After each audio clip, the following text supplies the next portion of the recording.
Hello.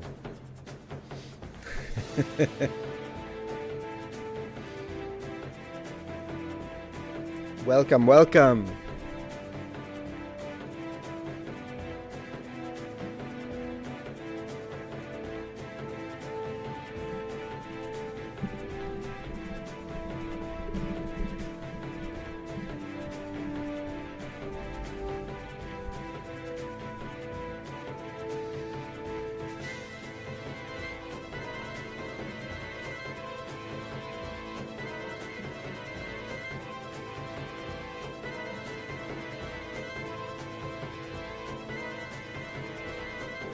Hello, hello.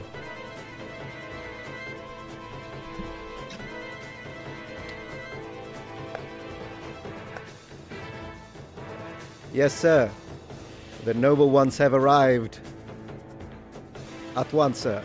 Thank you.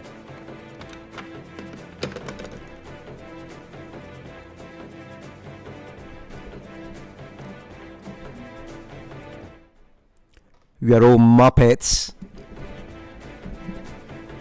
From the phone.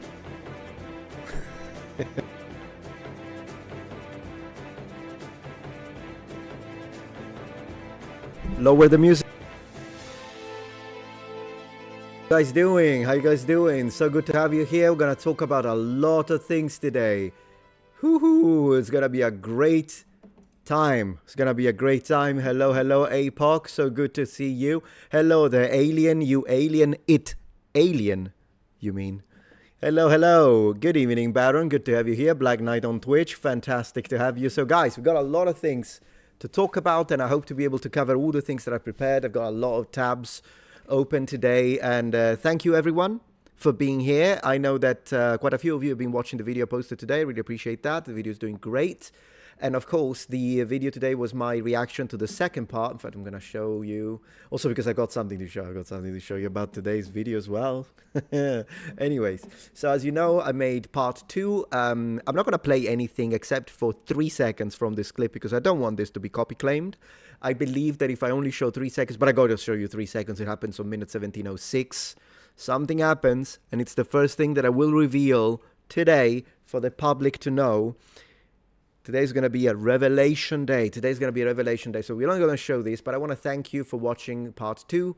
It's going very well. And I've got to say, yeah, part 2 was great. Thank you, Kareem. And I've got to say, part 2 was, goodness gracious. And I thought that part 1 was kind of a crazy, wild, I want to call it a debate because it didn't feel like an interview. It felt like a debate. But regardless of nomenclature, I thought part 1 was wild. Then I watched part 2 and I'm like, holy moly, where is this conversation going? But then I saw it, guys. Thank you so much, RoQ and Alvaros. I'm going to reveal something, but I need to make sure that enough people are here because this is important stuff. This is important stuff. Let me see how we're doing with people.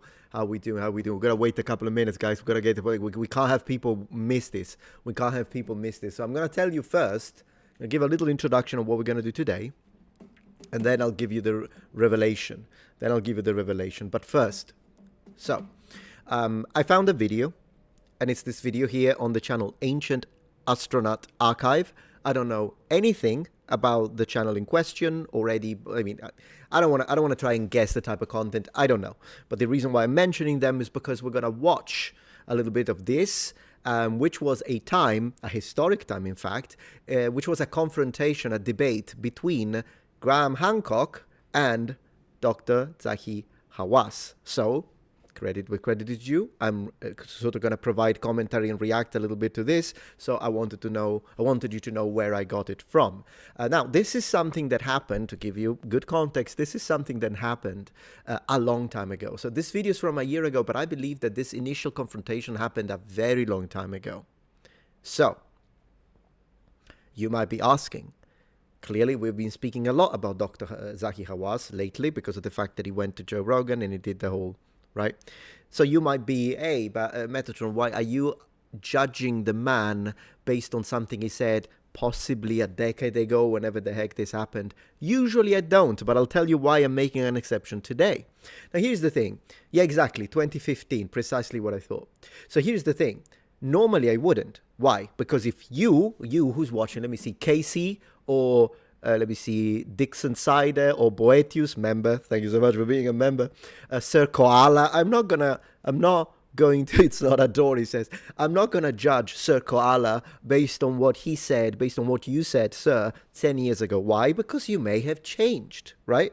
I think it's intellectually honest to be like, hey, maybe Mr. Koala said something, sorry for singling you out, but I'm saying Mr. Koala, love your name, maybe said something 10 years ago, but in the process, in the meantime, you know, he has had time to mature, to change his opinion, and so I would want to see what he says today, and if the two things don't match, I will say, hey, it doesn't matter what he said 10 years ago because the man has changed. But the reason why I'm making an exception today and we are watching this is because I noticed something. I watched this debate. It was not a debate, it's a fight. You're gonna hear Hadouken, Shoryuken, and all the Tatsumaki Senpukyaku. Like, it's gonna be, this is not a debate, this is beyond. But regardless, I noticed something. I noticed a pattern.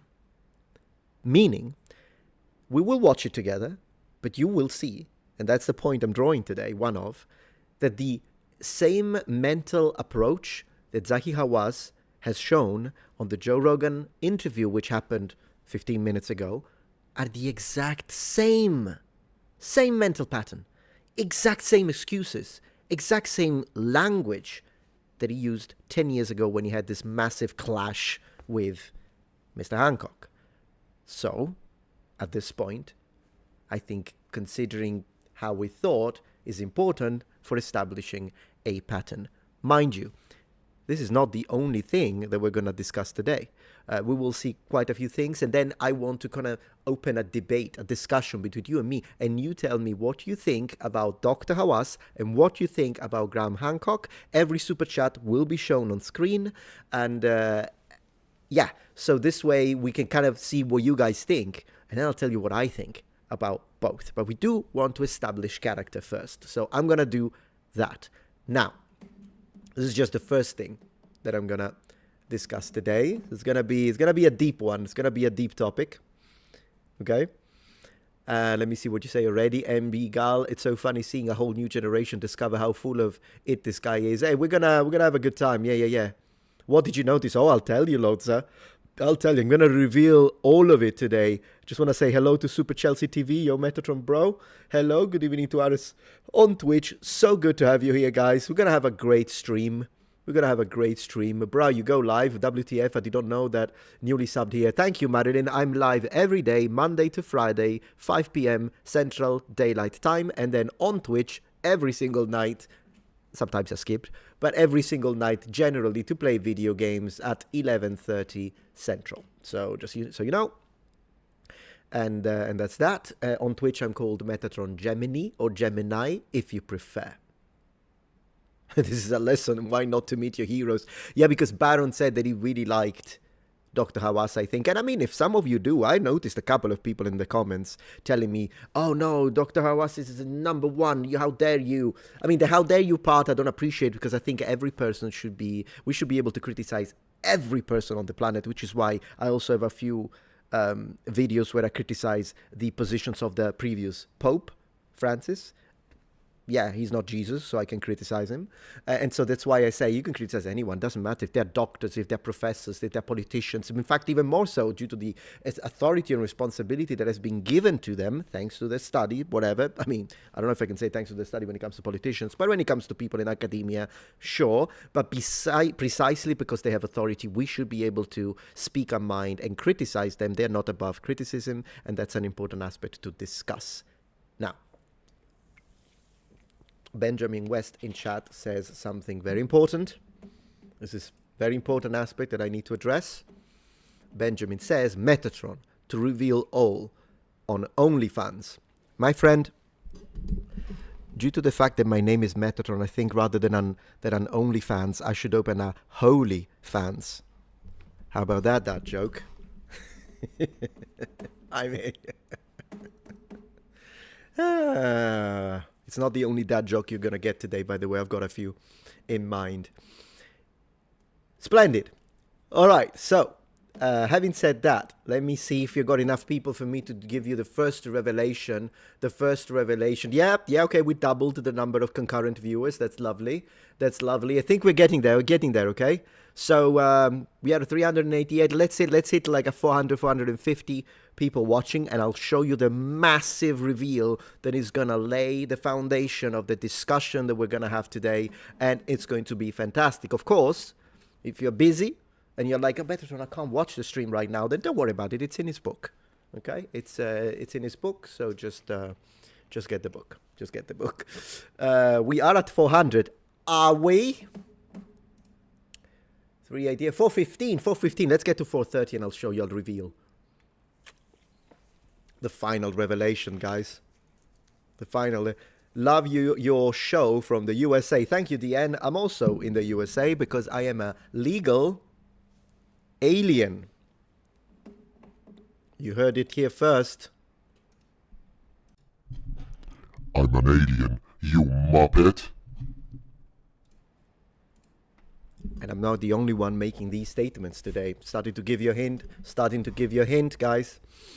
So, yeah. It's in my book, guys. It's in my book. And we're going to have a great time. Let me see what Legetu says. Zahi is a complicated person. He is, but make sure that everyone, it's not Zawi, okay? And it's not a door. I don't want to hear it. You can call it a hatch. You can call it a lid. You can call it a cap. You can call it a slab. Just don't say door, because the man is going to prevent you from going into Egypt if you do so. So it's not a door. That's the one thing. And let's make sure we pronounce it right. Okay.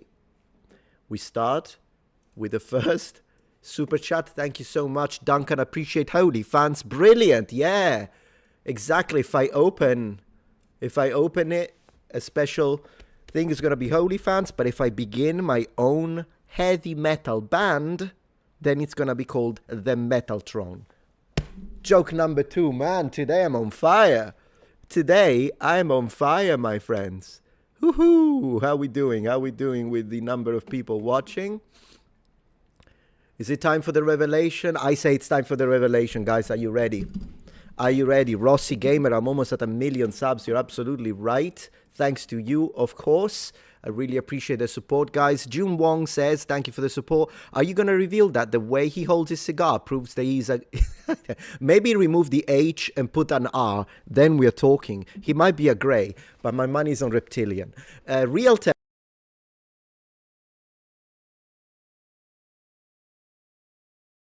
Usual 30 minutes dedicated to members chat, and then we reopen it again to everyone. We always do that at every stream, and please don't forget that every Friday I have a members dedicated live stream. All right, guys, are you ready? Guys, mic mute. I don't think the mic is mute. Can you hear me? I was muted for a couple of seconds. They are censoring me. What did you miss? What did you miss? You know what it is. I'm not a scientist, but I'm a scientist. Jack Ray, thank you for the support. There is no red door, and there won't be any painting it black. Oh my gosh. Woohoo! It cut off for 2 seconds. Aha. Hard to know what you missed. Yeah, I wonder. I wonder what you missed, my friend. But you can hear me now, yes? Because we don't want it to prevent me from telling you the truth. Right? Mike is back. That's fantastic. Everything is fine. I wonder what happened. It was magic, guys. It was magic. Magic is magic, so I don't know. What was it? It was magic. I actually want to go a little deeper on the discussion on magic. Because, yeah, we have to do that. All right, guys. Noble ones, are you ready for the great reveal? I might be censored. As I show you this, I might be censored, but the truth is the truth. The truth is the truth. Are you ready? I'm going to play 3 seconds from Joe Rogan Experience. Hopefully I don't get copy claimed, but it's only 3 seconds from second 06 to 09. There is a great revelation that we're going to get said live, possibly a Freudian slip, but I don't care. Are you ready, guys? 3 seconds, 3 seconds. Yeah? 3 seconds, guys. In 3, it will all be revealed. He said it, guys. He said it. 3, 2, 1. Let me see. Let me make sure that I have these on. Yeah, okay. 3, 2, 1. Now, Person can make us a pyramid. what I want to show you that I'm not a person. What?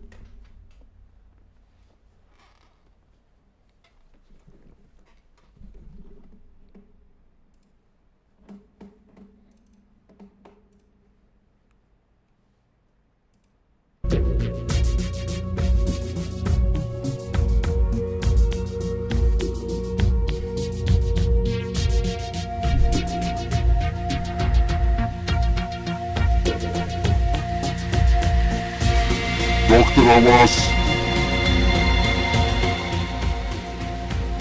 Skin suit detected. Skin suit detected. Woohoo! You said it. Reptilian. We got you. Reptilian.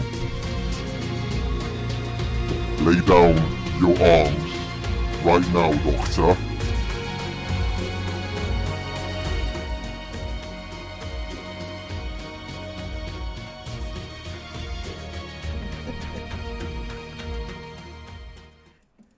What I want to tell you is that I'm not a person, guys. Lizard people, that's what we're talking about today. Lizard people, no wonder. It's in his book, yeah. All right, guys, welcome. How we doing? Book sales 100%. The mic has got, sorry, I just pulled a Mudahar on you.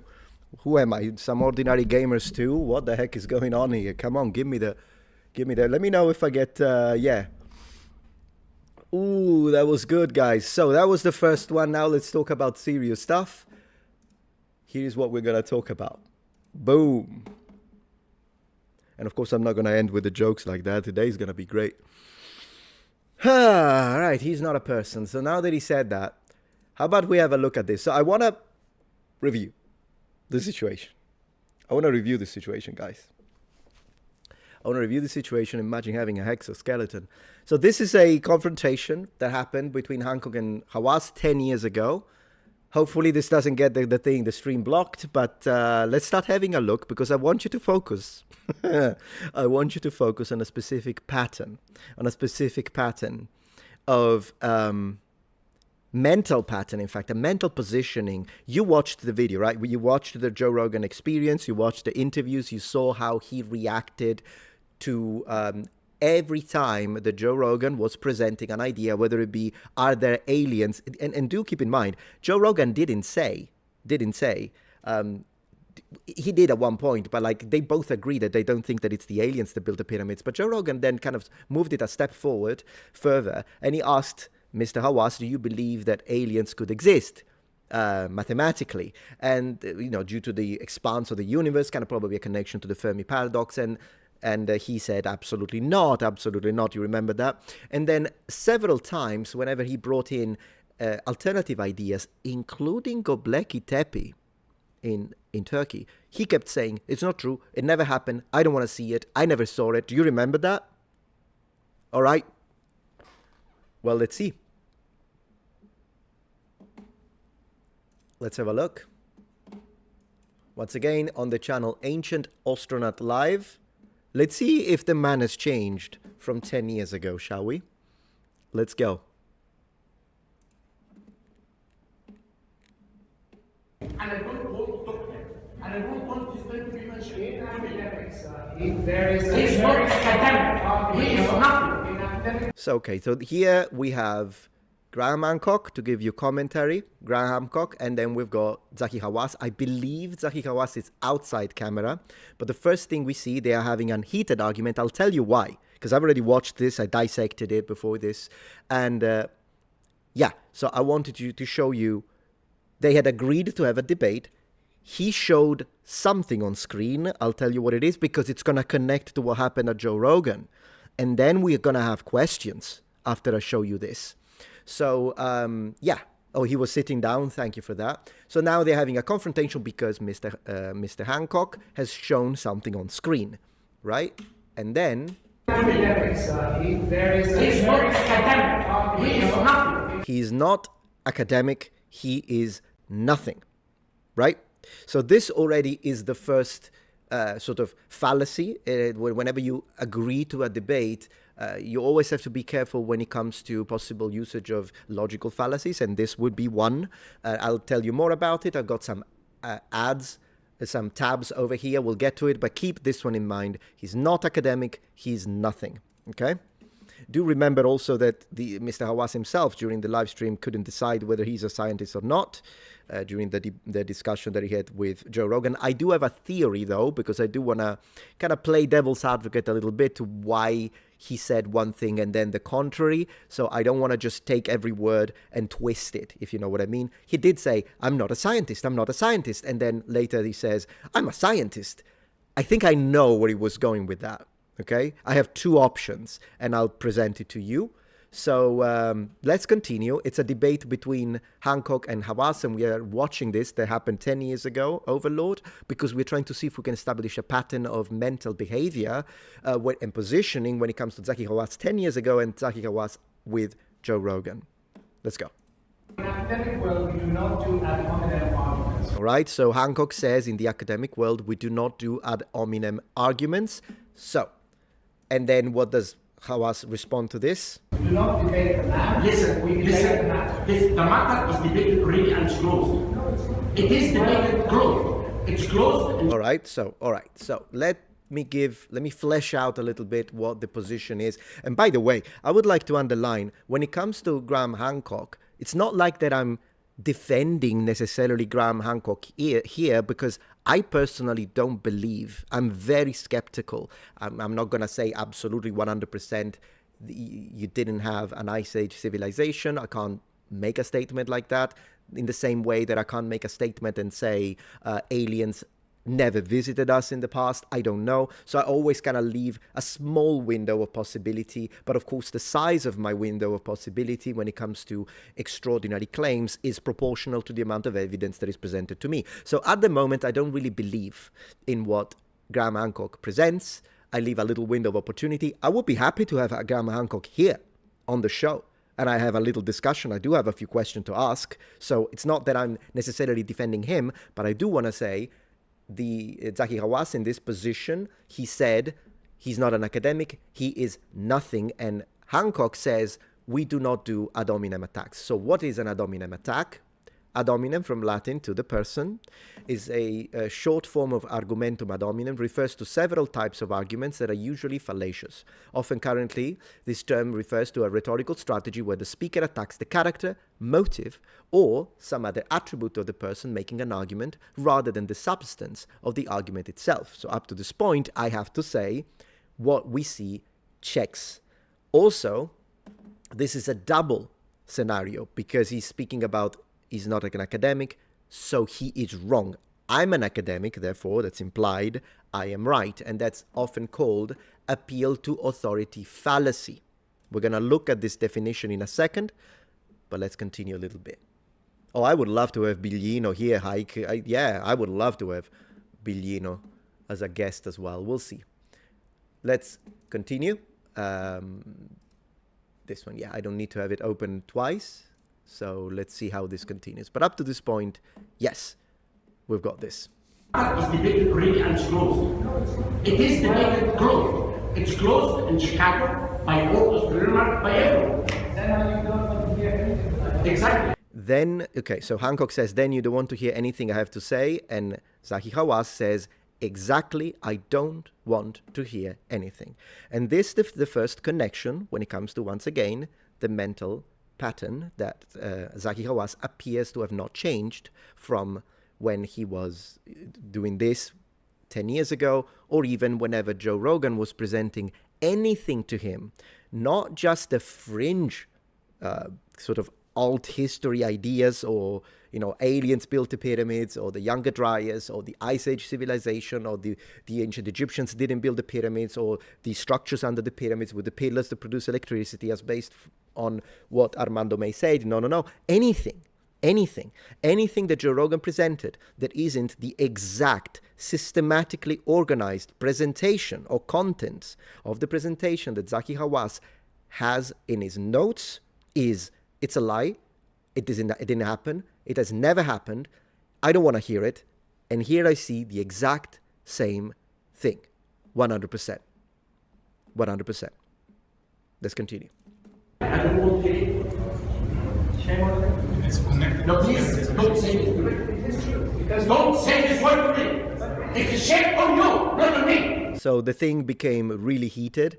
As you see, they're getting really mad. They're getting really mad. Well, at least Zahi Hawass is getting really mad. At this moment, Hancock did say shame on you, which is a aggressive thing to say. Okay, I'm going to say it. But then again, do remember that Hawass said he's nothing. He's not an academic. He is nothing. So at this point, if someone told me, for example, you're nothing, and then I say shame on you, at that point, it's kind of on the same level, if you know what I mean. Like, you told me that, so I can tell you this. I think he doesn't like it because he used to be the person in authority. Mr. Hawass, whether you like him or not, this is a fact for what we've seen up to this point, is not because he was the former minister of, I think he was the minister of education in Egypt or something like that. He had a position of authority, and he is not used to have people speak to him in a manner that he doesn't agree, that he doesn't like, even though he can say whatever he wants about other people. This is a fact, and it's in his book. We've got a member. Thank you so much, Jasper Owen, for sending one membership, gifted one membership. I really appreciate that. Thank you so much. And Orion, you'll see why that's relevant, because it is in fact Orion that has created all of this, by the way, guys. Not him, but the constellation. You see exactly why. Let's continue, my friends. Let's continue. To have an open discussion about all that. Don't talk to me, please. Go away from me. Okay? Don't talk to me, please go away from me. I want to address something that someone says here in the chat, because it does connect perfectly to one of the points that I wanted to present. So, one moment, please. I want to see if I can find the person who said... let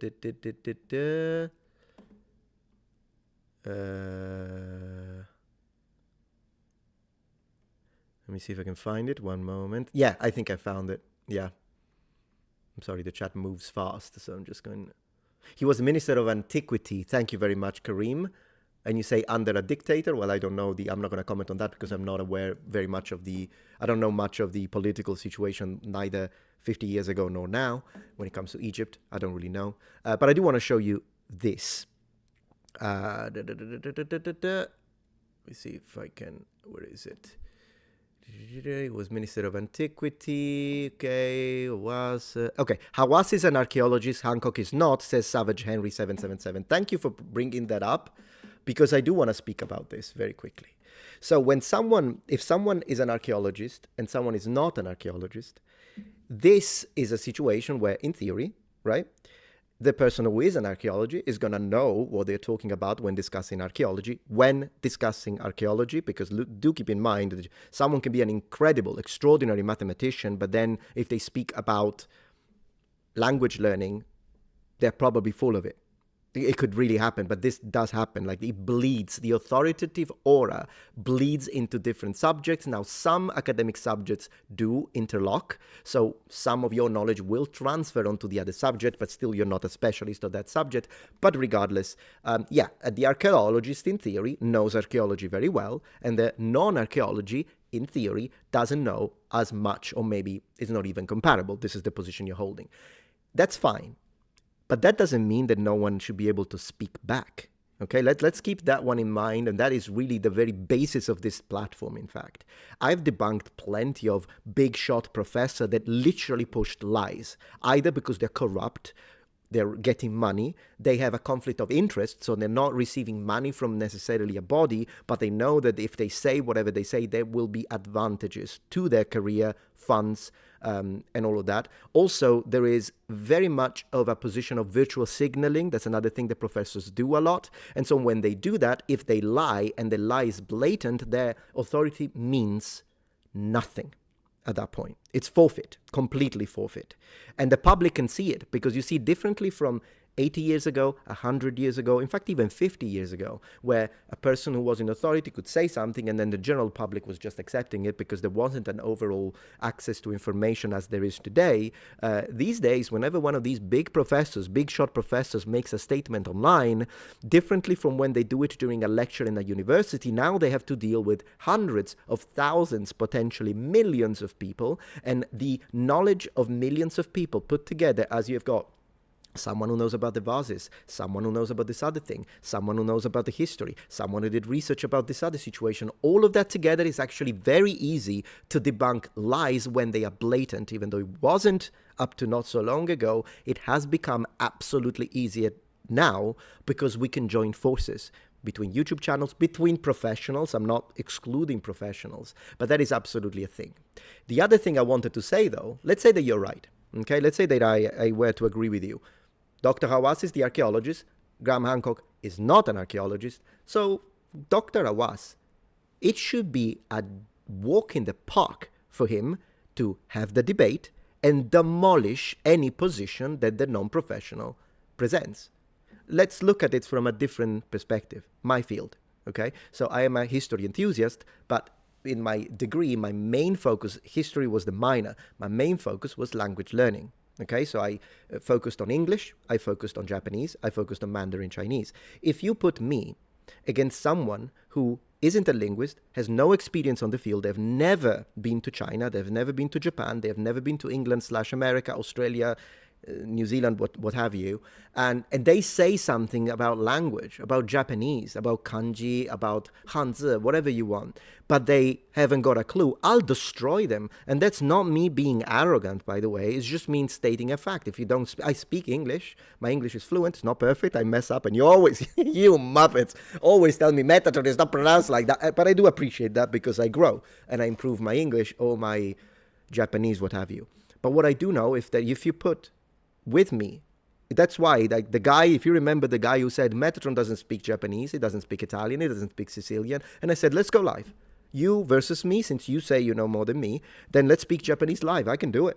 I'm confident doing it. Italian, my native language, Sicilian, and they never do because they can't do it. Because I would demolish them, particularly with Italian. I mean, come on. But even English, even if someone doesn't speak English and they say Metatron is wrong about this, does that mean that I'm always right? No, but the likelihood that I can destroy them during a live stream is very high because it's my field of expertise. So the fact that he's the archaeologist should not preclude the debate.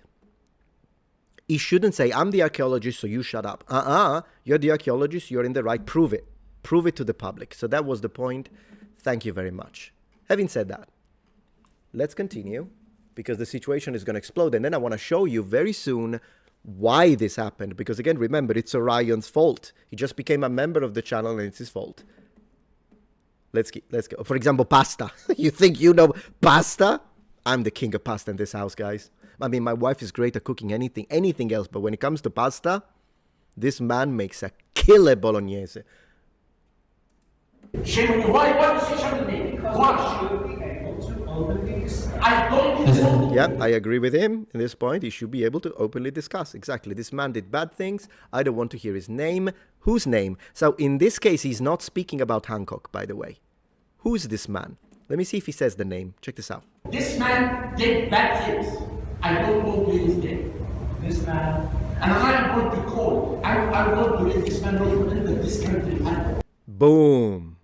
So now this really changed my perception on Zahi Hawass. So he's using his authority and power and connection with politicians.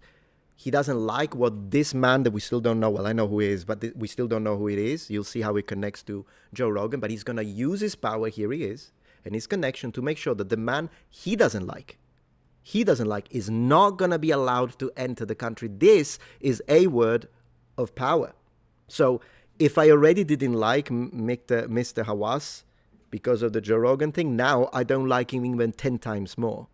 Because to me, this looks, it kind of confirms, thou shall not pass, is what this man just stated. But who is the man that he doesn't want to be able to go to Egypt? Well, let's continue. This is gonna be a hot one. I told you I found something. It was not clickbait. Let's go. Because he's a cock. It's not my own business. We shouldn't Please, I don't want to hurt you. Please, leave me alone. Just Okay.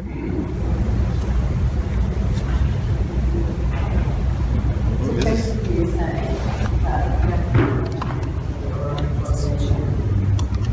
why someone talk about a killing of someone else? Why? Why is talking about a killing that has been closed? Why have to open the theory again? The theory is not closed. It is closed. No, it's not. Everywhere. And I don't know why we talk about it. It's not, it's his fucking thing. Why do you talk about it? you You talk have about to him? present your theory. boom. There he is, guys. That's the first thing you see. Can you recognize the constellation on screen? I told you it was his fault. Where are you? He just became a member. Where are you? I told you it was his fault. Can you recognize the constellation, guys? Can you recognize it? What constellation? Orion. Here's the belt. So this is what triggered Zahi Hawass. So you thought that saying that something was a door, that there was a door on top of the Sphinx was going to make him explode. You tell him about Orion. This is what's going to happen. Border Patrol. But of course, they are also talking about the man behind this theory. And this is going to connect very neatly. And then I'm going to have a big question for Mr. Hawass to what happened during the interview with Joe Rogan. If you haven't watched that, of course, there is a video. Let's go.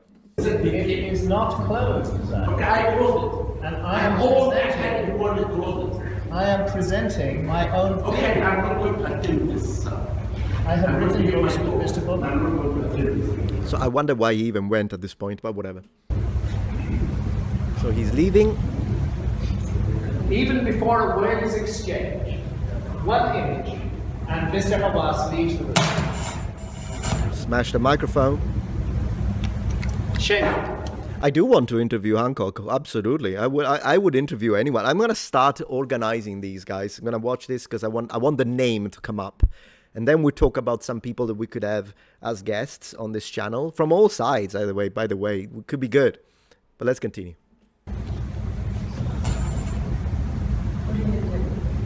I'm here. I'm willing to debate. I do believe this is a great shame for Egyptology.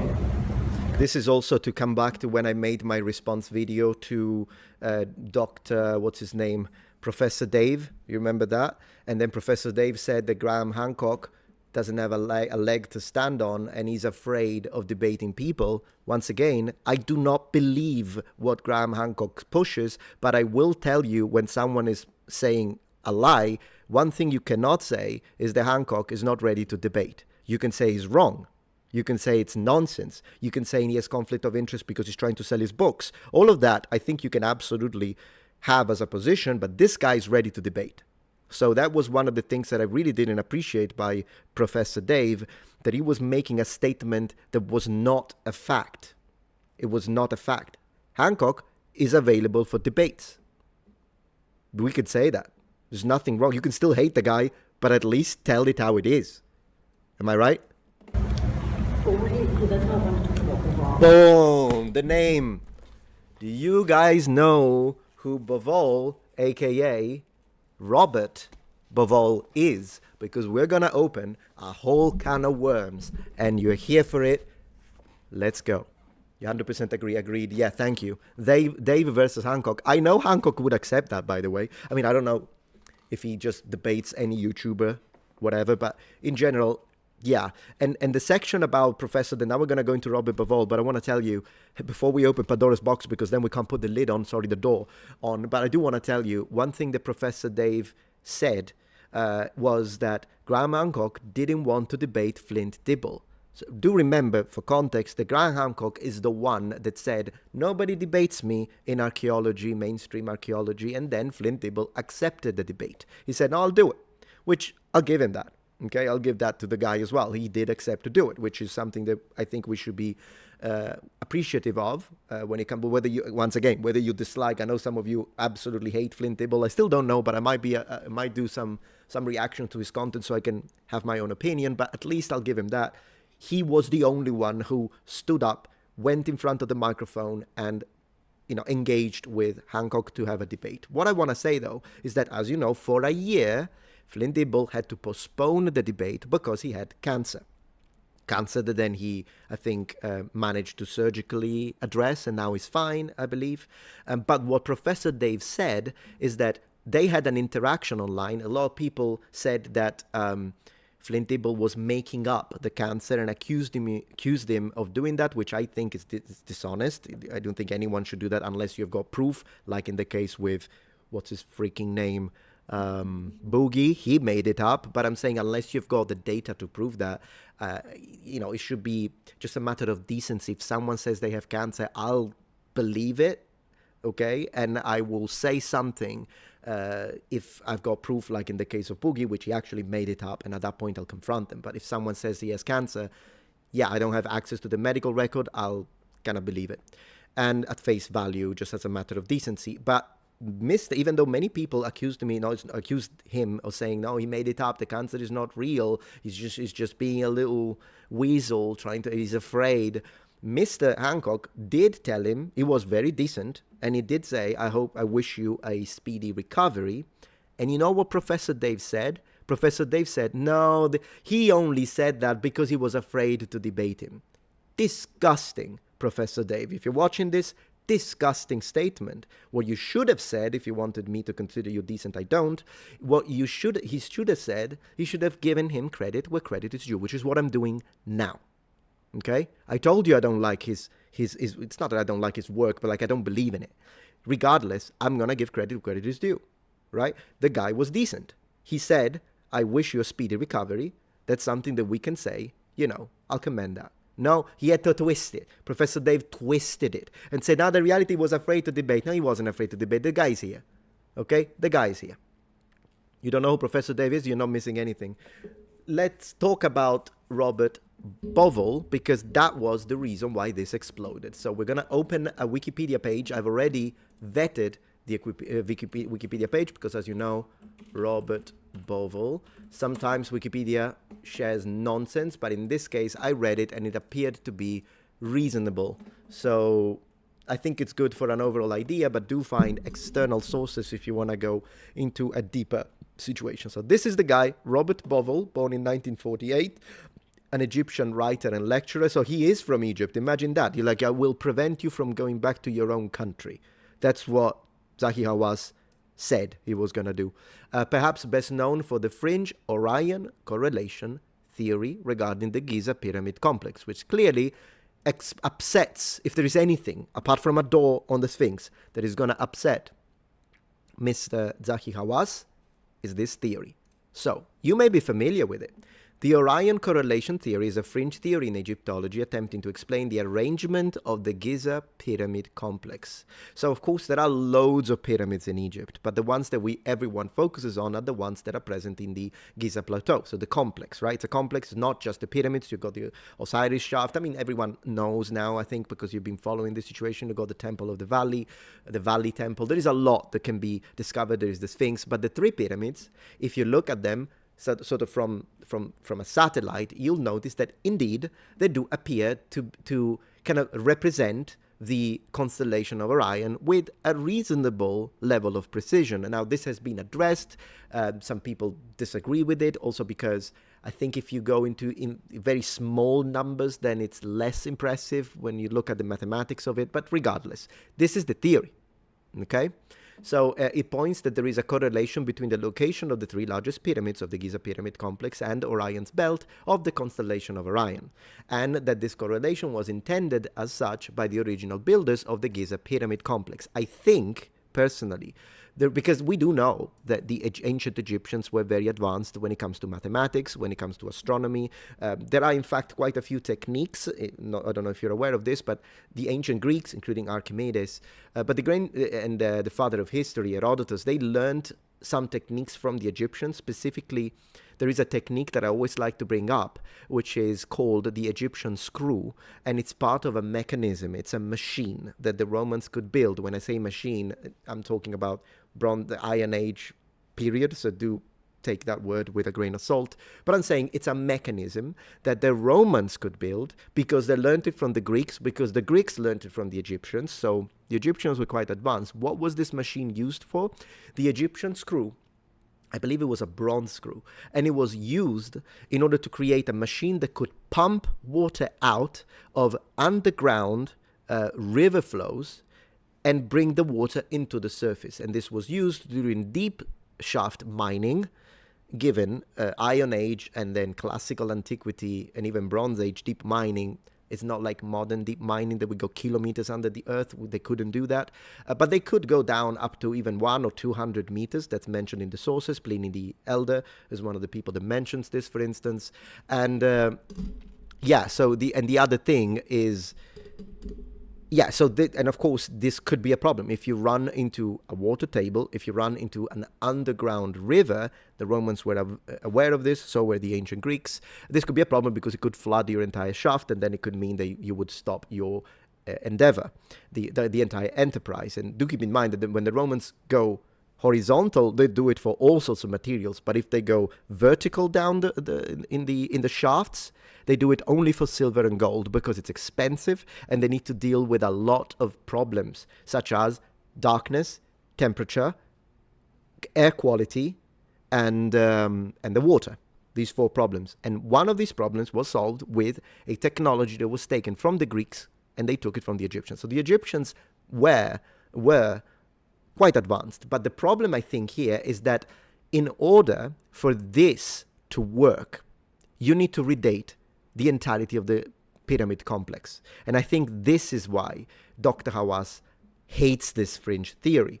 If you remember, Joe Rogan during the interview did ask Dr. Hawass, what do you think about the dating of the pyramids? And Dr. Hawass did not want to hear it.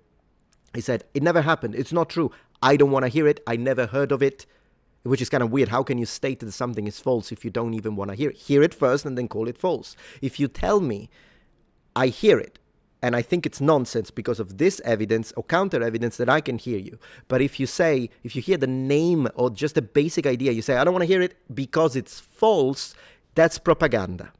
That is the actions of a propagandist already right there.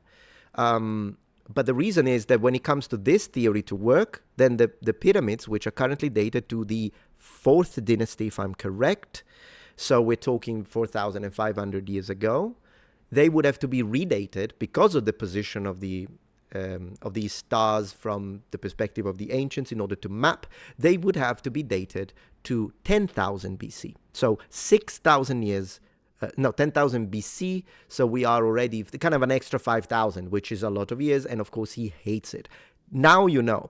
But why did I say that this connects to Joe Rogan? I saw, Buka, your super chat. I'll read it in a second. The reason why this connects with Joe Rogan is because Joe Rogan specifically asked him about Robert Bauval, and he said, who's that? I never heard of him. Now, this is my question. It's one or two things. He's 77. Maybe he's getting a little senile. Perhaps he forgot.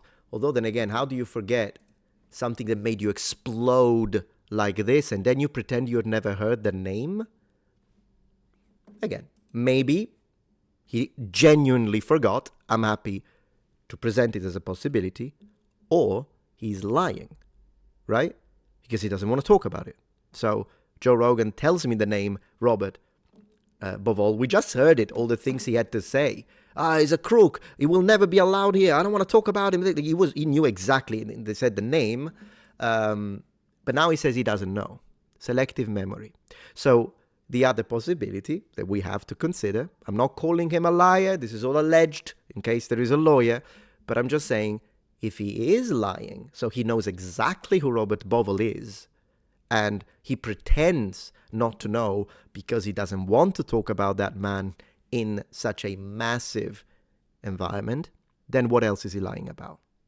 Because you see, the problem with lying is once you establish that someone lied about something important, not about whether or not you had McDonald's this morning, I'm saying something important. If someone lies about something important and the lie would benefit their positions, then it's going to become really difficult to believe them. Now, I'm not saying that I just proved that he lies, but I'm saying this is first element that points to the possibility of a lie or selective memory. It's not the only one. Let's continue watching. So let me see the super chat. I came prepared, guys. I came prepared.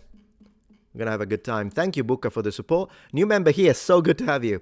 Fan of your approach, relying on first-hand and empirical evidence always, whilst keeping an open mind. Yes. Keep going. Cheers from Australia. Hey, we got an Aussie man. What time is it right now?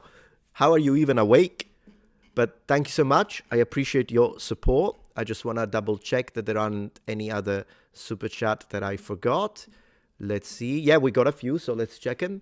Rubate, thank you for the support. Archaeology repeats the mantra, we work from the known to the unknown, but the known is a prison. It can be, depending on the situation. And of course, we don't want to put all archaeologists into one basket. That's one thing. I have a lot of respect for archaeologists. And one of my team members, Dr. Canestrelli, is a former archaeologist with 2 years of experience digging in Syria. So one of the guys that helps me with the research, the production, not really the script because I write my own scripts, but he does send me a lot of stuff, is a former archaeologist. So I have a lot of respect for archaeologists. But what you say is true, at least for some archaeologists. And so, yeah, it's always important to keep an open mind. Thank you very much for sharing.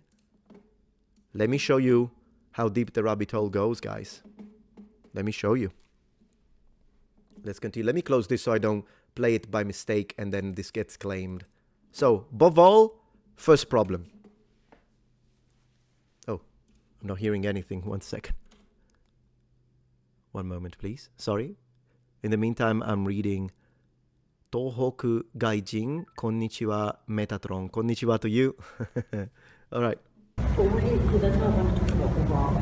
Sorry, Bovol is central to the alternative army. Yeah, Bovol is central. Even Armando May, to give you perspective when it comes to the conference that we had with the pyramids and the structures under, he said he based his new dating of the Giza Plateau starting from the work of Robert Bovol. So just to give you an idea.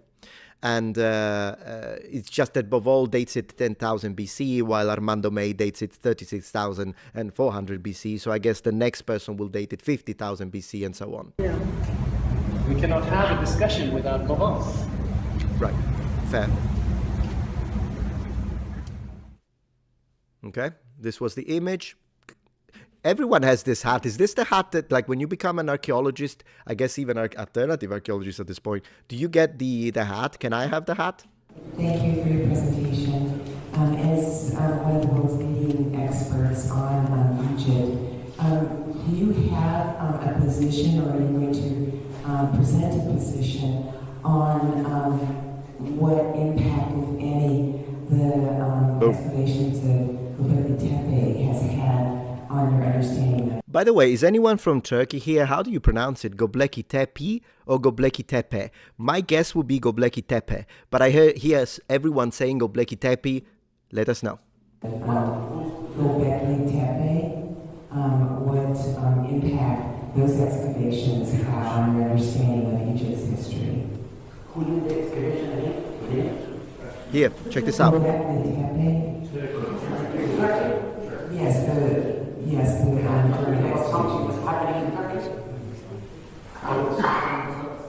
Your question about something, Egypt or Turkey? Boom. All right. This is the second one, guys. So, if you remember, if you don't, you'll find it in my, either in the original video made by, of course, the Joe Rogan Experience, or in my commentary. Another important aspect that happened during the conversation was when Joe Rogan asked him specifically about Göbekli Tepe. And his answer was, I never heard of this. It never happened. I've never heard of this. It never happened. This is strike 2. I feel like a detective today. This is strike 2. He said specifically, never happened. I don't know what it is. There is no Göbekli Tepe. It's impossible. It never happened. It's a lie. These are all liars. That's what he said. You can check it. You can check it. So, this is the second one. So, he forgot about who Robert Bovol is. He forgot about Göbekli Tepe. And I would like to underline that Joe Rogan pushed. And he said, oh, it's something that happened in Turkey. Do you want to know what his answer was? Feel free again to check my video because it's there and it's covered. He said, are we talking about Egypt or are we talking about Turkey? So he may not have remembered what Göbekli Tepe was, but he did answer with the exact same counter-argument. So once again, we are in the presence of selective bias, selective memory. You can double check all of this, guys. I triple checked it before clicking live. I'm like, I don't know. Is it really? I rewatched it. I rewatched the entire thing. He says that never happened because never heard of it. Don't want to hear about it. So when it happens once, I'm like, I don't know. 2, perhaps we are in the coincidence realm. But if it happens again, like he continuously says, I don't know what these things are, but he remembers the exact same counter arguments that he used 10 years ago. That's excellent memory for a 77-year-old man. I'm on the case. Thrash Command. I'm on the case. Well, let's see what he says. Maybe he'll talk about a door. It's not a door. Someone super chat the pronunciation. Well, let me see. Someone said it. Let's put it here. Let's put it here before we continue. Let me see. So, Göbekli, not Göbekli. Okay, Göbekli. Göbekli Tepe. Go. I guess it's not go because the O is Anglophone. I guess go. Göbekli. But you didn't tell me about the Tepe or Tepe. Göbekli. Göbekli. Tlekli. Seriously? Göbekli. Okay, Göbekli. But I don't know if there are L's here. Well, you'll tell me. Göbekli. I don't speak the language, guys. I know I don't speak all languages. It's even angels have got limits. What can I tell you? Thank you, Jeebus, for the support. Oh yeah, you did super chat it. Göbekli, not Göbekli. Thank you. Göbekli. Göbekli. So we're gonna say Göbekli. I might, if I make this into an actual video, I'll dub myself. How about that? Göbekli. Göbekli Tepe. Is that good? Göbekli Tepe. Göbekli Tepe. Go back, Lee. Come on, Lee. Go back. Bruce Lee? Man, maybe that's what it was all about. It was about Bruce Lee. Hey, seems like I got it. That works? Woohoo! We got it. All right then. Thank you so much, guys. Appreciate. Always, even languages I don't know, I want to respect. So that's that. Let's see what happens. The impact of the excavations that are going on in Turkey vis-a-vis Egypt's history. What have you found in Turkey are Egyptian stuff? No, just as a leading expert on what Egypt's history is, what is the impact of these incredible excavations in Turkey? I don't know. Well, maybe Graham could explain a bit, and then Is it Graham or Graham? you could comment. Is that possible? Yeah, if Dr. Hawass has heard my talk, you will have seen the images and heard the presentation that Göbekli Tepe has been excavated by the German Archaeological Institute by Klaus Schmidt. Göbekli Tepe is firmly dated to 9,600 BC. It consists of a vast series of gigantic megalithic pillars, more than 70% of which are still under the ground. That is a fascinating discovery, by the way. I do love the discovery at Göbekli Tepe. So people are you're disagreeing actually, guys, because some say Graham, and some say Graham. So I think it's a regional thing then, probably. Let me guess. Maybe Graham in America and Graham in England. I'm just going off the tomato at this point. Yeah. It's gonna be a war. I'm from the UK. It's Graham. You say Graham. Grayman. Graham. So it is Graham then. It's not Graham. Oh, Graham is the US. So I miss. Well, you guys, come on. So fine. So then, yeah, Graham is in England. Graham is in America. Is that right? Did I get it right? In either case, I don't pronounce the second H, right? Graham. I know, but if you do it like this, Elia, you make me think I need to say ham, like an H with the ham, like cooked ham, and now I'm hungry. Thank you for that. Who sent you? The Greys?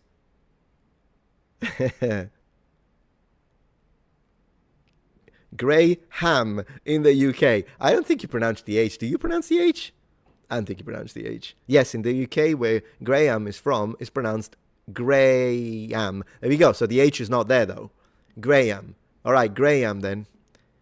Grey rights. Yeah, we need to have rights for the Greys. No H, I thought so. you Muppets, in US and UK. But yeah, but some people do say Graham, but whatever. Graham, guys. It's pronounced George. And they, J, and X wins the chat. I'm going to call him George. Let's go. By ground-penetrating radar, and it raises questions over the origin of civilization, since we have not anywhere in the world before found a gigantic megalithic construction dated to 11,600 years ago. And since Turkey is not very far away from here, and since I at least feel there are question marks over the Sphinx, I think it's relevant to consider the recent discovery of a gigantic megalithic site in Turkey dated to 11,600 years ago. I wonder whether we should raise questions over the Sphinx again. I don't think that what has been said is right. You see, that's another pattern. I think what George said here was actually pretty good, because he did say, of course, he connects it to the Younger Dryas, he connects it to the Ice Age civilization, and to me that's a stretch, but still, 11,500 years ago, right? When are we? Really, it kind of depends on where we are talking, but in general, we are in between the end of the Paleolithic and so Upper Paleolithic and the beginning of the early Mesolithic period. So according to what we know, when it comes to history and prehistory as we understand it, there should be no civilization in the Upper Paleolithic, not a civilization in the way we use the word conventionally. Now, if we want to be precise about this, I can pull up a definition of what a civilization is, because of course, before we start debating something, and that's one thing I would do if I had this gentleman on my show, is, well, let's first define what you mean exactly by civilization, because usually civilization has a very specific meaning when it comes to history, prehistory, archaeology, and whatnot. And so it's important that we underline it. But that's what makes it important, okay? So we can't deny the fact that this discovery has happened. Göbekli Tepe, it exists. What we can discuss is if it was a civilization that did it or not, okay? So that's the part that we can be open to discussion. But that's the situation here. Let me read a couple of super chats, and then we continue. Thank you so much for your generosity, by the way, guys. You're great. All right. Sorry to cover you, George. So we've got, Graham, green eggs, and ham. That's fantastic. And then Graham looks like a boomer rapper taking on a politician. A boomer rapper. Does he look like a rapper? Well, not really to me. He looks more like...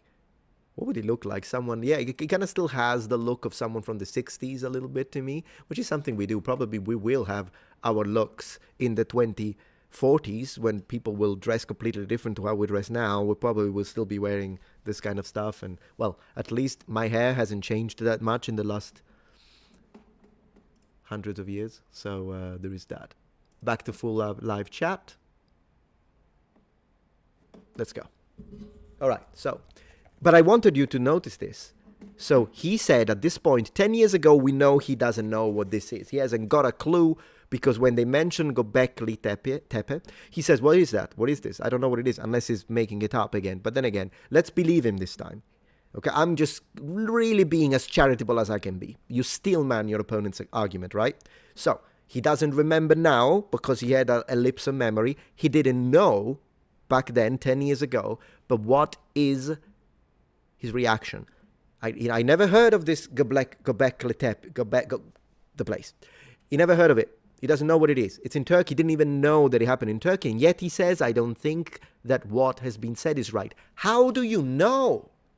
That's the problem I have with this man's methodology. That's the problem. And we saw this during the entirety of the freaking 3 hours, 4 hours interview with Joe Rogan. He hears something he's never heard. He immediately dismisses it categorically.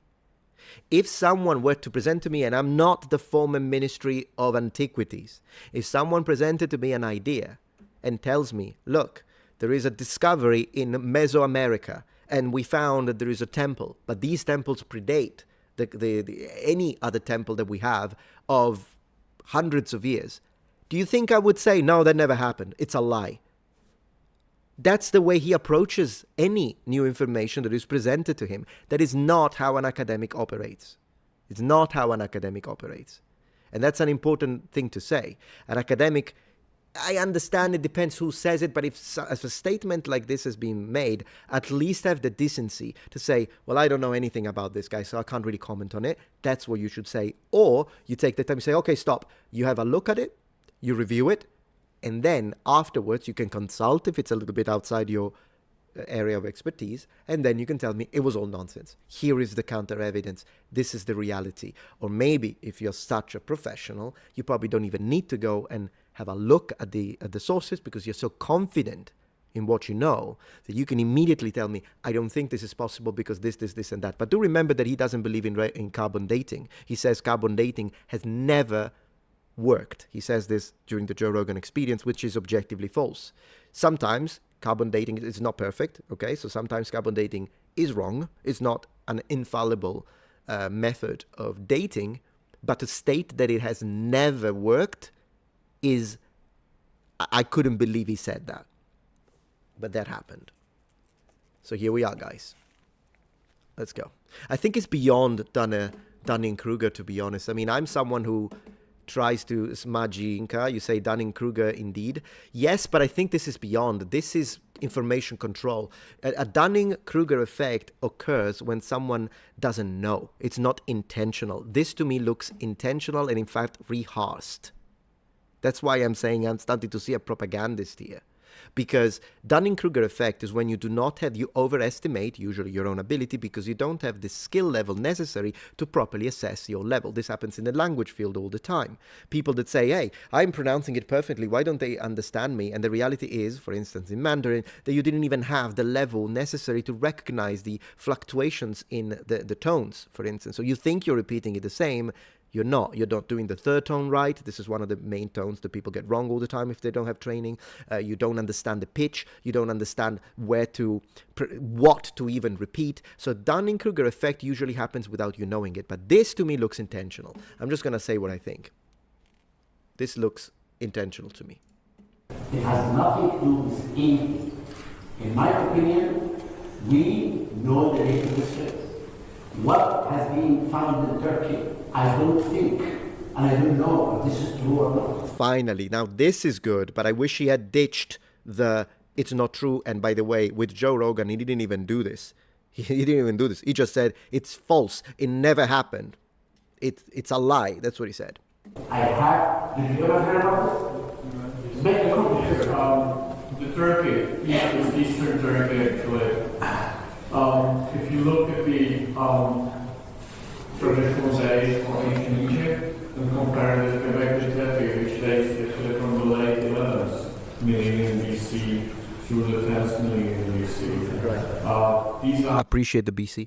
two civilizations worlds apart. And I wouldn't call it a civilization in the case of Göbekli Tepe, because civilization is characterized by several That's what I was telling you. features like high culture, religion, etc. So we know about Göbekli Tepe is that those people living 7,000 years before ancient Egyptian civilization. Thank you so much. Massive W in chat, please, to Ray Gonzalez for gifting 6 memberships. I really appreciate that. Thank you so much. The Lemon People, Graham looks like a boomer. Yeah, I already read that. Very cool. And then Kali, I will pay to watch your interview, Graham Hancock. No, you get it for free, my friend. You'll get it for free. Power to the people. W's chat. W's in chat. Thank you so much. I very much appreciate that. Thank you for your generosity, everyone.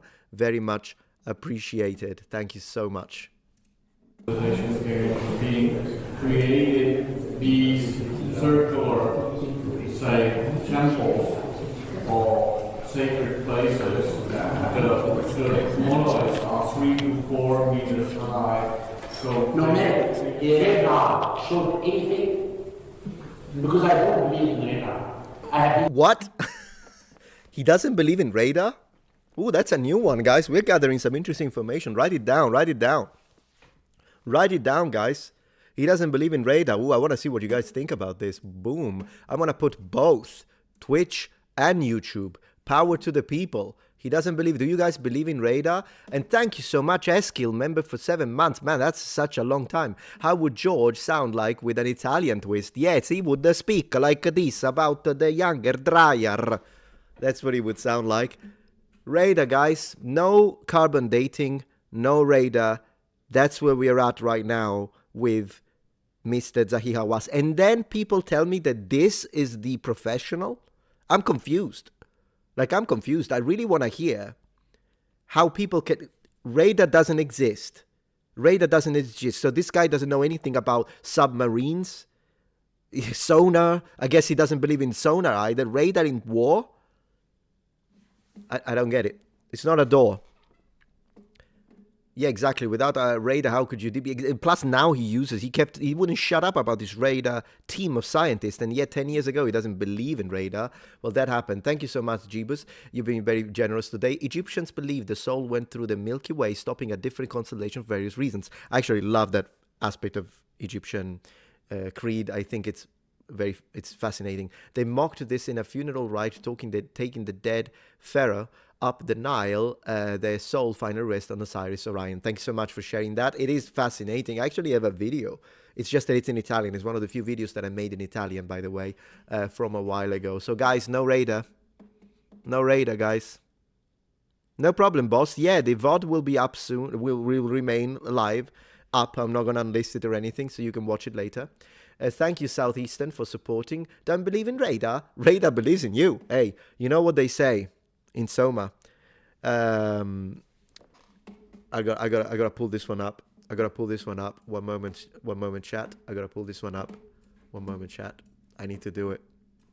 I need to do this because this has never been more relevant than now and today.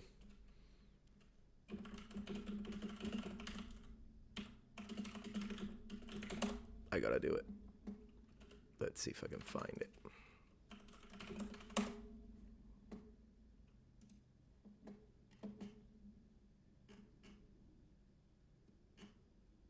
Okay, I'll have to type it in. That's fine. Found it. Okay, this is the... It's a quote, and you find it at the beginning of the video game Soma. I've recently posted an 8-hour video playthrough. I finished the whole thing, and the quote says, "Reality is that which, when you stop believing in it, doesn't go away." It's a beautiful, attributed to Philip K. Well, this guy, Dick. So yeah, regardless of... Fantastic quote, guys. Fantastic quote. So I think it's very pertinent in this case. Very pertinent. Now, I'm not going to watch this entire thing because I don't want the stream to be only this. Also because I have other things to say. But yeah, apparently, radar is propaganda. Pretty much. Yeah, radar is propaganda, Captain. Yeah, apparently. Yeah, Soma is a banger of a game. You're absolutely right. I'm gonna check both the chat, of course, and radar is rumor. Yeah, totally.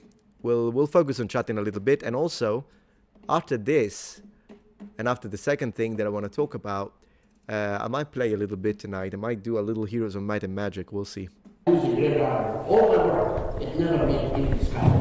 Well, I'm afraid that the radar does show, and you're discrediting the German Archaeological Institute. And Professor Klaus Schmidt, who sadly passed away a few months ago, a very sincere and decent, hard-working man, who has published his findings on which are not in dispute. Göbekli Tepe is 11,600 years old. It is a giant megalithic site. It isn't very far from Egypt. It is a relevant context in my view. At least it should cause us to have some curiosity about some of the sites in Egypt. If I can take a stand as a person independent on these two respected gentlemen, in my opinion, Göbekli Tepe and Sphinx or Old Kingdom of Egypt can't be compared. They are separated by millennia of history. It's different type of architecture. It's different type of culture, my opinion. And of course, we can't expand on this topic as part of this moment because most of you are not familiar with the issues. But take some time in the evening, look it up on Google, and you will see if there are. Okay, so anyways, this is what I wanted to share with you today to kind of build a little bit of a profile and see what's going on. Because in my opinion, and this is what I wanted to discuss, and then we can move to the next topic, which is going to be, so we're going to be a bit controversial, the next topic. Hopefully I won't need to spend too much time. I hope it's something that we can look over quickly. Maybe we can find a couple of articles. You'll see what I'm talking about. And then after we're done with that, I'm going to play a little bit because I'm a player, my friends. But yeah, what I did want to tell you is this. I see a pattern. I don't see any change in the way Zahi Hawass faces any form of information, whether it be true or not, whenever it doesn't follow the pre-established patterns that he has decided. He does appear as a massive gatekeeper. And regardless of, I don't dismiss the work that he has done over several decades. I'm sure he has done fantastic work for Egyptology, but that really doesn't matter at this point. Whatever discovery you've done, whatever advancement you've done, but at this point, I think it appears to me that he's anything but open-minded, and he said that he was very open-minded, and yet he also said that every other archaeologist in the world is wrong, and only he is right. This is something he said in part 1, so in my video, in the first half of the conversation that he had with Joe Rogan, and that already kind of surprised me because I thought that I was going to see Zahi Hawass attack people like Hancock, people like whoever. I mean, the fellow Jimmy Corsetti. That's what I was thinking. Jay Anderson, debunking. That's who I was thinking he would attack. No, he literally attacked everyone. Everyone. So everyone is wrong unless you come to Egypt. It's in my book. I've been doing it for 57 years, including, he said, all archaeologists. Maybe his language is a little hyperbolic. Do I have to read it as hyperbole, or does he actually mean it? I'll leave you with that question, and that's how we ended the first part of this wonderful stream.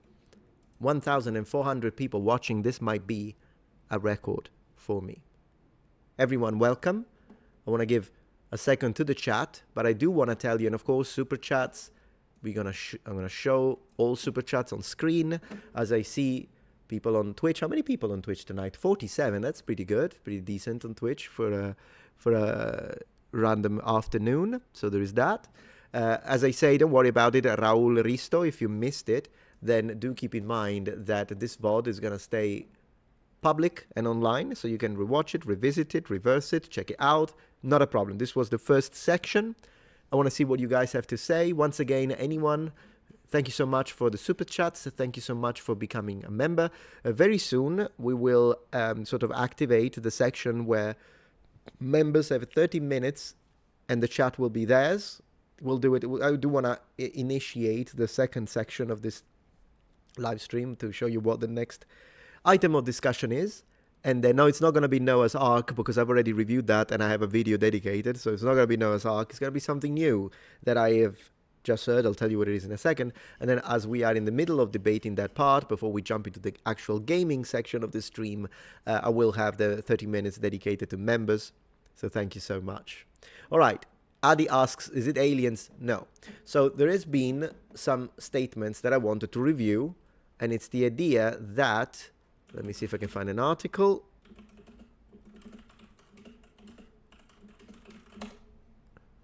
Let's see if we can find it. Yeah, there we go. Here it is. Okay. So apparently in the UK something happened and I kind of want to review it because you know me. I'm always open-minded. I'm the open-minded one, Mr. Hawass. Anyways, I've heard that now history books in the UK are stating that Stone Age was built by black people. Now, how about we review this statement? If the evidence is real, I have nothing against it. But because it comes from the UK, with all due respect to anyone in England right now, I don't know if this is a political move. Okay? So you know me. People have asked me about this. I have reviewed recently, in fact, I would like to show you this.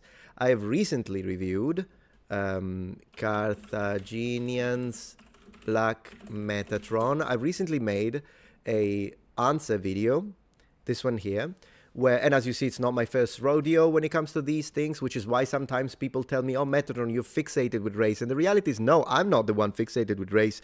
Other people are the ones fixated with race. And I'm the one who gets asked, since you know that I love classical period and antiquity and the medieval period in Japan and all of that. People ask me, hey, what do you think about this? Is it true? Because this channel here, Home Team History, stated, it's not the only one, of course, it's just that at least this channel was decent. There are other channels like Mr. Imhotep, which is a complete utter nonsense channel. If you have a problem with that, Mr. Imhotep, bring it on, because I will say what I think. Yeah, that channel is complete nonsense, and so he, of course, pushes all of that stuff, but he does it for reasons that are not. Yeah, but this channel here instead, Home Team History, is a channel run by an African-American gentleman who presents these ideas, but he does it in a way that I actually enjoy. So this, the discussion, this debunking video, this response that I produced, yeah, I think he was the presentation was wrong, but I'm not combative, because the way he presented it was in fact very logical. I liked the way he presented it, but yet I think he made some major mistakes when it comes to translations from ancient Greek, when it comes to translations from Latin, and when it comes in general to the understanding of the way we know ethnicities work, specifically in the area of the Levant, and then due to the movement of people in the Bronze Age, particularly in the Iron Age and in classical antiquity, the looks of Northern Africa. And so the question was Carthage a black civilization? The answer from this channel was mostly yes, although he did say that at the very beginning, maybe no, the Semitic implement, but then he said yes, they were black, and then I responded to that. So this is not the first time they address these topics. Same with Hannibal Barca. There is no reason, and this doesn't come from a place of hatred, you know me, it's from a place of wanting to know the truth, because, as you will see, if I show you, and this is me trolling, you know that I can be a professional troller, as I say on my X account. I hate saying that because it sounds like it's not my account anymore. As I say on my account on X, I am a truth supremacist, I'm truth-centric, and I'm a liephobe. How about that? This is me trolling, of course, because people accuse me of being a white supremacist, they accuse me of being Eurocentric, and they accuse me of being a phobe, right? So I kind of want to, I do this to troll them and regain control over what I say I am. Okay, and so initially that's all I said, just a messenger with a reference for people. I think everyone can see the reference here. Name of the channel Metatron. Obviously, messenger comes from angeloi in Greek, ancient Greek, which comes from malachim in the Bible, which is what we translate as angels, which means messengers. So this is the, yeah. But now I added this: truth supremacist, truth-centric, liephobe. Boom. And I know that I saw someone leaving a comment and be like, oh, I don't know if I feel comfortable with that. And I'm like, that's fine, whatever you want. But I don't care. If people can accuse me of being stuff that is absolutely atrocious and they don't get any backlash, then I'm going to take control of this. And I'm going to say, okay, then I consider myself to be a truth supremacist, which means when I see a statement like this, I will debunk it. I will debunk it if is incorrect. And I did the same with this. Now, I do encourage you, don't believe me. Use your own critical thinking, okay? So, I am the channel that says there's no way Hannibal Barca was black. This is what I said. I say the same with Cleopatra, given our current data.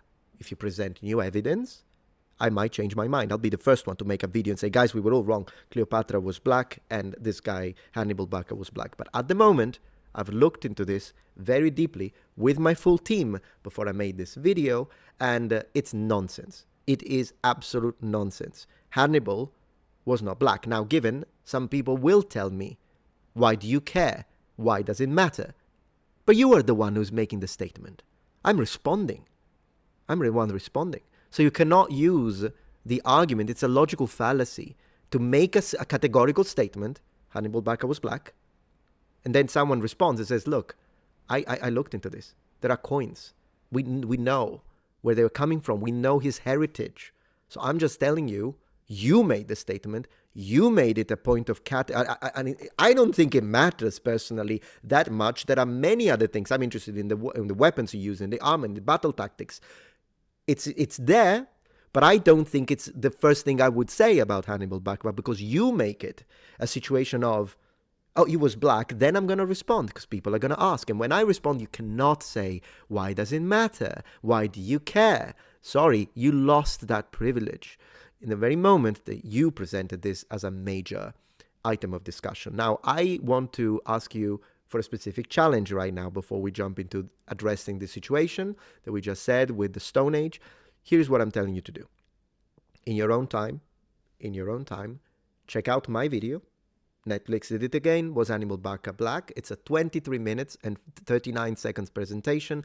I give you all the coins, I give you the Latin, I give you the sources, I give everything, all the points of reference. It's a very deep analysis. And then confront it with, where is it?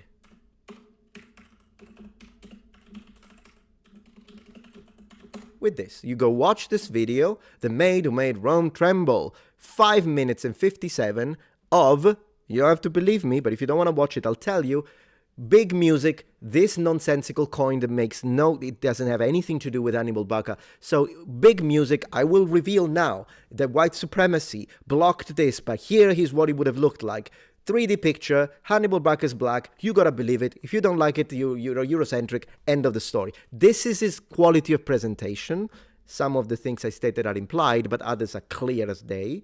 And then compare it with my video presentation, which I'm not saying that, oh, I'm so good. No, thanks to my team. Thanks to Dr. Canestrelli, who presented me all of the Etruscan coins and the coinage and the material. We went into the deep analysis of the constituents of the freaking coins in order to get the different elephants, for instance, because Hannibal Barca used a different elephant. All the other elephants were from Africa, but his elephant was from India. We know that he has a different elephant. Anyways, you compare them and then you make your mind. Who is right, who is wrong, entirely up to you. Absolutely. So, with that presentation, did black people build, where is it? I'll have to reopen it. I'm going to reopen it, sorry. But let's have a look at these articles. They claim black people built the Stone Age. Because people asked me, and I am not someone who is afraid of the backlash for answering a question. There is no question that should ever be shamed. And yeah, I'm going to address it, guys. I'm going to address it. Let's see. History book prompted. Let's have a look at Daily Mail. Not that I particularly like the Daily Mail, but let's see what they say. So do keep in mind that the Daily Mail tends to be biased. But with that out of the way. Or they're actually using woke. Now woke history book promoted to school classes. Goodness gracious. Claims Stone Age was built by black people. B should be capital, just like W and Y should be capital anyways. While Waterloo and Trafalgar go untaught. Woke teaching resources promoted to schools claims that Stone Age was built by black people and the Roman Emperor Nero married a trans woman. Oh yeah, well this part of course is, yeah, I've already discussed this also when it comes to Elagabalus. Yeah, Elagabalus. First, Elagabalus, just like the Queen of Sweden. There is a Queen of Sweden that they say was transgender. Neither Elagabalus nor this Queen of Sweden were transgender. It doesn't make sense to say it. And the cool thing that I did, because I knew that people would have called me transphobic due to this statement, I actually said that on a dedicated video. And then I found a transgender historian who agrees with me, took a clip and put it on my video. Now tell me that what I said is transphobic, because if you think that, then you're just calling a transgender person transphobic. So there is that. Not just me saying that, according to whatever. Okay.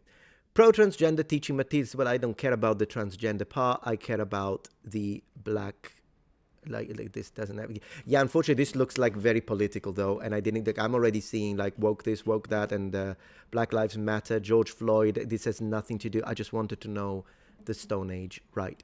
The prestigious center-right unit found that George Floyd's death, again, no. Former history teacher and chairman of Campaigns for Real Education, Chris McGovern, said it was clear that the subject had been captured by the left. Oh gosh, this is so political. I don't care. I wanted to see British history. Okay, here. The report added that some resources, such as the book Brilliant Black British History, push contested narratives. open quotes, close quotes, such as black people building Stonehenge, sorry. I don't know why. Did I say Stone Age up to this point? Kujian says, bro, stop. Are you talking to me? Because if you're talking to me, you're going to get banned. But if you're talking to someone in chat, you can have the flame wars you want. I'm not going to stop anything. This is my channel. I don't know if that's what you meant. In the meantime, though, I got a lovely super chat. Tyler, could you do me a huge favor, Metatron? Absolutely. Let me know what that is. Tyler, I'd be happy to do that. Yeah. Be very happy. But in the meantime, I'm going to continue reading. How about that? Okay. So, Chairman said this. Right. The book is marketed as, open quotes, a must-have in any school library, close quote, but its claim that early black Britons built the world-famous Neolithic stone circle is, open quotes, hotly contested and outside mainstream historical thinking, close quotes, yet presented as fact, according to the think tank. All right, of course, we're not going to just read this, because I want to read from different positions and different sources. In fact, do you know, is the Daily Mail, because the way this is, it's funny because at one point I asked, do you guys think that, what kind of political bias do you think the Daily Mail has? And I've had people telling me all sorts of things. So what do you guys think? What is the political bias of the Daily Mail? Let me know. In the meantime, I'm going to continue reading and then I'll have a look at chat again. Right. So, what do they base it on? That's what I'm interested in, the evidence. This is Elagabalus, by the way. That's a statue of Elagabalus. Great. A history book promoted to schools claims the Stone Age was built by black people. A policy exchange investigation found. All right. I'm not interested in talking about Elagabalus because I've already addressed it on a dedicated video. While in some cases these initiatives have a positive effect, such as exposing pupils to, open quotes, wider world history, close quotes, the report flagged serious concerns about replacing facts with biased narratives. Look, you know my position. Any narrative that is biased and it comes from a political message and enters schools is dangerous. I don't even care what side. It's dangerous because that's what happens, for instance, in the 20th century regimes. Look at the Germans in 1940s. I'm sorry I have to say Germans, but I cannot say the N-A-Z-I word or this is going to get demonetized. I hope you all appreciate that. And that's what they did. Same in Italy. That's what they did. It starts in school. Why does it start in school? Propaganda is very powerful. It's a very powerful medium. And it can be used on all people in society. But when you use it to children, then the children are the most... they are the people that suffer the most within society. Because they haven't still completely, of course, developed the prefrontal cortex, their ability to distinguish something that is false objectively and something is true is really, it's not there yet. It's not fully formed. And so, of course, when you tell them something is true, then they'll believe it. And it's something that is being taught, and I say that as an educator, former educator, is you teach something to a child and it was wrong. And I know we have all gone through this, by the way. Something we were told, we were very young, they told us something, and then it happens to be false. And you're like, really? That was false? You believed it because you were either maybe your parents told you they were wrong, maybe your teacher told you they were wrong. I mean, look at the idea of plate armor is so heavy that you need a crane to lift the knight and put it on top of the horse. This is something I heard my history teacher say in middle school. This isn't something that was said by someone who didn't know anything. Well, yes, it was. I was told by a teacher. It was wrong. But did you have any way in middle school when you're 12 to think, I don't know if that makes sense, honestly. Maybe you could ask your dad, I guess, but it's difficult. And the younger you are, the more easily subject to the power of propaganda you could be. So once the message is established in your head, it's not easy to remove it. It can be removed, but it's not easy. And you need to present good evidence, you need to show the logical fallacies. It's not an easy thing. And that's why what is taught in school is very important. What are you teaching these kids? It's always has been, exactly. That's what happens. I mean, yesterday, I read a little bit of the book called Propaganda by Bernays, Edward Bernays, Freud's nephew, and yeah, it's a real thing. It happens, and so that's why I feel that we really need to look very closely on what is being taught to our children in school, because otherwise, what propaganda does, and we have seen this again with 20th century totalitarian regimes, is that the children are fed the propaganda, the adults die, and they get breeded out.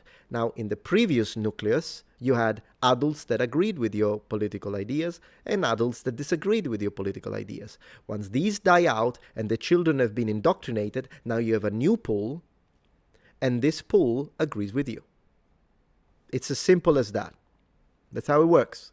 It's how consensus is fabricated. It's how consensus is fabricated. Social engineering. That's what it is.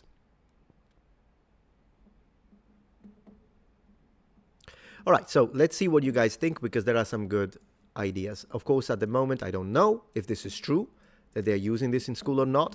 So Ixtab says, to give some voice to you guys, they don't even provide evidence it's being used in schools, just say that it is marketed to schools. Daily Mail is trash. Yeah, I mean, Daily Mail, I've debunked Daily Mail a few times. Did you remember the episode on my channel about the wall, the Hadrian's Wall? Because oftentimes people speak about this wonderful, beautiful relationship between Emperor Hadrian and his lover, right? This is something that is often put. I've recently watched a video where a pastor was celebrating this relationship between Hadrian and his lover. I would like to underline, however, that anyone who has studied, and the Daily Mail was speaking about that, the building of the wall, Hadrian's Wall, but then they said it's important for queer history because they want to celebrate the fact that Hadrian was most likely, from the modern perspective, we can consider him to be some form of bisexual, maybe. Although then again, these words don't necessarily overlap correctly with the experience of same-sex attracted people in period, but just for ease of use now, having given that caveat, he will be something like a bisexual.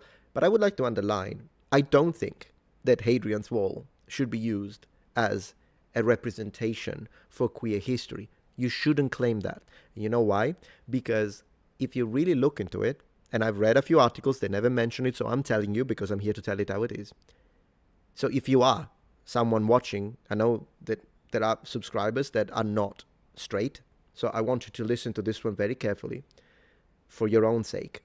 Don't try to claim Hadrian's beautiful relationship and love that he had with his partner, because it's not a position of two homosexuals, two gay people, and they loved each other. No, it's a powerful man in authority that exploited a child. This is the truth. So don't claim it. Okay? Don't claim it. Just as a suggestion, because I care about every person's safety. I want everyone to be able to live safely on this planet. I want everyone to never be afraid. So if you don't want that kind of connection, that's what I'm telling you. So the activists that try to make these connections, and I saw a pastor doing that, a pastor saying the beautiful relationship that Hadrian and love, because he was trying to push the idea of love is love. Do not use Hadrian. And I tell you, someone who knows exactly the details, because I've read the sources, I know exactly the detail of that specific relationship. Don't claim it. That's what I'm telling you, for your own sake. Just don't claim. Just say, I have nothing to do with that. I don't want to have anything to do with that. That's what you should say. I know that some people are like, don't you tell me what I need to say. No, fine. I'm just speaking to help. Okay? And to tell you, I know and if I know it, someone else knows it. Don't claim that relationship. This is what I'm telling you. Okay? Right. I'm still want to finish this so we know if this is nonsense, it's nonsense. If it's not nonsense, it's not nonsense. I do want to know how this continues. All right. So, positive effect. It warned in too many cases this process has gone too far, leading to the teaching of radical and contested interpretation of the past as fact, or with anecdotes of interesting lives, replacing a deeper understanding of the core drivers of history.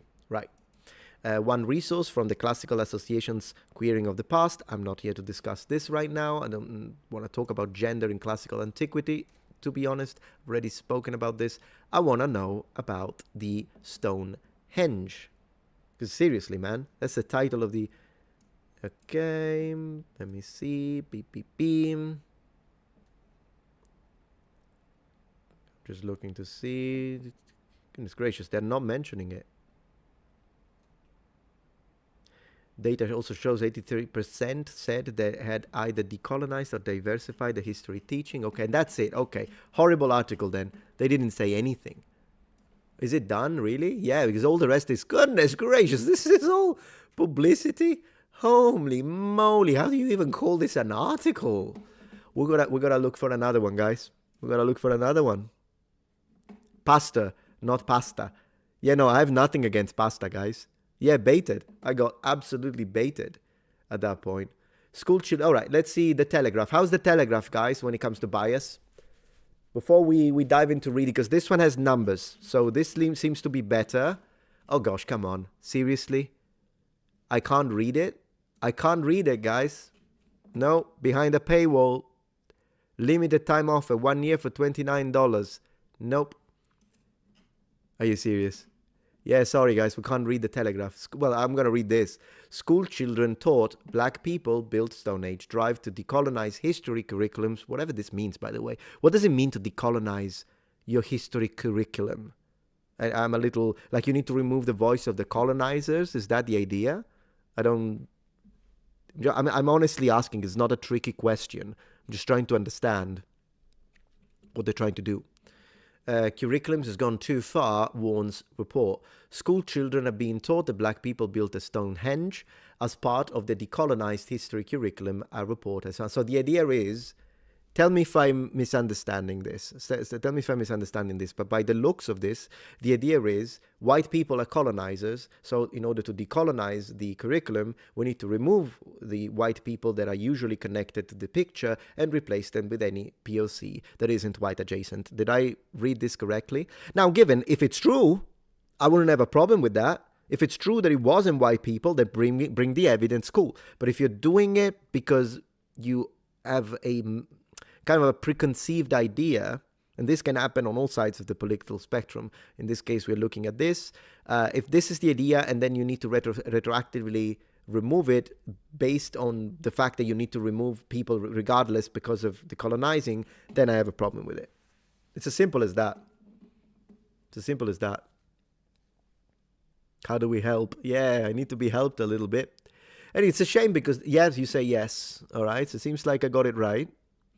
I know that you're very mixed, by the way, politically. This is why I'm asking you, because I know it's not going to be an echo chamber. This channel is anything but an echo chamber. And so I know that some of you will give me perspective from different ideas, and this way I can try and build and interlock everything together and try to figure this out. Because, yeah, anyways, unfortunately, we can't read the Telegraph. That's a shame. What else have we got? Bet.com.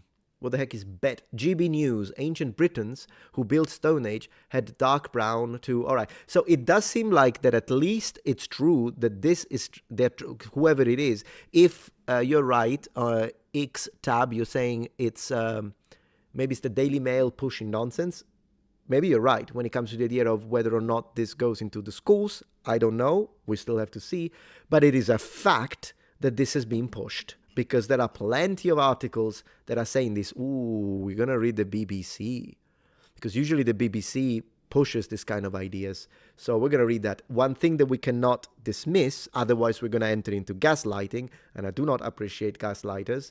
One thing we cannot dismiss is that this has been pushed. Okay, so this idea has been pushed. We need to, let's judge it upon their merits. Thank you very much, Tyler Brownie, for the support. RFK and autism, what did he actually say? I have no idea, mate. I don't know anything about it. You're talking about the, I think you're specifically talking about American politics, like the, what, make America healthy again? Is that what you're talking about? I don't know. Not my area of expertise, so I'm not gonna talk about it. I don't know. Plus, I don't know anything about like the medical stuff, so anything I would say wouldn't really have any weight. I'm saying don't listen to me. When it comes to autism or when it comes to vaccinations, I haven't got a clue. I'm going to be frank about it. Well, we've got a few more articles to read, my friends. I do want to see how we're doing with numbers. Splendid numbers. Well, I love that. Appreciate you being here, guys. For the controversial stuff, for the non-controversial stuff, I really appreciate that. All right. Yeah, look at this. Look at what Master is saying on Twitch. I appreciate that because that is so true. He's saying, Master, I grew up semi-far left. Yes, this chat has a politically diverse group of watchers. 100%. I can see it. People even tell me. People tell me, hey, I'm a conservative. I've got ultra-conservatives. I've got lefties. I even had, you remember the situation where I got apolitical people, I got centrist. One thing that I noticed is, do you remember when Alec Gunter made his videos against me and he was calling me a fascist, calling me a Nazi, ooh, I said the word, yellow dollar sign, all that kind of stuff. I noticed people in my comment section, clearly he's a very, I don't even know if I wouldn't even call him, we need to create a new term and call it alt-left, because I have people who in the far left, actual communists, that don't treat people like him. So where do we put him? Do we put him in even more far left than the far left, or do we create the alt-left? I don't know where to place him, but people that call everyone fascist, everyone this, everyone that, now a racist, and that kind of stuff, whatever. Anyways, you know what I'm talking about. And he clearly very, very offended left type of guy. And then, of course, people in my subscriptions that are right-wingers absolutely hated him for obvious reason. But I've got people in the comments saying, hey, I'm left-leaning. Please don't think that we are all like that. I hate that guy. And I'm like, yeah, this guy was so bad at argumenting his attacks against me that he had centrist, lefties, and right-wingers hate on him. Man, that is a major failure. That's a natural one on a D20. Am I right? But the best one is Gabriel, because Gabriel is a chicken wing supporter. He's a chicken winger. And I mean, how can you fault that? A chicken winger. Thank you, the ex-Andrew, for supporting the stream. Wayback Machine to get past paywall. Yeah, I know. But thank you for the support. I think eventually, I don't know if I want to give money to the whatever the heck they're called, the Telegraph, but I'll consider it. Thank you, Jeebus, for man, that's very generous of you, appreciate it. They're claiming Western hunter-gatherers were black, but it's false. They were darker skinned, but not black. I see where you're going with that. The builders of Stonehenge weren't them. Anatolian farmer descended people built the Stone Age, basically Sicilian. Well, I don't know why you may say Sicilians, though. I'm a Sicilian and I'm not black, mate. I'm a Sicilian. So I don't know why you're saying that. Sicilians are very diverse. Thank you for the support. Sicilians, at least today, are very diverse, but we have been that diverse for a very long time. You have Sicilians with blonde hair and blue eyes. You have Sicilians with darker complexions. You have Sicilian with dark eyes and hair like me, but very light skin. So, like, I'm not an Irish, but I mean, no one would call this swarthy, at least as far as I know, if you go eyes. And then you have Sicilians with red hair. You have Sicilians with you have all sorts. You really have all sorts, and that's just how it is. That's just how it is. But yeah, regardless, cool. That's the situation, guys. I'm a reality supporter, absolutely. I think that's where you need to draw the line when it comes to radicalization, because I noticed that it's usually, regardless of where you come from, right? This is your position, and then this is your opponents. When you engage with the toxic extremist, you are always pushed a little bit to the other side. That's what extremism does. So they do some blah, blah, blah, they spew toxicity and you're pushed a little more. Spew toxicity and you're pushed a little more. Eventually, if you're not careful, that's why I like to stay moderate. What happens is, which moderate doesn't mean fence sitter, by the way, I'm just saying it.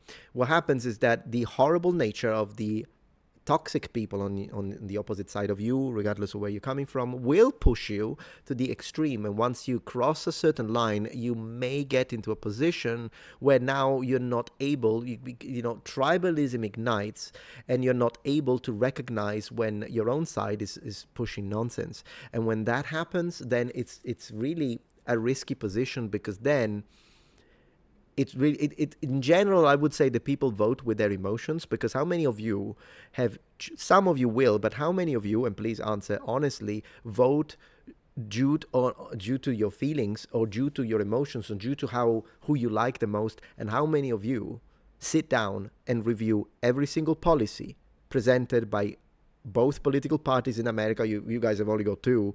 In Italy, we got plenty, but in America, we got two. You review every single policy and then make the decision to vote based on the salience of those policies. How many do this? Maybe some of you do. Maybe some of you do. I do say that this community tends to be quite educated, but I think a lot of people vote because of a feel. We can even say a vibe, if you want to use that discussion, and those can be manipulated. Those can easily be manipulated. It happens a lot. But thank you for the support. Let me double check that I'm not forgetting any other fun funding. Yes, I do. So let's have a look. Thank you, Vlad Stain, for supporting the stream. A lot of these people are so sucked up in their own bubble that they will find racism in anything. Oh yeah, absolutely. Even to the point of believing in flat out lies. You know what? When this happened with the Wizard of the Coast. Wizard of the Coast went so crazy and so cringy, apologies, that they said that half elves are racist. And I'm like, hold on a minute. What? I mean, if anything, if you have a problem with half elves, that's a racist position.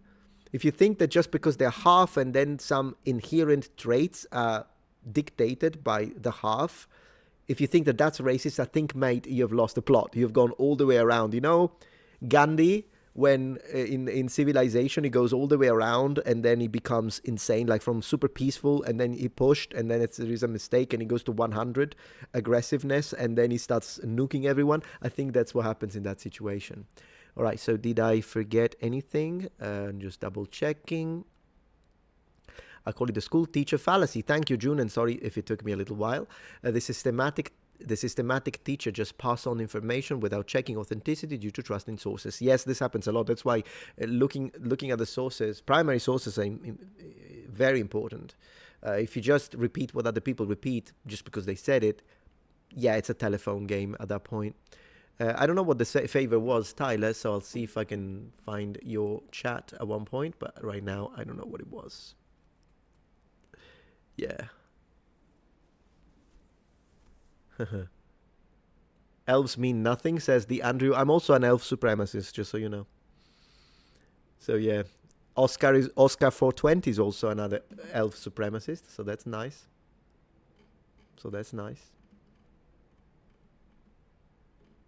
Cool. All right. Let's choose another one. So we can't read the Telegram. I wanted to see. Let me have a look. We got the Independent. All right, let's see BBC. Come on. Show me the fiber of your fabric. Stone Age DNA reveals origins of builders. So are they pro? Are they pushing it? That's what I would expect. The ancestors of the people who built Stonehenge traveled west across the Mediterranean before reaching Britain, a study has shown. Researchers compared DNA extracted from Neolithic human remains found across Britain with that of people alive at the same time in Europe. Already you need to tell me the pool, because if the pool is very small, then it's not representative to the population, the entirety of the settled populations, but just to say, the Neolithic inhabitants were descended from populations originating in Anatolia, modern Turkey, splendid, so like Fertile Crescent. Already that would make me think Semitic, but let's see. That moved to Iberia before heading north. They reached Britain in about 4000 BC. Details have been published in the Journal of Nature, Ecology and Evolution. We might check this one. Okay. The migration to Britain was just one part of a general massive expansion of people out of Anatolia in 6000 BC that introduced farming to Europe. Before that, Europe was populated by small traveling groups which hunted animals and gathered wild plants and shellfish. One group of early farmers followed the river Danube up into Central Europe, but another group traveled west across the Mediterranean. DNA reveals that Neolithic Britons were largely descended from groups who took the Mediterranean route, either hugging the coast or hopping from island to island on boats. Some British groups had a minor account of ancestry from groups that followed the Danube route. Okay, so we are talking minor. This is key. And you know why I'm focusing on this? I'm focusing on this because population replacement is very rare. Complete population replacement. Population mixing happens. Populations whereby there is a new ruling elite happens in history quite a lot, but the complete misplacement of an entire people from a large expanse of land, all of them are either completely exterminated or completely relocated, and now an entire new people takes their place. It happens, but it's very rare. And a lot of the times, this is what people that push this kind of ideas, whether it be Afrocentrism or Afrocentricity, as they want me to call it, whether it be Afrocentricity or whether it be other fringe ideas, they do base this on it. And I watched a video, I wish I had it here prepared, but I might look for it. But I've watched a video that said that the ancient Romans were black, but then at one point, the entirety of the civilization, but then at one point, migrants from the Caucasus, so Caucasians and whites, entered Italy, kicked everyone out, and replaced them. That's what they say. This is impossible to justify. This is impossible to justify. Because in order for that to happen, it would mean that you would have to literally exterminate everyone. And this was something that, was tried by the Austrian painter and the Austrian Painter Fan Club in Germany. They tried to focus that, and they failed with they got a lot of people dead. But they failed. They tried to do it with gypsies, they tried to do it with Roma, they tried to do it with people with disabilities, they tried to do it with Jews, and they still failed to completely eradicate, and they used modern technology. I mean, not vintage for us, but modern for them.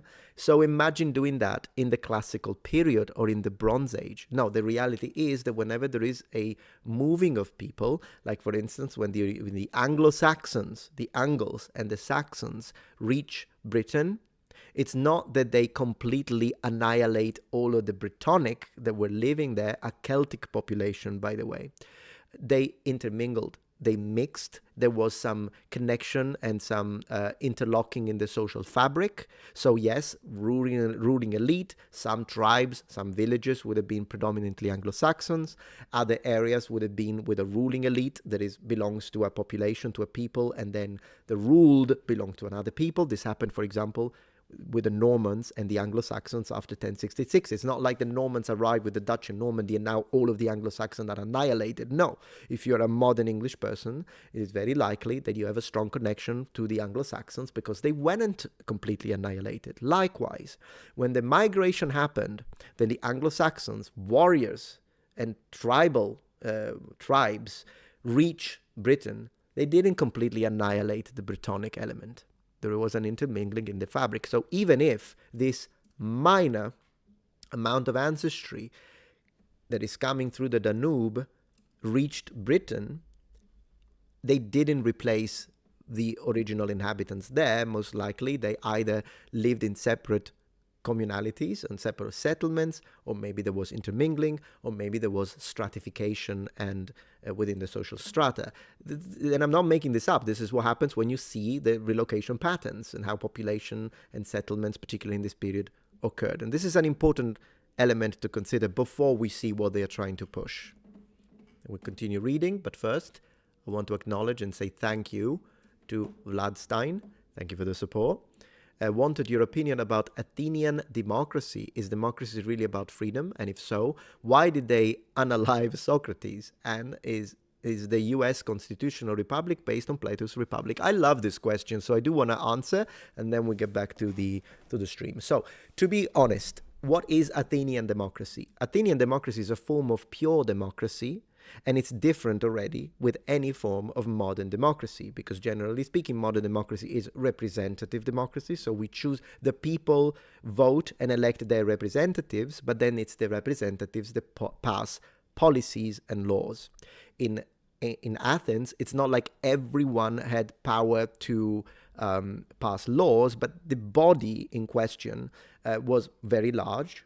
Okay, so they definitely did have a say when it comes to the laws, foreign policy, for example, whether you should go to war or not. So it was a form of pure democracy. They are not equivalent because, for instance, one of the differences between, I want to put Twitch chat here as well, give you a little, there we go. display. One of the difference, for example, is who is allowed to vote. Obviously, women weren't allowed to vote in Athenian democracy, whereas in modern democracies, women are allowed to vote. But slaves weren't allowed to vote. Not a discussion we have to have with modern democracies, but in general, so males, but you also had to be a citizen, and that's a point of commonality. Since you're asking me about the USA, I'll answer whether it's a constitutional republic. I mean, it is, but I want to answer a little bit and kind of defend that. I do want to say that in the modern period, you have to be a citizen as well. So that's in fact a point of commonality. I am not a citizen of the United States. I live here. I cannot vote. Given the government has sent me recently, the American government has sent me a letter, and they told me that I can begin my application to gain American citizenship, which I will, and I'm very happy about that. Maybe after that process is finished, I will be allowed to vote, and that's that.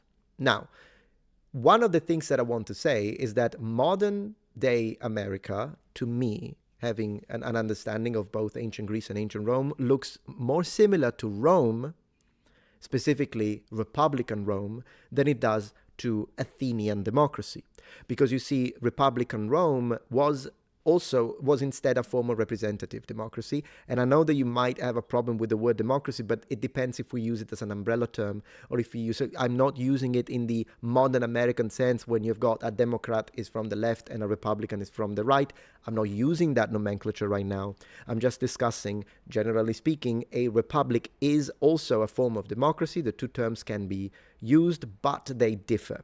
And one of the differences is that the republic in Rome, you would elect the senators, but then it's the senators that pass the laws, and that is a lot closer to how America is. So to me, the type of government that you have in America today is in fact closer to the senatorial Republican time of Rome. And the other thing that I want to say is that if you think about it, if someone were to ask me, and it's not easy for me to admit this because I'm an Italian and we're very proud of ancient Rome, but if you look at modern Italian government, and then you look at ancient Rome, and then you look at the modern American government, and then you look at ancient Rome, objectively, America is closer to ancient Rome than in the way that you even got the eagle. The Romans used the eagle. It's closer. In the modern Italy, I love Italy. It's great for food. It's great for tourism. Italians, I think we're great people. But yeah, I mean, we can't even put together a freaking bridge. It takes us 30 years and it lasts 3 months. I'll just have to be honest about it. So that's my answer to that. That's my opinion. Feel free to agree or disagree. But that's how I would say it. Okay. Of course, this was an answer from history and a little bit of political science. I'm not doing modern politics because I do know that in modern politics it's like, I get it, but whatever. That's my position. And excellent analysis. Thank you, BDB. I appreciate that. And yeah, Bug says, bravo, appreciate, thank you. And yeah, so that's how it is. And I'm still studying, by the way, American politics because I do want to understand it, since eventually I will be allowed to vote. And when I do vote in the future, I want to make a vote that is informed. I want to understand the policies. I want to understand the positions. And then I will vote for the party and the candidate that aligns the most with my core beliefs and ideas. And that's how it is. Oh, interesting one. The Andrew says, Roman salute, pledge to the flag, salute to service. Yes, although then again, the Roman salute is not a thing, so I'd like to underline that. The Roman salute that I can't do now, otherwise it will be clipped, and we're going to have Metatron does the fascist salute. It wasn't a thing in ancient Rome. There is no reason. What the emperors did, and I can do this in statuary, is this. So a bit like when you salute a crowd, we do this. The Romans did this. We don't know if they shook the hand or if they just did this to the public to mean I'm gonna address you, so shut the F up because I'm the emperor and I'm close to a god. Very likely. But yeah, they do this when they address the public. And the other thing, but the Roman salute, the way we see it in the early movies, is nonsense. That didn't exist. It wasn't a thing. And interestingly enough, the one statue that sometimes people present as evidence for the Roman salute, which is the Augusto. the Prima Porta, and we find it in the Vatican museums from Imperial Rome. And people say, but look, if you really look at it, he is kind of doing the salute, even though he's not. I mean, whatever, because, I mean, he's just doing this with the finger, but what have you. He's just doing this, but regardless, maybe this, I mean, I would think that this is closer to, guys, you need, let me show you my Second Amendment, than a fascist salute with a full hand, but whatever. Regardless, this is nonsense, because exactly as Evil Black says, because he's been watching a lot of my streams. I appreciate that, Evil Black. Thank you so much for being here. This arm is not original to the statue. In fact, this is the third installment, and the original arm, because it kept falling, and the original arm, he was holding a spear, business end, hitting the floor. So no, this is not a statue. And you're like, but Metatron, are you building a straw man? No, you Google it. Google it. You'll find articles that say, look, this is a fascist salute. They do. I've read them myself. And also, the statue was entirely in color. Let's have a look at these colors for a moment, right? I know there are a lot of tangents on this stream, but this is me, all right? Probably we can do a psychological analysis of why I'm a little nuts. So let's have a look at the colors of the statue. And yes, so it would have been entirely painted. It's possible that this would have been a purple, considering that this is the emperor. So as a possible alternative, I would make this entirely purple, which would have cost an F ton of money. The characteristic of Roman musculata armor, which most likely would have been metal, is that it was extremely ornate, which is, as you can see here, so this is representative of, and it's typical of Rome, by the way, because in ancient Greece, usually it's just the muscles. The Greeks were like, no, you need to see my muscles, look at me. And the Romans were like, I'm going to use this just to show you a little bit of propaganda and show you this is what I've done when I've conquered this other people, and they were submitting to me. So that's what the Romans did, because the Romans are all about propaganda. The only thing is, I can't really see his eyes, but it's probable, based on the sources, that, and this is, by the way, Gaius Julius Caesar Octavianus Augustus, so the first emperor, adopted nephew of Julius Caesar. In the sources, they tell us that his eyes were either gray or blue. We don't know, because the term in Latin, it's kind of overlappable, and we don't know which color was exactly. So imagine a spectrum between gray and blue. And his hair, in this case, looks like kind of a darkish, medium dark brown. I would have made the hair lighter, but still brown. So light brown, because the term in Latin is subflavium, I think is the correct term if I'm not wrong. Keep in mind that the one without sub is blonde, and it's specifically Germanic blonde. So when they add sub, kind of sub in English, it usually means a darker variety. So his hair would have been a very light brown, and his eyes probably blue or gray. So I wouldn't make him completely blonde, but to me this is a little too dark, considering the original term that is used in the sources as they describing. So, but yeah, the statue would have been fully painted. I think other than that, maybe this is a little too white, okay? I'll give you that. This is a little, I think the guy is a little anemic here. But in general, that's how I would represent it. And in fact, not only is he my favorite emperor, but he is, and this is the bronze one. I believe this is the one that is found, yes, still Prima Porta, because there is a replica in Naples, by the way, that you can go and observe. But yeah, that was fun. It was fun. Very cool. When it comes to this, is a very good question from Master. He says, redhead? No, I don't think he would have had redhead, but you do ask, meaning he had Celtic genes. So when it comes to Celtic genes and the color red, there is something that we are told by Pomponius Mela as the source. I want to give you the source, and Julius Caesar agrees. Do remember that even though Julius Caesar or Julius Caesar did not conquer Britain, he did go there. So he's an eyewitness of what the Celts looked like. And they tell us that even though the Gauls and the Brittonic people had blonde hair, that's what they tell us, blonde hair and blue eyes is the characteristic of the Gauls and the Brittonic, the Britons. When it comes to the Scots, so the Picts, they tell us they had red hair. And I think that that's a fascinating thing. Of course, they're generalizing. They're not, although then again, a certain level of ethnic, what do you call it? I can't think of the word. Homogeneity. I don't know. you know what I'm saying, ethnically homogenous, tribal, yeah, people, even in the Middle Ages, if you go to the Czech Republic and you go to the rural areas, probably 95, 98%, we should expect them to be very ethnically homogenous. There you go.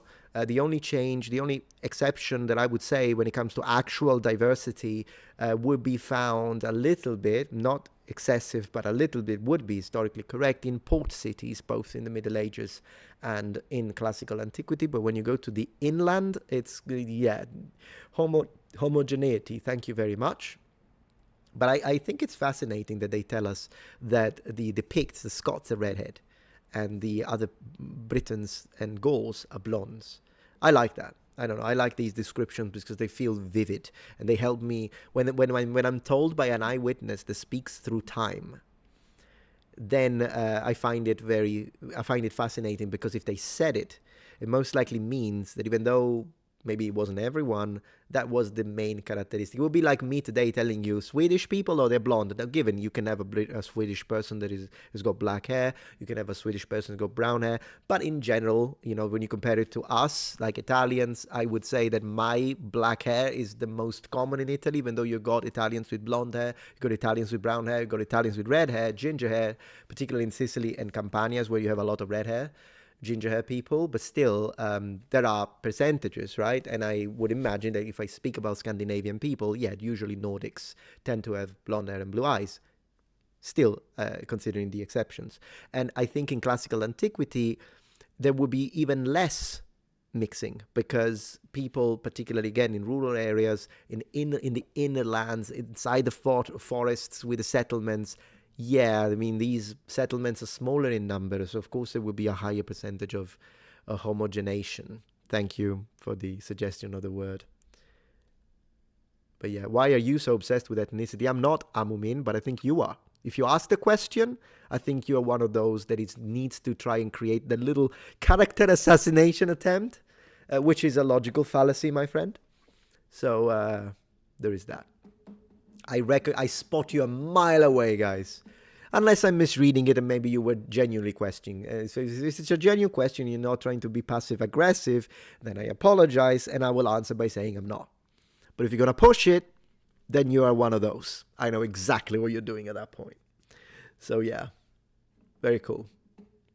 Little rage bait. Yeah, but it doesn't rage. I laugh about it, so I don't have a problem with it. Okay, so when the researchers analyzed the DNA of early British farmers, see, these are the guys that are fixated, not me. They found they most closely resembled Neolithic people from Iberia, modern Spain and Portugal. Okay, these Iberian farmers were descended from people who had journeyed across the Mediterranean from Iberia, or somewhere close. The Mediterranean farmers traveled north through France. They might have entered Britain from the west through Wales or southwest England. Indeed, radiocarbon dates, careful because Dr. Hawass is not going to like this sentence, suggest that Neolithic people arrived marginally earlier in the west, but this remains a topic for future work. Okay, in addition to farming, the Neolithic migrants to, I think they use this term on purpose, and I say as an immigrant, by the way, but I know BBC well, I know my chickens, to Britain appear to have introduced the tradition of building monuments using large stones known as megalithics. And this would be very interesting if it's true. And I hope they provide the basis, the foundational basis on this statement. And if it's true, I'll say thank you for teaching me something interesting. Stonehenge in Wiltshire, did I pronounce it right? Was part of this tradition. I ask because sometimes with the Shire and Shire and all that, like Shropshire, you got some very interesting situations, guys. So there's that. Although Britain was inhabited by groups of Western hunter-gatherers, for some reasons, in quotes, when the farmers arrived in about 4000 BC, DNA shows that the two groups did not mix very much at all. Great, so they lived in separate communities, fine. So they both exist, though. The British hunter-gatherers were almost completely replaced by the Neolithic farmers. And that is the statement that I already find difficult to believe. I might have to dig deep with the team and have a look at this statement because, as I say, apart from one group in Western Scotland where the Neolithic inhabitants had elevated local ancestry, this could have come down to the farmer groups simply having greater numbers. Right. We don't find any detectable evidence at all for the local British Western hunter-gatherers' ancestry in the Neolithic farmers after they arrive, said co-author Dr. Tom Booth, a specialist in ancient DNA from the Natural History Museum in London. That doesn't mean they don't mix at all, it just means that maybe their population sizes were too small to have left any kind of genetic legacy. Co-author Professor Mark Thomas from UCL said he also favored a number of game explanation. Okay, Professor Thomas said that the Neolithic farmers had probably had to adapt their practices to different climatic conditions as they moved across Europe, but by the time they reached Britain, they were already tooled up and well prepared for growing crops in northwest European climate. The study also analyzes DNA from the British hunter-gatherers. One of the skeletons analyzed was that of Cheddar Man. Ooh, this one was big area of contention, isn't it, recently, the Cheddar Man? I remember reading a little bit about it. I was even thinking of making a video about it, but then I forgot about it. Whose skeletal remains have been dated to 7100 BC. He was the subject of a reconstruction unveiled at the Natural History Museum last year. DNA suggests that, like most other European hunter-gatherers of the time, he had dark skin combined with blue eyes. Okay. Still, that doesn't necessarily connect to the idea that he was black, though. So I would like to know how they then say, because dark skin doesn't automatically mean black, at least in the way we use the word today. So I think what I would do at this point, in order to avoid any possible manipulation of the public through linguistics and semantics, I would say let's first determine what you mean by black. Are we using the ancient terminology, so the way the Greeks and the Romans mentioned the Ethiopians, but in reality they mean everyone who would today be considered black in the African sense? What do you mean by black? I would really want to know. And the reason why I'm asking this is because even the term white is highly contested. It's not just a matter of black. Let me in fact establish my point before we continue. The term white, even today, is contested. We don't even need to go 200 years in the past and see what Benjamin Franklin thought of the term white, and if we did, we would find out that neither Scandinavians nor Irish nor Italians will be white, not even French will be white. I wouldn't be white. An Irishman who is as white as my freaking headphones wouldn't be considered white. So only, I would say, Anglo-Saxon, Western, English heritage will be considered white, and a little bit of Germanic, and that would be it. Spanish people wouldn't be white, so that's the Benjamin Franklin idea, and some people in America cling to that idea even today. I'm going to read the super chats in a second. But the thing is that it really depends on perspective. In fact, it's very easy. I'm going to ask the question now, am I white? And then you'll see people in the chat will give different answers. So if you're black, you will say, yes, you're white. I can tell you that 100%. If you're black, you're watching this, you'll call me white. No one in his right mind who is black will call me anything but white. People who are from Europe, it will depend, because generally, at least in Italian, and I imagine in Spanish too, we have an expression, l'uomo bianco, the white man. What we mean by that in Europe is European people. European. Southern, Northern, Western, European. Okay, we're all white from that point of view, from the perspective of European. Why? Because we mostly base it on the skin color. If your skin color is like this, you're white. Now, people in America today kind of depends. Some will say, no, you're not white, you're Italian, which is kind of silly because white is used for ethnicity. Italian is nationality, so there is a little bit of a weird overlap there.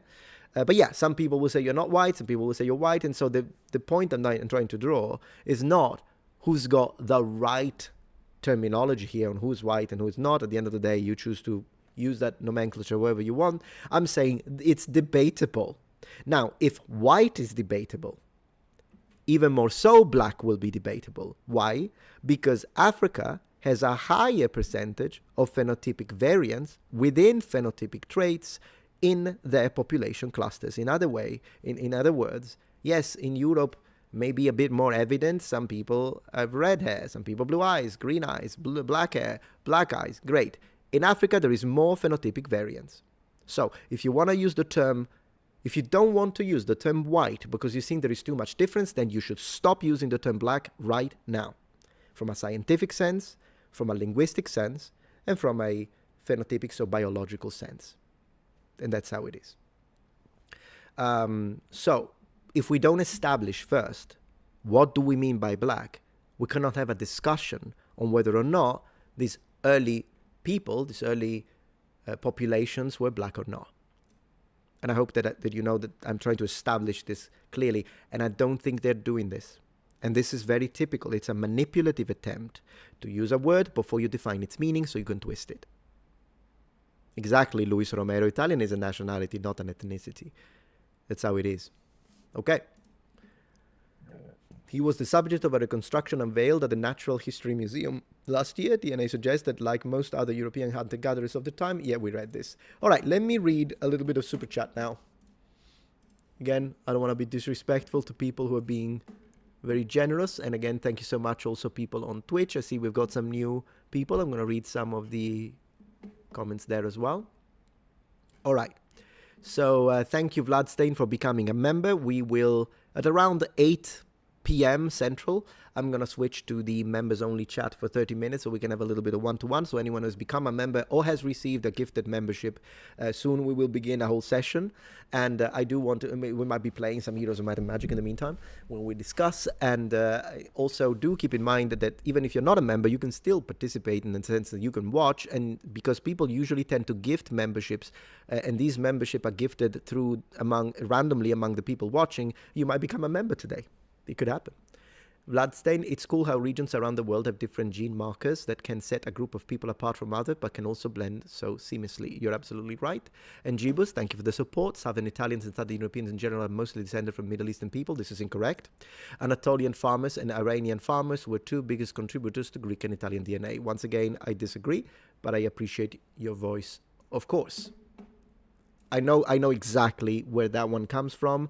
It's used to push ideas like Nordicism and the idea that the ancient Romans were only related to northern Italians and Celtic people, but not central and southern Italians. We as a team strongly reject that idea.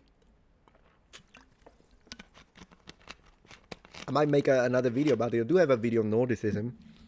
And we use the sources, by the way, how the Romans describe themselves. And that's a strong indicator to why that position is incorrect. Man, once I actually upset a guy so much that he sent me threatening emails because I said the Romans were a Nordic.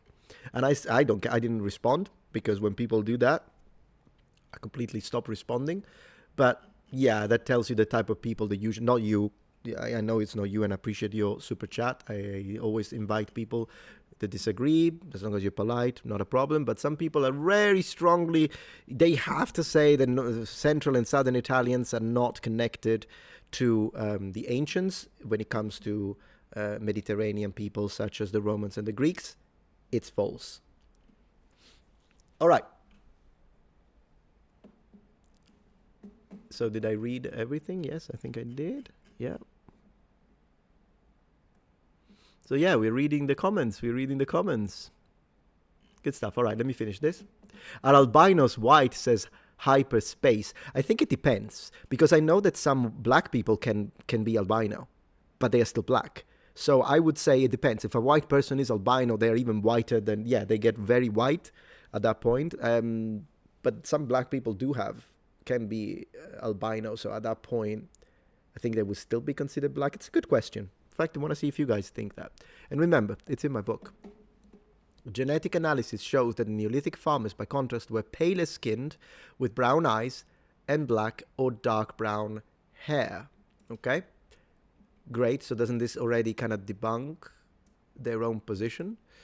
Towards the end of the Neolithic, in about 2450 BC, the descendants of the first farmers were themselves almost entirely replaced when a new population called the Belgica people migrated from mainland Europe. So Britain saw two extreme genetic shifts in the space of a few thousand years. Professor Thomas said that this later event happened after the Neolithic population had been in decline for some time, both in Britain and across Europe. He cautioned against simplistic explanations invoking conflict and said the shift ultimately came down to economic factors about which lifestyle were best suited to exploit the landscape. And that's the end. Dr. Booth explained, open quotes, it's difficult to see whether the two genetic shifts could have anything in common. They are two very different kinds of change. There is speculation that they are, to some extent, population collapses, but the reasons suggested for those two collapses are different, so it could be just coincidence, close quote. Now, my question is, this was wonderful. Okay, I enjoyed reading it. It's very fun. I think they self-debunked themselves, but that could be just me, since at the end of the day, it's just a cursory reading. I do not understand what that has to do with this. They didn't provide any evidence that this was built by those whom we would identify as black people today. So I don't know what that one was based on. I'll have to review the DNA statements, absolutely, Doru. I'm going to have to... This was just a cursory glance at this discussion. I'll probably make a dedicated video. Like this one will be cut into its own video for those who missed the stream. But then I'll probably make a follow-up video where we look at the evidence one by one. We see if we can find more articles that discuss this. And we go a little deeper and see how deep the rabbit hole goes. Fascinating stuff. It is interesting, though. I'll give him that. It is interesting, but here we are. Hey, Craig Gamford, so good to have you here. Thank you so much for leaving comments and interacting. It's always great to have you here. What book, says Dodo? No, I was just mimicking Dr. Hawass. Yeah.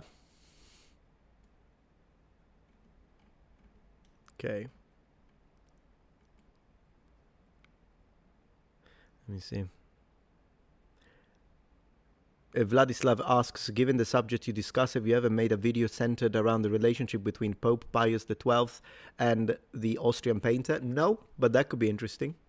Probably not a great relationship considering what some of the statements that... But yeah, I understand the political, you mean the political intricate... Yeah, sure. We could discuss it for sure. It'd be interesting.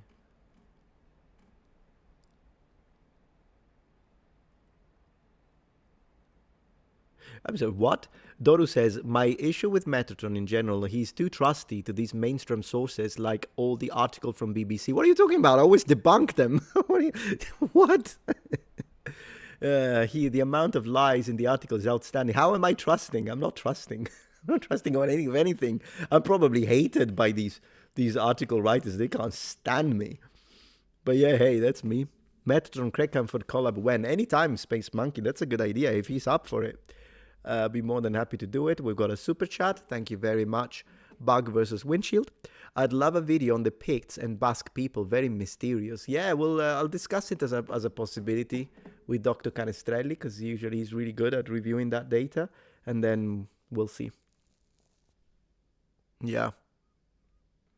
Oh yeah, I've seen much worse Gerloft on Twitch, as you say. I've absolutely seen much worse. Given, still, I don't think they should have defended this, and they didn't. They mentioned it, they didn't defend anything, and then, in my opinion, it looked like they were using a little bit of semantic shift in the usage of dark-skinned to push an idea. But then again, apart from that, I've seen much worse, so I will say that. Anytime, says Craig, and for the great, then we'll have to organize that, man.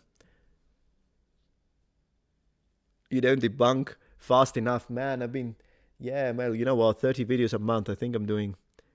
And the white chocolate is so good, says Gabriel. Technically, it's not chocolate, though. It's just the fat from the chocolate, right? I don't think white chocolate technically is chocolate, and I'm pedantic. So I will be pedantic. It's funny, someone actually in the comments today got pissed. I think it was like a Zahi Hawass fanboy, and he got pissed that I dared to challenge some of his positions. And so he said, Metatron, you're so condescending. And I said, oh yeah, and I embrace it, but you forgot to say that I'm pedantic. So don't forget that one too. I am pedantic and I know it. I'm pedantic.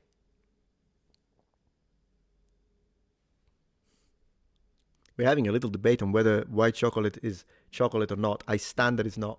Zahi, sorry, mispronounced. Yeah, Joe Rogan. And yeah. Denisovans did not have pasta carne bolognese. Yeah, no, they didn't. Yeah, I know, that's why they went extinct. So did the Neanderthals, right? It's because they didn't have pasta. How can you survive? Can you prove? This is an unfalsifiable statement when I say Homo sapiens sapiens had pasta. Prove me wrong. White chocolate is a bar of sugar, pretty much. I don't dislike it, by the way, particularly if it's Milka. And every time during streams, doesn't matter what we start talking, whatever the topic is, we end up talking about food. Hey, it is what it is. Master says white chocolate is waste products of the chocolate making process. It is the rejected materials. Man, there's some good waste right there. Good waste, good taste. Milk chocolate is best. I agree, Andy.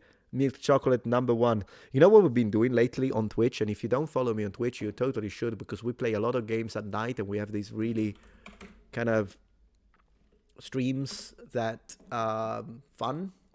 And one thing that I wanted to show you is that Metatron, your boy, has been a boba tea overlord. That's what Metatron has been. Because, yeah, right now I'm live, but if you look at my VODs here that nobody watches because VODs on Twitch make no sense, I play everything. I'm playing Ghosts and Ghosts, I've been playing Oblivion, I've been playing Civilization, Heroes of Might and Magic, but lately I've been playing this horror game. It's set in a boba shop, and man, it was funny. Ooh, you should have seen me. It was really funny, and we're going to play it more because I need to get the other endings. So, anyways, Metatron Gemini, I'm going to link it here. Come and follow me, subscribe and whatnot, and it will be great because yeah, I'm having a great time. That's what's happening. That is what's happening. Anyways, I'm gonna leave you with the chat for a moment because I need to get a drink and use the restroom very quickly. Yeah, Anno game, the one set in ancient Rome, I'm gonna play it live. Absolutely. You guys talk to the chat a little bit, and I will be right back. Thank you so much.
I'm back.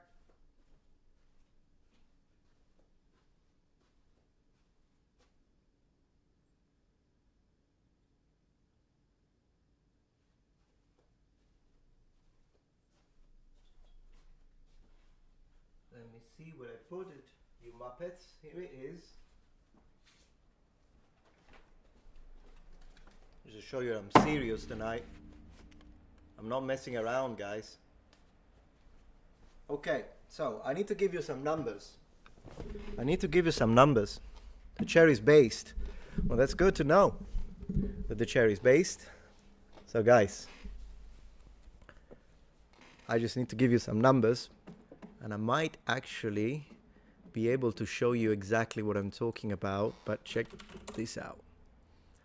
There we go. Yeah, we're gonna play some heroes now in a little bit, but first, while we talk, I do want to show you one thing very quickly. So, guys,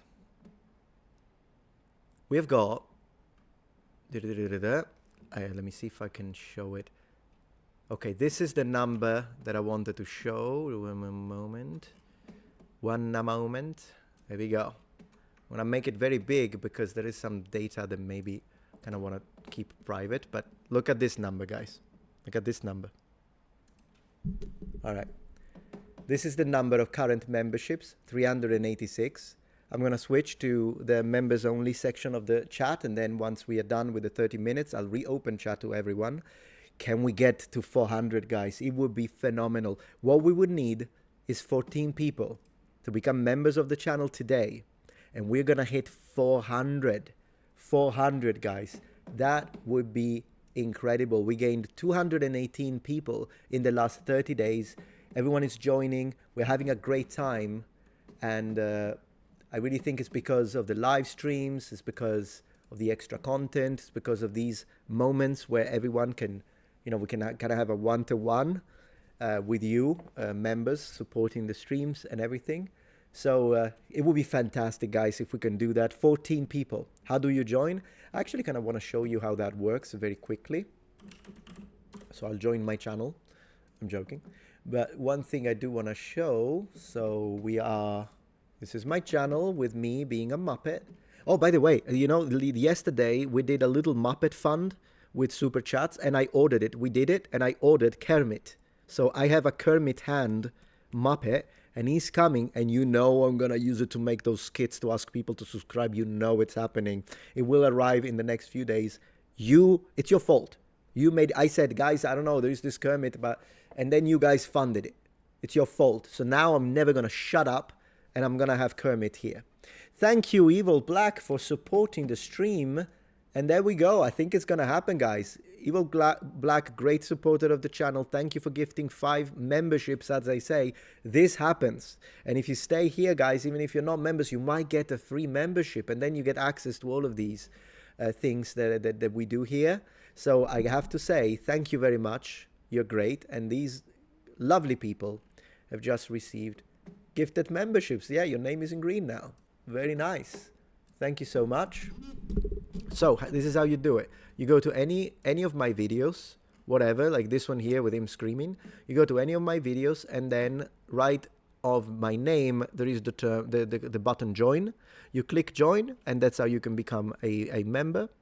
And everything is open to the lowest tier. So I'm not making, there are extra tiers that are a little higher for those who really want to support the channel more, because I appreciate that. But I do not give like different perks, because I like the idea of everyone can access these moments where we interact with chat, the extra member videos, the extra member polls, or the fact that I tend to read your comments that you leave more easily because there is a separate space. You might not know this, but I can just click comments from members and then I get to read them. So there is that. And Daniel Edwards, so good to see you, my friend. He says, praise the Muppet. Yeah, you are one of the reasons, if I remember right, that the Muppet happened. So that was a great win for the community. 5 people just joined thanks to the gift. And now it's only 9 people to 400, guys. 9 people to 400. If you don't see the button join, it's possible that you have to do it through a desktop. I know that some people do it through the phone.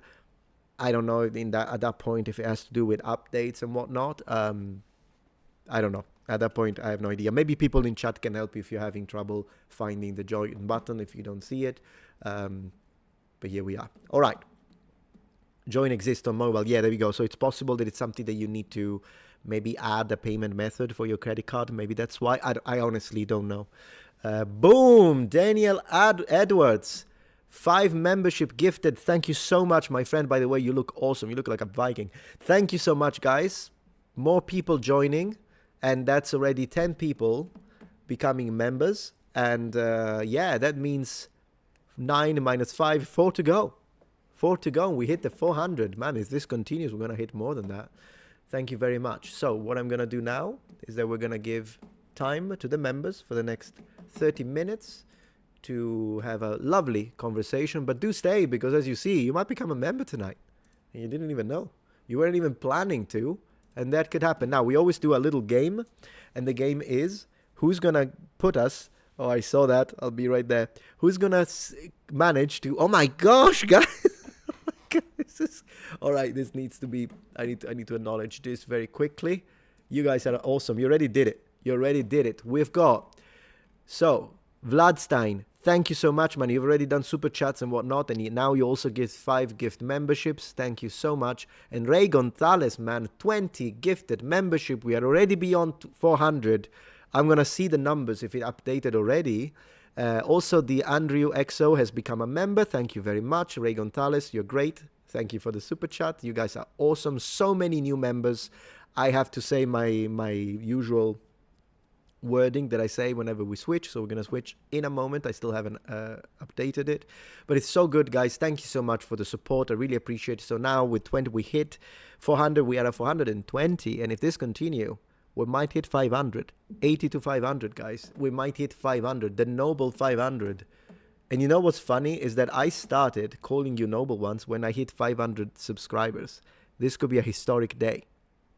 This could be a historic day. So, who's going to manage to get a regular chat in before I click save into the update of the members? We'll read in the name, of course, for everyone to see. In 5, 4, 3, 2, 1. And the winner is... let me move to Twitch, I guess. Well, whatever, it doesn't matter. The winner is... Drop Bear JD, a fellow long-haired gentleman, I guess. He's the winner. So he's the one who got the last regular comment. And Brandon was the first, and he said poop. Fantastic. All right, so now is the time to say what we always say when we begin the 30 minutes for members, and which is... Welcome to the inner circle. Welcome, noble ones. Welcome, noble ones. We're going to have a good time today. We're going to have a good time. Members chat stays on screen for the whole duration. I do want to say that for people who are following me on Twitch, I'm still reading your comments, even if we are doing membership. Members is just that in moments when members are very active, I'm going to give preference to them, but I will read yours as well. In fact, Master Agent says Heroes of Might and Magic 3 such a nostalgia trip. Yes, we're playing it today. We are playing it today. In fact, I'm going to poll which faction we're going to play as. In the meantime, let's have a look what we've got. Thank you, Davey Roy. Welcome to the inner circle, my friend. So good to have you here. We are at 421 members now already. Thanks for the free membership, says Fiery Wacko. So good to have you here. Yeah. If white chocolate isn't chocolate, then skim milk isn't milk. That's a position. Let's debate. Let us debate. I might actually start. I told you I want to start having like people in the channel. I'm gonna have some guests during future live streams soon, and sometimes I'll poll the guests with channel members and Patreons. So there is that. But yeah, it would be nice to start having some debates as well in the future. I just have to prepare because I'm not a debater, so I need to work towards it. But that's gonna happen.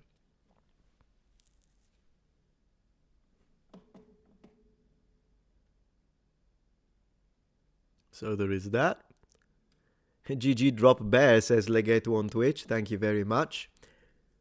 You're a master debater. No, not really. The thing is that debating is a specific skill, and I have been studying for it.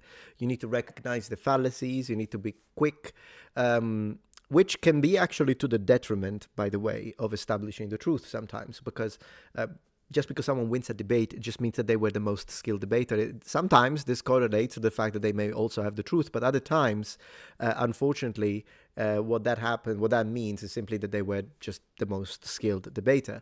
And that's sometimes one of the problems, that when you have the time, like I do, to sit down, prepare your sources, then you know that the sources have been vetted. But debaters, they need to be this quick. Yeah. Don't worry. I will see your super chat very, very quickly. I'll get back to the full thing. Praise the Muppet, we know that one. Metatron, I know it isn't your most appreciated era, but who would you say is your favorite emperor of late empire? Probably Diocletian, but I haven't reviewed both. I would want to review them one by one to give you a proper. For now, I'm penciling in him. So thank you, and sorry for taking so long for reading your super chat. Thank you for your support. My boss studied how to debate 100 people at once. Yes, he's a master debater. That's mass debater. That's incredible, James. For me, I'm interested in just learning one-to-one, to be honest. I would say Constantine, of course, for the Christian thing. Absolutely. I think that's what you mean. But yeah, that would be very interesting. I'm going to read a little bit of this, and then, thank you for your patience, by the way, Colin. And then we'll start up Heroes of Might and Magic in a little bit. We're going to have a good time. Tame, man, I sounded Scottish there. Or not necessarily. 15th century, the Great Vowel Shift still hadn't changed that. So at that time, people were saying tame, and then it shifted. Because initially the pronunciation was team, which turned into tame, which evolved into time. There are 3 stages through the Great Vowel Shift in English. Does white chocolate have cocoa? I don't think so, Benjamin. I don't think it does. But now, guys, I want some chocolate. Luckily, I have some chocolate downstairs. Skimmed milk is chalky water. Goodness gracious. Well, if you're on a diet, though, I guess it's good to have as an option. But yeah, I like whole milk myself. Sometimes even half and half, depending. Chair, you've been silent. What is your opinion on Zahi Hawass? My chair, Veronica? My chair does not like Hawass as far as I know, but I don't want to speak for the chair. What brand chair is this? I actually don't know. I found it. I didn't even order it. I found it in a local shop. They had it, and I said, could you build it for me? They said, yeah. So they built it in the shop. We put it in the car because my whenever I need to transport something big, my father-in-law has got a pickup truck. And because, I mean, I do live in the south, right? So, of course, he has a pickup truck. And then, yeah, we put it on top, and that's that. It was great. Exactly, yeah, that does happen, Benjamin. I like debates. I think they're interesting, but they're entertaining, fascinating sometimes. But yeah, I do prefer making long thought out videos with the sources and everything organized rather than trying to say things, off the top of my head while the person might be trying to strawman me. But I will still try it, I think, one of these days. I get to be green. Yes, Natalie. It's good to have you among the members. We've got 422 members right now. I think we can hit a 450 today. Maybe even hit 500. Could you imagine? Again, this would make it a historical moment. Do you think politician debates are a waste of time, or can voters learn real information? Maybe not a waste of time, but real information during a political debate? Yeah, you have to go and double check everything. What you'll see is manipulation a lot. Sometimes, yeah, some points will be strong, some points are rehearsed, some points are double-checked. Problem is that usually what happens is what you'll notice, what I noticed during political debates, is that when one of the politicians is asked a question, he doesn't answer. He answers with another question, which kind of defeats a little bit the idea of exchange of ideas, but that's what happens. And that's because they're trying to maintain dominance during the conversation.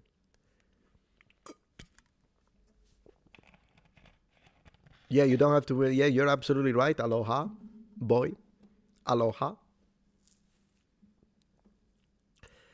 Obi-Wan Shinobi.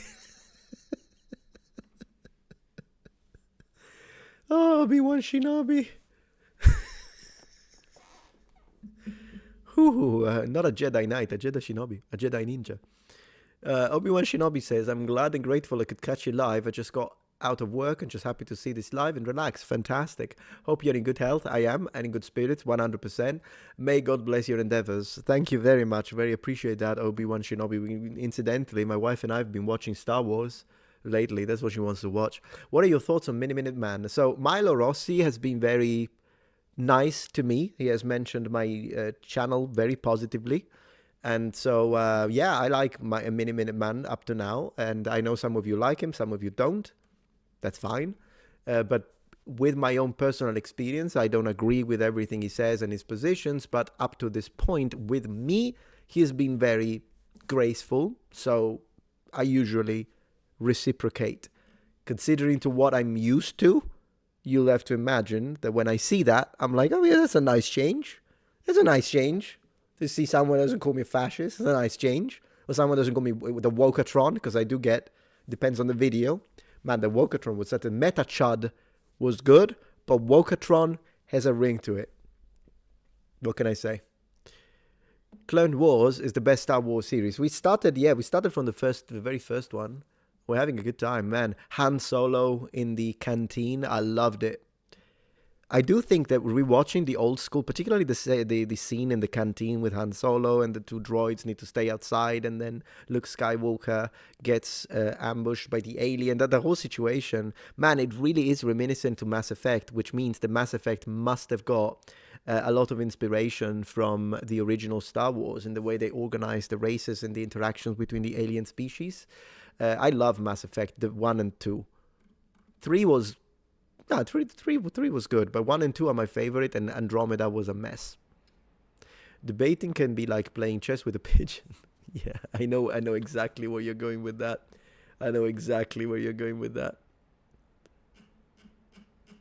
Yeah. The Thrawn trilogy is so good. Thrawn. I don't know what that is. All the Legends films are so cool. Han shot first. You're absolutely right. I know, yeah, when the guy wants to... Yeah, although the guy had...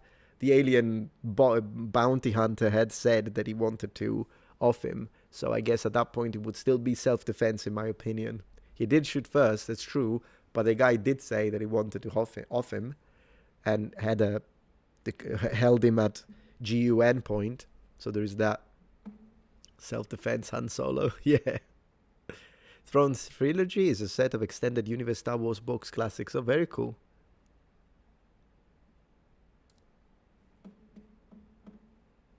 So I couldn't even warn Meta on YouTube because the comments were turned off. Where are the comments turned off, Trumpire?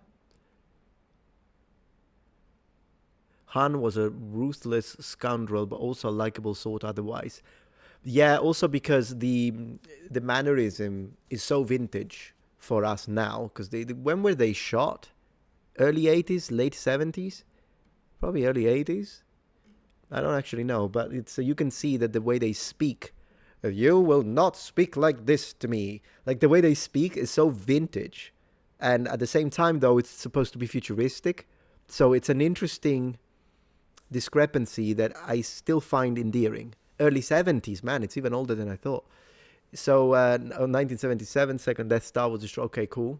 And so I love it because you can tell the way they speak, particularly like Prince Leia, Prince Leia.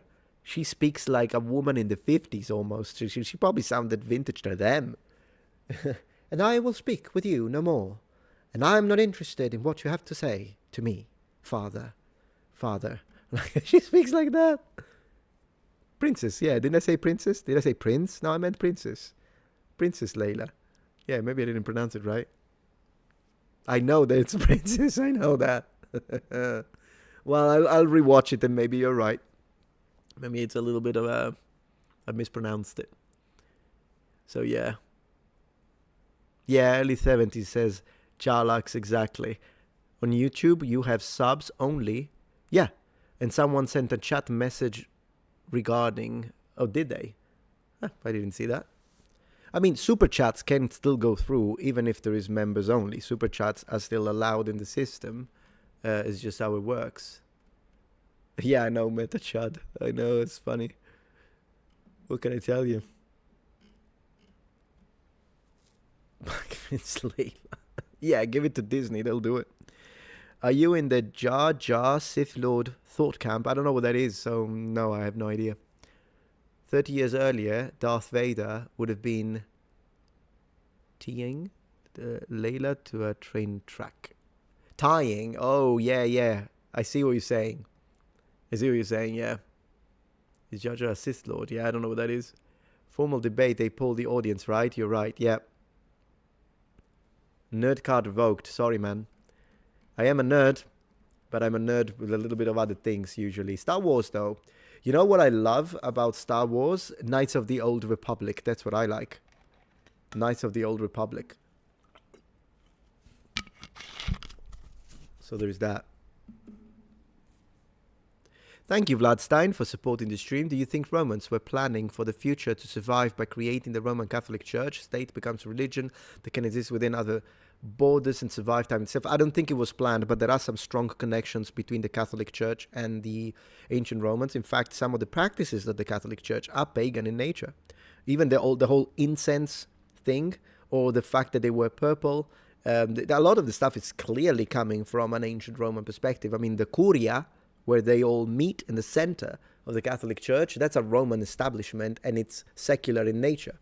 So is there some strong connection between the ancient Romans and their culture and habits and Catholicism? 100%. But did they plan to do this? That sounds a little far-fetched. I know what theory you are referring to. I'm aware of this theory.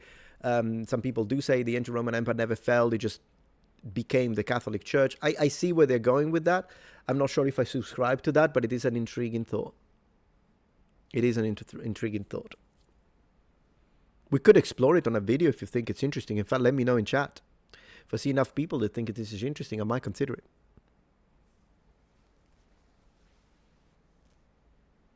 Yeah, Master says the church has a history of adapting other religious tradition to the religion, to easier to convince them. Yeah, that's how you got the 25th of December as the birth, like for Christmas, even though we know that Jesus was not born on the 25th of December. It's a reason, it's an excuse to celebrate him. I don't think it matters. I think Christmas can still be wonderful, but it's not factual. Already my opinion is that Jesus would have been born between 8 to 6 BC, and my money's on 6 BC. But also, if I were to have an idea and suppose a month, I would say April. Definitely not December.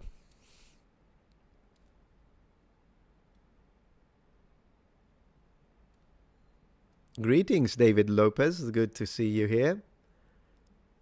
You like okay, I'll have to have a look at that Reddit thread, although then again, usually I avoid Reddit like the plague. Reddit to me is another way to say Yersinia pestis bacterium. That's what Reddit is. But I have to say that I have used Ask Historian a few times, and it was good. So I guess it depends. If you need like, hey, I need to know how you paint miniatures on Warhammer, there are some good subreddits, but a lot of Reddit is disgusting. Did you know that there is a drawing? I don't know if you've ever seen this. There is a drawing of YouTubers that are considered to be white supremacists, and they added me in this drawing. And the drawing looks a little flattering, though. So usually they draw YouTubers and they make them look horrible. So if a YouTuber is a little bit overweight, they make him very fat. If a YouTuber has maybe like a caricature, if a YouTuber doesn't have perfect teeth, they'll do it. Like I saw Asmongold in there as well. I saw Shad. I saw quite a few. And apparently they added me. That's a very hateful subreddit, by the way. But my drawing looked fire. I looked good in that drawing. So, hey, you want to see the drawing? I'll have to see if I can find it. I think I can find it. I'll pull it up. I'll show you. You want to see it? Want to see it? I think I know where I can find it. Let me read this super chat first, and then I'll show you. Since the stola had a hood, did the Romans have a practice of women covering their heads in public, like how Arab societies still do? Well, even early Jewish, it's in the Bible, the idea of covering your hair, like in the presence of the angels, for instance. It's biblical. So I think a lot of Semitic cultures have that idea. It's ancient Romans covering their heads.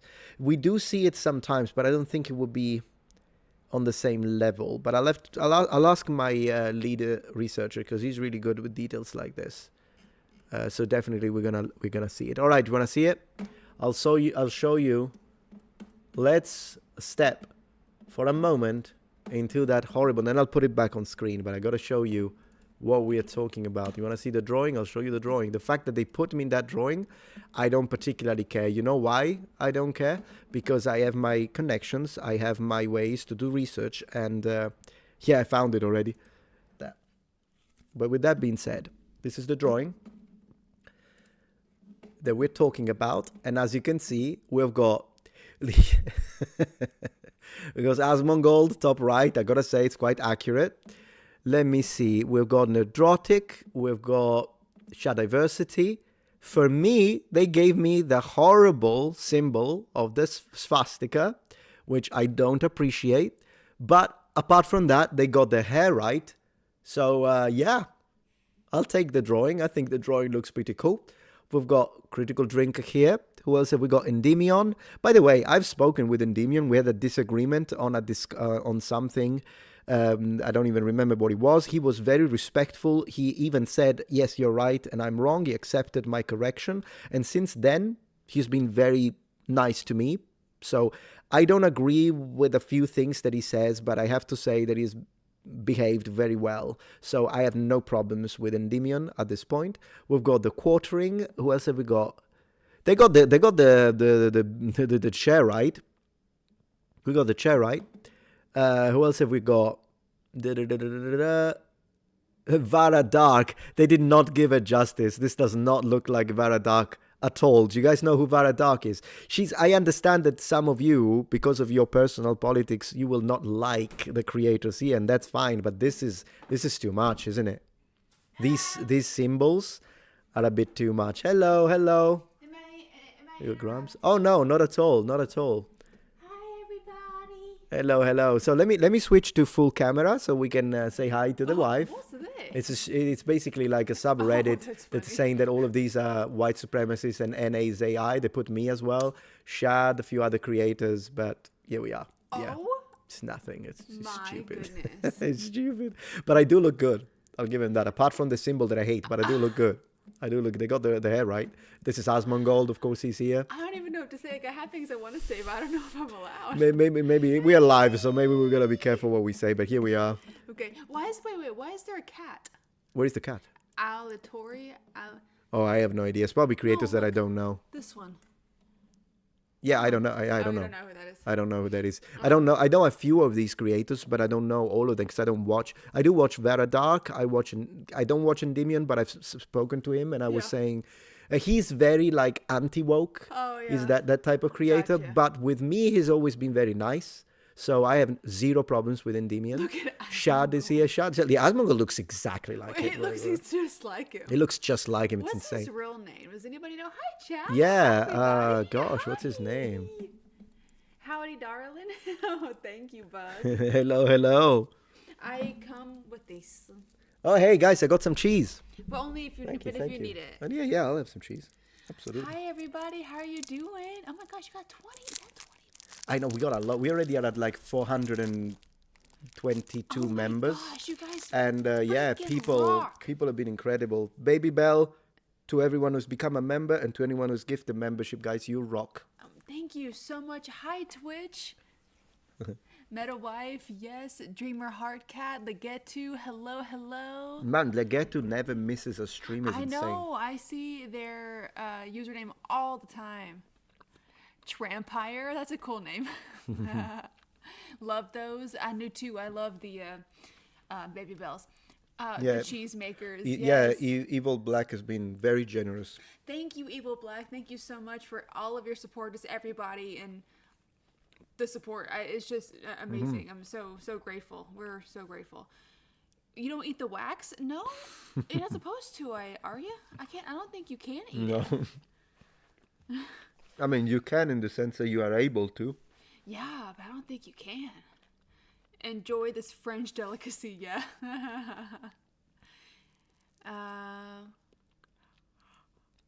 Thank you, the Andrew. Oh, yeah. Oh, sorry. Don't worry. Yawning over Hey, Eggs Ramen, thank you for becoming a member. I want to show it. Thank you so much. Oh, eggs and ramen, man. Yeah, I know. Ramen is so good. I love ramen too. Thank you, Eggs and Ramen. And usually I keep the chat here on screen where Yeah, for thank you members. so Ooh, much. sorry, I need to put top right though. Nope. Sorry for that. So here we are. Thank you, Eggs and Ramen. Really appreciate that. And so we are at 423, guys. 423. Yes. Yeah, Mike was Hi, in focus. David Roy, David Lopez, saludos a todos. See. Thank you so much, guys. Let me have a look. Need white chocolate now. We've been speaking about chocolate. Have you? Gosh, do we have any Ritter Sport? Well, maybe I shouldn't spoil my dinner by eating chocolate. yes. Maybe we got another member. Thank you, Axe, for becoming a member. Thank you And so at this point, much. I'm Oh going to my say it gosh. again. 1 second. Welcome to the inner circle. Oh, sorry. Yeah, go ahead. Anything, yeah? You can say the same thing. think about it. Yeah, well, Your voice was already monstrified. Oh, okay. Well, it was a cute month. Yeah. Picking up Age of Empires, which do you recommend? 2. Start with 2, if you don't mind 2D graphics. 2 is great. Lovely filter. Yeah. All hail to the inner circle, which now is 424 people. That's so many. Hey, Alexander, 425 guys. Thank you you so much for guys. You joining. guys We're are gonna hit insane. 500 tonight if we continue like this. This is I mean, great. hey, don't threaten us with a good time. I know, but I loved the name Obi-Wan Shinobi. It is a cool name, isn't it?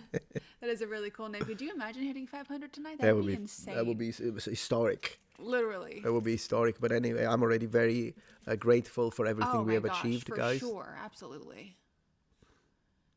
You'll get your 1 million subs, David Lopez. We really hope so. Growth has gone up again, and I really appreciate that. So people are subscribing. That's fantastic. The videos are doing well right now because we had a terrible decline in new subscriptions, but then now it seems like we are almost past it, and that's thanks to you guys. Vote Shal says you need to read something with that filter. You should read something. Yeah, here. yeah. Let me have a look. What have we got? Just in the meantime, let's see. Oh no. Oh, so Abel Black, have you seen Darth Vader's samurai armor? I don't know if you've seen I have. I It's pretty cool. just started watching Star Wars, okay? Yeah. Okay, listen. Better late than never, I know. Go ahead, you do that. I just wanted to acknowledge. Thank you so much, Justin Bayless, for becoming the 426th member today. Thank you, Justin. But no, you've seen Star Wars. Have you Yep. seen 4, 5, and 6? Have you seen 1, 2, 3? I've seen everything. Yeah, I've watched all of them, even Not the the new remakes. ones, not Yeah, like- the old ones. Yeah. No, not the new ones. Like the ones that came out a few years ago. Not those. Not those. Yeah, no, So the old you've- ones. Yeah. Yeah, so you've Yeah. seen 4, 5, and 6, and 1, 2, 3. Yes. Okay. So I have started. Solo leveling. I'm watching Solo Leveling. It's so good. Thank you, Hussein Safia, for sending 5 Metatron gift memberships. We hit 430 members, guys. And the Takahao, Tamlang, Mr. Wolf. Hello, everyone. Welcome, Jetski. My goodness, you guys are insane. Mr. Wolf, I'm going to give it to you. So I want to let her finish a sentence, and then I'll read something from the box. I'm literally just rambling. Okay, anyways, I'm watching Star Wars for the first time, and I'm starting with 4. That's what everyone told me to do. Yeah. To start with 4, and then do 4, 5, 6, Yeah. and then do 1, 2, 3. I don't know why nobody likes 1, 2, 3. I don't know. Or if people were talking about the new ones, we don't talk about those. The new ones, I want to watch all of them. So even Clone Wars, I feel like that's a spin-off, but I know Clone Wars. Some is people a say thing it's too. not very good, but I'll still watch it. I don't remember. It's been I too just want to long. watch the whole thing all the way through, and then I want to watch The Mandalorian. I want to watch this new TV series they've come out with. Absolutely. And Devil Ray on Twitch. Yay, Solo Level is very good guilty pleasure. Yeah, Solo Leveling. You know what? I really love the animation. It's so Yeah. pretty. It's a really nice anime. I think the story is a little, but it's really fun for vibes. People say that Clone Wars is good on Twitch, so we'll have to. Clone Wars is peak as well, so people like it. We'll have to watch Yeah, it. I've never seen any anime character have plot armor the way Jinwoo has plot Yeah, armor. you told me that. Yeah. Yeah, that's funny. All right, we need to do this for Wolf, Mr. Wolf. Let's I'm go, gonna do Mr. it. Wolf. Are you ready? Are you ready? I'm gonna put in this, and I'm gonna read the first thing at random from the box in 3, 2, 1. When Erathia's king is murdered by traitors, he's resurrected as an undead warlord who leads a ruthless invasion of his former kingdom. Little resistance is met until his daughter Catherine, Queen of Enroth, returns to her homeland, commanding an army of elite Enrothian warriors. Okay, wait. Oh, sorry. How was that? That was epic. They liked it. Yeah. All right, it's your turn. What did you want to say?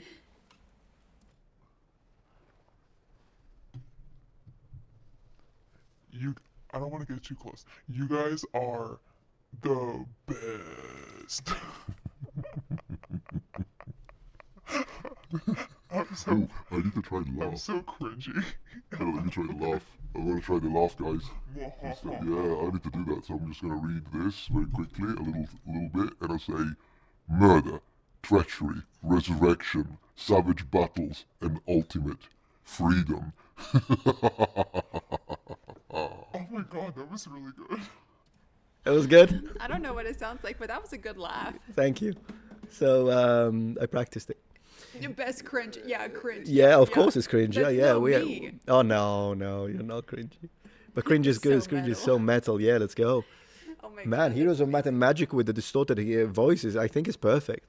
I wish I can. I don't know what it sounds like. Oh, you will we'll Yeah. replay it, and but yeah, it sounds really good. The Metatron, that's me. By the way, I've given them 2 dad jokes. I need another one. So, and I have it right here. I promised them. Could you? Dad jokes. Yeah, could you pass me that helmet very quickly? Okay. Thank you, because it's for the dad joke. You Alright. ready, guys? Oh no. I need this to go to sleep as my part of my pajamas. Do you know why? It's the only way to get a good night's sleep. Oh my God. Good night's sleep. Yeah. Here we go. Said he loved it. David Lopez loved it. Yes, the 3rd dad joke today. It is what it is. Legato says dad jokes are excellent on Twitch. Yeah, I agree. Oh, that was great. So, yeah. I want to tell chat that I don't know if anybody here has read the Red Rising series by Pierce Brown, but I read books 1, 2, 3 like a couple months ago, and tonight, babe, I just started the 4th book. Oh, okay. Because it's like 2 trilogies. It's like the first trilogy, and then the second trilogy follows. It's like 10 years in the future, and it follows like the next generation. Right. And I started the 4th book, and I'm terrified, but I'm also so excited. But I'm terrified. that I'm sure you like it. Everyone's gonna die, and I'm so scared. Yeah, let me read this comment. Language. I get annoyed with those who like to play with the definition of words because I've told recently that I don't have a wife. I was told recently I don't have a wife and marriage anymore. I have a partnership. Oh, please. Yeah, it's nonsense. It's a marriage. It's a marriage. If you're It's a married, marriage. you're If you're married. married, you're married. That's it. Yeah. Now, if people want to use the word partner, I think they should be free to Yeah, do it's it. whatever As you long, like. yeah, as long as you don't force it onto me because I'm gonna say wife. Yeah, but like, if it doesn't matter if you have the piece of paper that like Yeah, says it's that a you're marriage. married, you're married. Yeah, exactly. Absolutely. I agree. So, I guess, but then again, not necessarily, Luis. I guess some people use it, and no problems with people using that. A lot but of like straight couples that still use the word partner. they do, yeah. It's Absolutely. I guess it's one of those things. I guess it maybe may lead to a discussion about political correctness, which I don't necessarily want to go into. But at the end of the day, I say, I'm a freedom guy. You say whatever you want, but don't come and mess with my freedom and the way I like to express myself, and then we're good. I'm a simple man when it comes to that. I'm a simple man. So, yeah. Let's see. Knights of the Old Republic. Yeah, that's one of the, Nicholas says, one of the best games. Dream Hardcat, you don't like, you don't care for successive Generation series. Oh, no. Well, okay, the only thing is that I don't know for sure what this is about. Like, I'm going into it very blind. I just know that I don't think it follows the next generation because they're 10. Yeah. It still follows Right. the main characters of the first series, like the first trilogy. I say yeah, but I don't know what you're talking about. But it just so happens that, like, I can't spoil it. No, don't spoil it. No. Just don't spoil It it. still follows the main characters of the first trilogy, but it's like 10 years in the future. Hi, Baron. Hey, Baron. So good to have you here. We're about to play Heroes of Might and Magic, my friend. Really? Oh, yeah. I'm going to Oh. start Heroes a little bit. I'm going to have some good time Wow. playing Heroes. And in fact, I was thinking of Wait, is starting that at another 8:30. 20 up there? No, it's the previous It's the one. same one? Yeah, it's Oh, it's okay. the one from before. Yeah. Yeah, we are at 435, I think, if I Oh, I remember get correctly. too attached to the main character for sure. Oh, yeah. And the side characters, sometimes side characters can be even better than main characters in certain books. Mm-hmm. Anyways, I'm going to go. Okay, but thank you for being here. I appreciate Okay, that. bye. No. Yes? The board of directors says thank you for joining the stream. Oh, Yeah. thank. So thank you. We got the board of directors, Yes. guys. Oh yeah, absolutely. I'll be sure to let them know. Yeah. Okay, yeah. Thanks. Bye. Very nice. The board of directors says that you guys are incredible, and I can't curse. So I was gonna say something else, but I can't. You guys rock. Yeah, and you're y'all are Muppets. amazing. And you're Muppets. Always Muppets. Oh, don't watch Gundam. Oh my god, don't tell me that, because Gundam, yeah. I It wanna was very watch well. It Gundam. was very popular back in the 90s. Gundam was like lots of people liked it. Yeah. When I was in school, I remember that. So yeah, very nice. Very nice. All right, I'm gonna start heroes. That's what I'm gonna do. I'm gonna check metrics. Let me check the metrics very quickly. I'm also reading a book Yes, called good. Dark Matter. Uh-huh. Okay, never mind. I don't need this. Okay, bye. What was this? Bye. Thank you for being here. See you later. Yeah. Okay, let me open Steam. Let me open Steam very quickly. I know that the one on Steam is not the best version. I tried to work the one with good old games, but I still haven't managed to install the HD mod, so it's fine for an occasional. It's not the best. It's not the best. I'm not encouraging you to use the one on Steam. The best one is on good old games. And now that we have said that, I'm going to share my screen in a minute. 1 second. And I need to make sure that the volume is not devastating. Sorry for the... There we go. She came and went like the wind. Yeah, she always joins the things, and then she likes to go and read. Okay. Oh, what happened? Did it crash? No, it didn't. Okay. So I just need to make sure that I have... Yeah, this is good. Oh, yeah, I have it on... I have a lot of games on GOG. I think Good Old Games is the best version. I just had some problems streaming it, that's all. All right, let me get the chat over here so I can still read it. And we're gonna open this. Let's see. Okay, let me see if it works. Just one moment. Sorry about that. I think I need to remove the full screen. Moment. Working on it. Working for you guys. Da, da, da, da, da, da, da. I'm trying to find... Let me share my screen very quickly. Okay, so as you see, it kind of goes down, and I think as long as it stays up here. Yeah. Can you hear the music? Welcome to Heroes 3, my friends. I promise you. So let's go for a single scenario while I read chat. And soon chat will be open again, by the way, because we're almost done with the 30 minutes. Absolutely, it's Magica. Thank you very much. Is there a Metatron Discord? Yes, there is. Usually Baron puts the link, so if you can do it, Baron, I would really appreciate it. Do I have Robotech? No. Let's game. Let's do like one of the good scenarios. How about bury a treasure? The Titan's Gladius has finally been located after... Yeah, this could be cool, but let me see the advanced options. Yeah, let's do this one. Thank you, Baron. I really appreciate that. Also, the link on Twitch, Baron, I appreciate. Thank you very much for your help. I'm gonna be blue. Alright, so we got Castle, Rampart, Tower, Inferno, Necropolis, Dungeon, Stronghold, Fortress. Who do we play as, guys? You know what? Oh, yeah, I can't leave this page, otherwise it reduces it. Oh, phonetically is... Smile Ichka. Smile Ichka. Cool. Thank you. We could play elves. I think elves is one of the options, guys. So Rampart. Castle is always fun because, you know. And then I wouldn't mind Greenskin. Necro we played last time, so maybe I'll pass on Necro for tonight because that's what we played the other day. But I wouldn't mind Greenskins. Inferno could be a challenge because, I mean, Inferno is kind of weak. But it could be an idea. What do you guys think?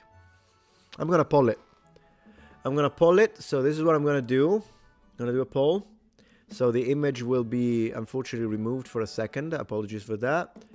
But I'm gonna poll it. I'm gonna create a poll. So 1 moment, please. And there we go. Start a poll. Which faction we could do? Rampart. What is it called with the green skin? Is it Fortress?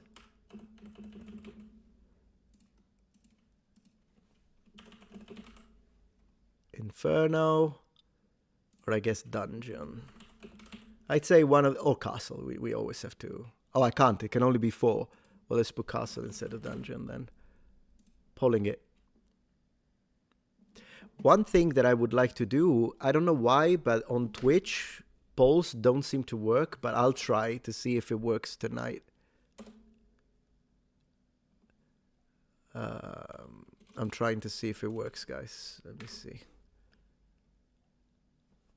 Although then again, I mean, I always game on Twitch. Yeah, I click open and it doesn't open. I really don't know why polls don't work on Twitch. So on Twitch, I'll have to ask you to just vote with a comment. I hope you don't mind. I apologize for that.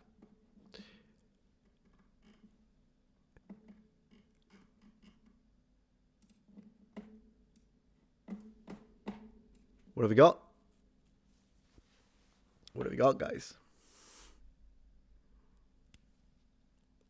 You know there is a way. Yeah, it's /poll. That's how you do it on Twitch, but I do it and it doesn't work. I don't know why. It's just one of those things, I guess. Yeah, we are at 435 members. And I'm rolling a celebratory blunt. I appreciate that. Thank you so much. Yeah, I'm very glad so many people joined members tonight on the channel. I really appreciate that. Hey, seems like I'm going to play Inferno. We're going to go with demons tonight, guys. Let me see how things are. Very cool. So in the meantime, do remember everyone who has become a member tonight. I'm going to switch back to regular. Then we'll do maybe a little ending with members again. But do remember that every Friday is full stream for members with occasional openings. It's kind of the other way around. We do that. I'm going to open chat in 5, 4, 3, 2, 1. And chat is open. I'm just going to close a few tabs because we don't need them. Okay, and I'm going to share my screen again because we want to see chat. So Twitch, put it back. And the winner is Thunderwig. Man, you're always one of the first to hit that. You're very good with that. Very good. You were the first one. Thank you very much, everyone, for becoming members of the channel tonight. Really appreciate that. We love you here in Egypt. Thank you, Epistemology. I appreciate that. Very cool. Do you guys eat couscous in Egypt? Because we do in Sicily, and I know that there are areas in North Africa where people eat couscous, but I wonder if you do in Egypt. Let me know. Yes. Oh, that's nice. I love couscous. More than Hawass.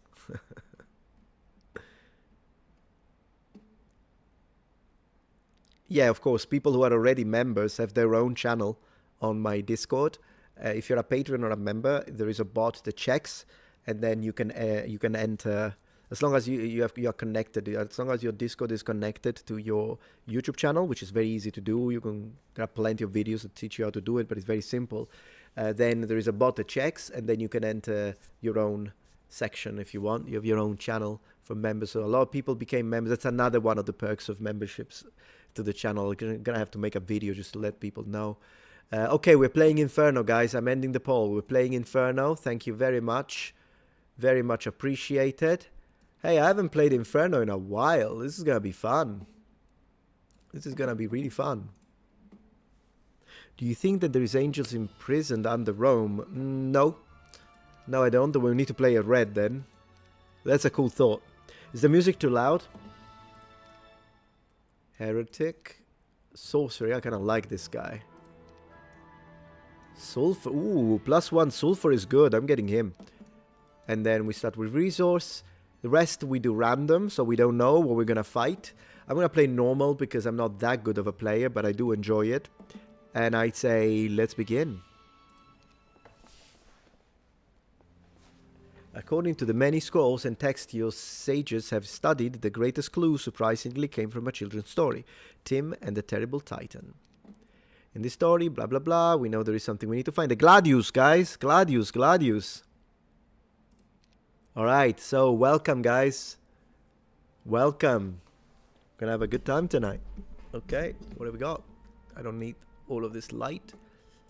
Let's have a look at our... Wow, look at that, man. There is something about this game, isn't there? Music good?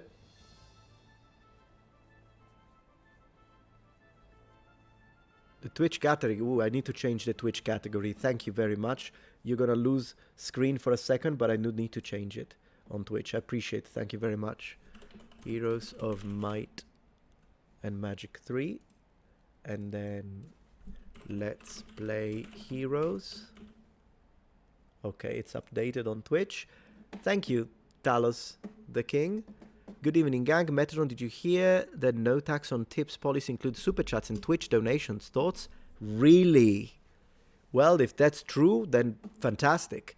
I'll have to make sure I remember it next time I do my tax return that those are not taxable anymore. That's very nice to know. It is a masterpiece, you're right. All right, I'm going to start by building a little bit of a economic backbone. I'm going to go the Roman way, so we're going to build the town hold. We get 1,000. Lovely. Man, we got some sulfur right there. Crystals, that's a very generous map. Advanced build. Hey, where is my eagle eye? Come on. I'll go for... yeah, let's level up quickly. We got some sulfur. By the way, if the HD mod wasn't here, well, I mean the HD component wasn't here, this is what it would have looked like. Just to give you an idea for those who want to remember, this is what it looked like back in period. So it still looks good. I think like it looks good. Still looks good. All right. So, but I do want to use the HD for now. No, it's not, sorry, it's not an HD mod. But yeah, of course, it's just the textures that are updated to HD, that's all. It's still old school. And I think it looks good. It looks good. All right. I love this game, but there is a lot of nostalgia. All right, so we've got our production of ore, which as a child, I thought it was stones. Because I didn't know what ore meant in English anyways. All right, and this was not localized, if I remember right. What are we going to build? Can you see that? Can I see what? Time to keep better track on that. I don't know what you're talking about. Oh, yeah, you mean the Twitch stuff, yeah. At Vladstein, did you see it now? I'm sorry, see what? Oh, Ligia, you guys are talking. Sorry, apologies. Apologies. All right, what are we building, guys? Citadel would increase production of creatures, but maybe we need some gogs. Okay, let's recruit them. I like them because you can attack at a distance. Let's go get them. Are we gonna survive? I need to build additional pylons. Wrong game. Alright, now we've done that. I'm gonna upgrade and get Magogs immediately. Because this way, I like doing that usually. Because this way I can attack from distance and deal a lot of damage. Then the rest of the money will be to build the economy. That's what I'm gonna do. Alright, we're gonna produce our own wood, which is always nice. Okay. Bing. Thank you. Let's go fight. Let's go fight. I'm sorry that YouTube blocks the Discord link. Well, for now, I guess... What could we do? I can try and address it, but it's kind of difficult on chat because I don't actually see it. So I don't know if I can address it now. Sorry about that. Maybe, let me see if I can do it. Yeah, there we go. I'll do it because YouTube is not going to block me. So you are going to give me a second, guys. YouTube shouldn't block me. That's the Discord. Thank you, guys. Back on the game. Yeah. I want the Citadel because, okay, so to build we need Mage Guild, Market. Okay, so let's do Mage Guild. So we also get a little spells. You're very welcome, Vlad Stain. Alright, so we need to get... Good afternoon, Melanie. Good to see you here. Let's upgrade. Are they already upgraded? We got some spells. What are we going to build? The Marketplace and the Blacksmith. Let's do the Blacksmith for now. Let's go. Well, it's day 5, so I don't want to go too far away. Let's explore a little bit, and then we can re-recruit. Ooh. Alright, we'll have to attack these goblins and attack these harpies. We'll do that on day 1 of next week. We'll take care of both, so we get minimal losses because we'll have more powerful troops. Sounds like a plan. It sounds like a plan. Marketplace, please. Yeah, it's a good game, isn't it, Kingzilla? Okay. Hey, City Hall. So now taxes. I don't know how I tax demons, but I tax demons and they pay 2,000 gold a day, which is lovely. Let's recruit these Muppets. You know I'm going to call these Muppets for the entire game. You know that, right? There's nothing you can do to prevent me from doing that. And now we can't afford this because we need to start building this. It's fine. All right, let's recruit. It's day 1. Magogs, Muppets, and we're good to go fight. I should probably turn on a little bit the filter when we, since I'm playing Inferno, I should probably have the filter on, shouldn't I? All right, let's fight the goblins. Muppims. You became a medieval reenactor because of this game. I totally understand that. Alright, goblins. Here's the wrath of hell. How about that?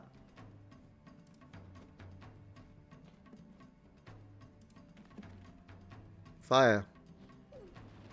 I'm surprised they resisted.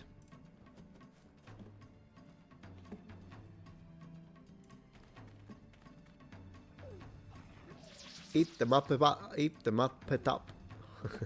Couldn't even say it. Boom. No losses, guys. No, yeah, it's turn-based strategy with hexagonal. Luckily, this one had hexagonal thing. Then on 5 they went for squares for whatever reason. Good. That was a good fight. That was a good fight. Okay. I want to take care of the harpies now. That's a lot of harpies. I was not expecting that, but we should still manage. Oh, that's great. Ooh, you'll see why I'm happy about this. I'm very happy about that. Do you know? Heroes of Might and Magic 3. Do you know? Because these guys have an area of attack. Check this out. Boom, harpies. Woohoo! Down you go. Time for some Age of Empires. Yeah, I should play some Age of Empires one of these days. That was nice.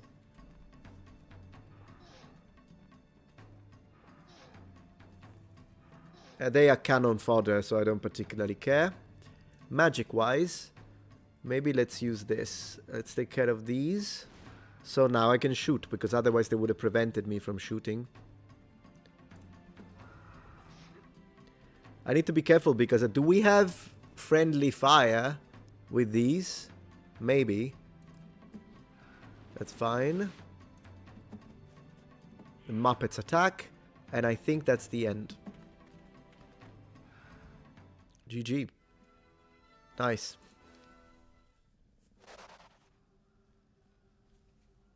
Alright. Let's build. How are we doing with money here? We want the capital. Let's build a castle. Boom. Now we have high defenses. That's nice. Money, please. Thank you. Thank you very much. Lots of pikemen. I think we can take care of them, but I would rather take it. You know what? Let's get a second. Is it too soon for a second hero? Probably not, but we'll do it in a little bit. Yeah, I want that first. Alright, I want the capital. We don't have the money. Next turn we will, so I'm gonna skip this turn. Unless this is inexpensive. No, this is expensive. Anything inexpensive? Yeah, this one is inexpensive and it gives me... Yeah, I'll get this. Nice. That's a beautiful building. Reminds me of the old school Populous 2 for some reasons. Leveled up, thank you. Wisdom, please. Yeah, this stuff we can get with the secondary hero. This, though, I want to visit. You can't teach me, damn it. Alright, let's start making our way back. And Dwarf Fortress, anyone? In the Heroes 5 you can play as the dwarves. Capital created, we now make 4,000 gold every turn, and that's a lot of money. That is a lot of money, my friends. So due to the fact that now we make good money, I'm gonna make a second hero. Inferno, ooh, this guy looks great. Xeron, Heretic. I mean, she's cool too. But she's different race, so I'll go for him. Let's upgrade these guys. Now we can focus on the military. So I'm going to... Birthing pools. I'd like kennels, but we don't have the money right this second. But we'll make the money. Let's wait this turn. Out. You never played Heroes 3? It's really good. Okay, so they're gonna meet, and I'm gonna give the Magogs to this guy. We're gonna give this, and then we're gonna split like that. 56, now that's a good number. And now we don't have to necessarily come back home. We can come and attack the pikemen. I think we can take them. May the humans be damned.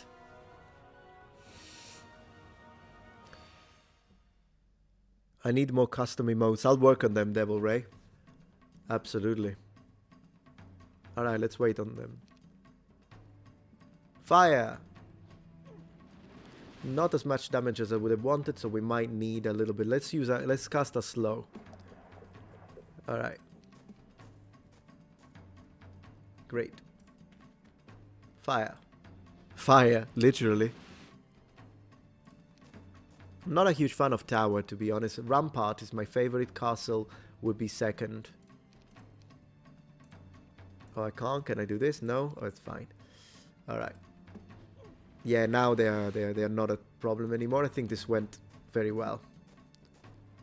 Finish them off. Eaten away. Yeah, this is going great. Man, slow is a powerful spell. GG. No losses. I can't wait for the new one, says Melanie. Olden Era. I'm looking forward for that one too. Looking forward to that one. Basic diplomacy. Yeah, I'm very diplomatic demon. Have you ever heard of that? Knowles, 1-2. Run away? Yeah, you may run away. You may run away. Thank you. We got production of crystal production. This is going very well. Walking Dead. Let's take care of the undead. And that's this turn. Maybe these. Just 1,000 gold. We can pay 1,000 gold.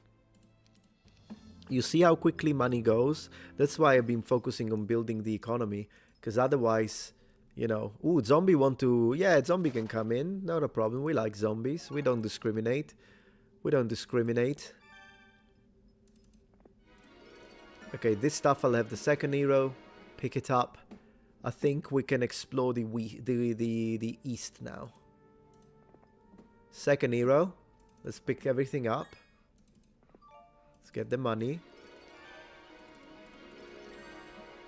Man, I'm having a great time. Just like back in the day. Heroes 3, my friend. Kelvin. Okay, so I wouldn't mind a resource silo because it gives extra mercury and we'll need it. But I'm tempted. I really want the demon gate. I'm getting the demon gate. I need it. I need it. Because now I can make these. And they look like Redditors. That's exactly how I imagine a Redditor to look like. It's exactly like this. Look at the face of our Reddit. This is definitely someone who just spends his entire afternoon subreddit. There he is. There he is, guys.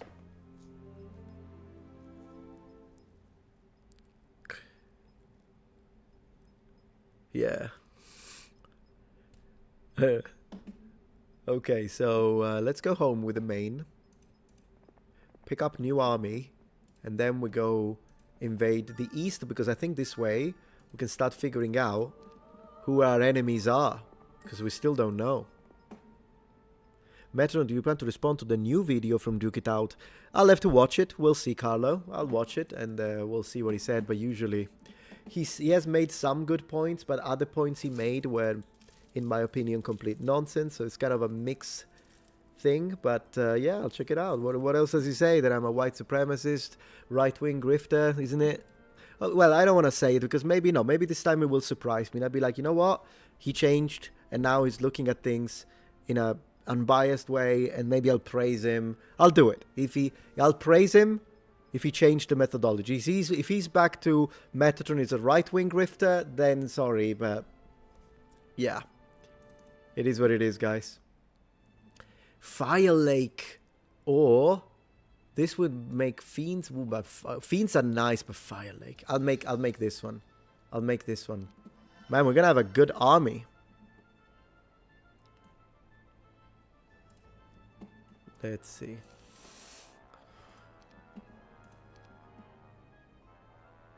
I'm a Muppet supremacist. Exactly, Baron. Yeah. Alright, so...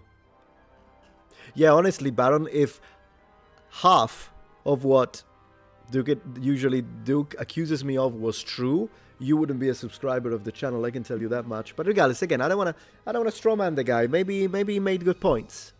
Because Carlos says he showed an article saying that the Woman King was rejected by multiple studios for having too black of a cast. Well, we'll see. Well, I mean, why? I mean, Woman King is set in Africa. I wouldn't have a problem with that, with the cast. My problem was not with the cast. I had other problems with that show, and I did double down, if you remember, on my position. So yeah, we'll see. Okay, boom. We got some good demons, guys. I could upgrade and get even stronger demons. Or we could get some kennels. Or Fire Lake. But Fire Lake, unless you have good numbers. Let me see. We're doing very well with resources. I'm upgrading the demons. So from subredditors to full redditors. Boom, there you go. That's like when a redditor owns the subreddit and they do the management and stuff. That's what they look like. The zombies can stay here for defense, just in case, just to have something. Sounds like a good idea. Okay, nice.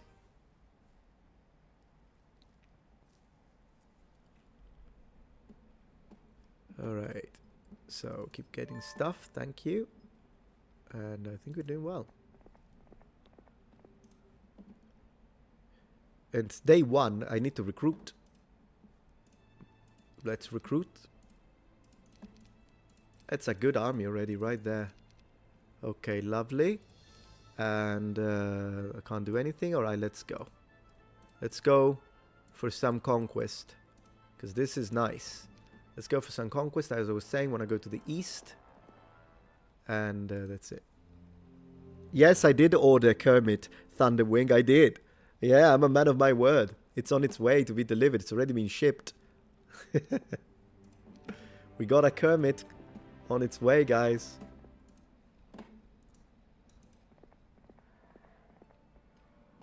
And they want to join me. Yeah, sure. I'll have them join. Man, everyone wants to join me. What can I say? You know, almost 1 million subscribers, I suppose. Reflects on the game, maybe. Alright, give me the Fire Lake. Oh yeah, I can't afford them for now, that's fine.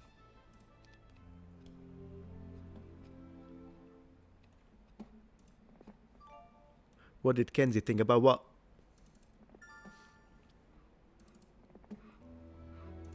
Okay, we got the ship, so we can go conquer. And let's take care of these whites first.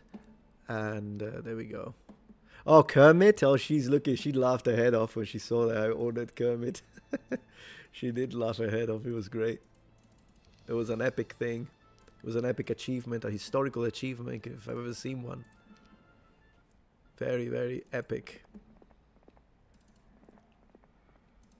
Why can we not? Oh yeah, with the money. I mean, we have so many resources. I could sell something for money, but maybe not right now. Okay, so you give troops. Thank you. We got the 2 little demons. Are these guys gonna give me trouble with my morale? What do you guys think? Let me see. Morale, basic diplomacy, intelligence, wisdom. Because I could use them as cannon fodder. Yeah, sub count is going back up, absolutely, Baron. Seems like it's working, which is great. I'll leave them here. If anything, we'll lose them quickly. It doesn't matter.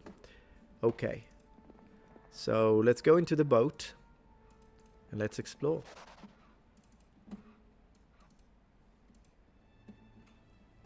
Candles, please. Ditch the hounds. Yeah, if needed, we'll do it. It doesn't matter. I don't have that many. Sounds good. Could be, Baron. Yeah, it could be. Aha, we got good morale. All right, I'm ready. I'm ready for it. I'm ready. Ooh, there is another ship, guys. There is another ship. We're gonna have some war. We're gonna have some warfare. You just wait here so we can get more troops, and then. I don't think I need this, but what do we need for this? A lot of mercury. And this gives mercury. All right, let's get it. Yeah, the money. Exactly. So money is a problem. Very in the morning here. Don't make me wake up my neighbors from laughing too hard. Okay, Devil Ray. That's fine. All right, let's go. Let's have a look at this island. See if we can attack someone. And we could upgrade a lot of things. And I'm gonna... What do we need for this? Magic guild tool. Yeah, let's do it. Nice.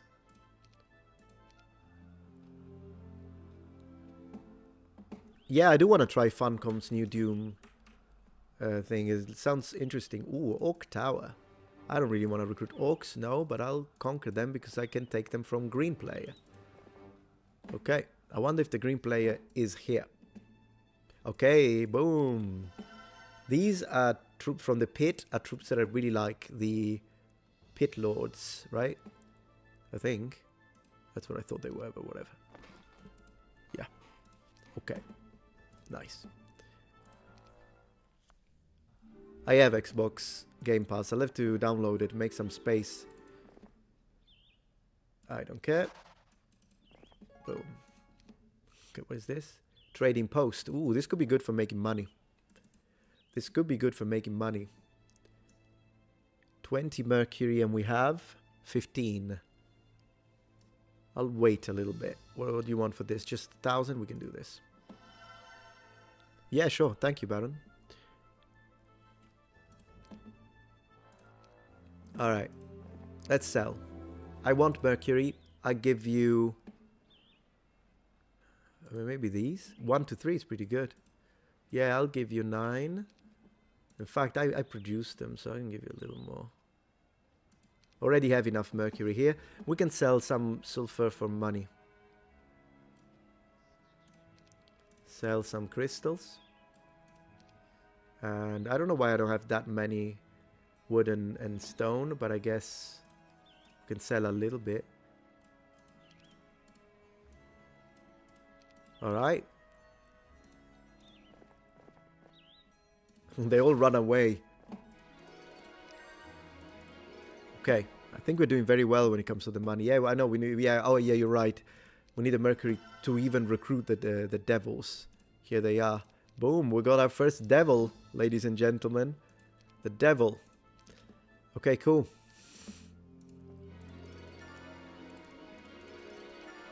Alright. We're having a nice exploration here.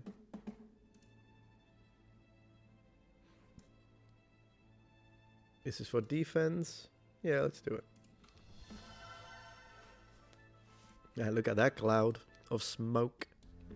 XP is more fun than money. I'll start getting XP in a little bit. Ooh. That's the enemy, guys. That's the enemy. Let's see if they come for an engagement. Let's see if they are... See what they do. And what they are. Which was an interesting thing that I want to know. What race are they?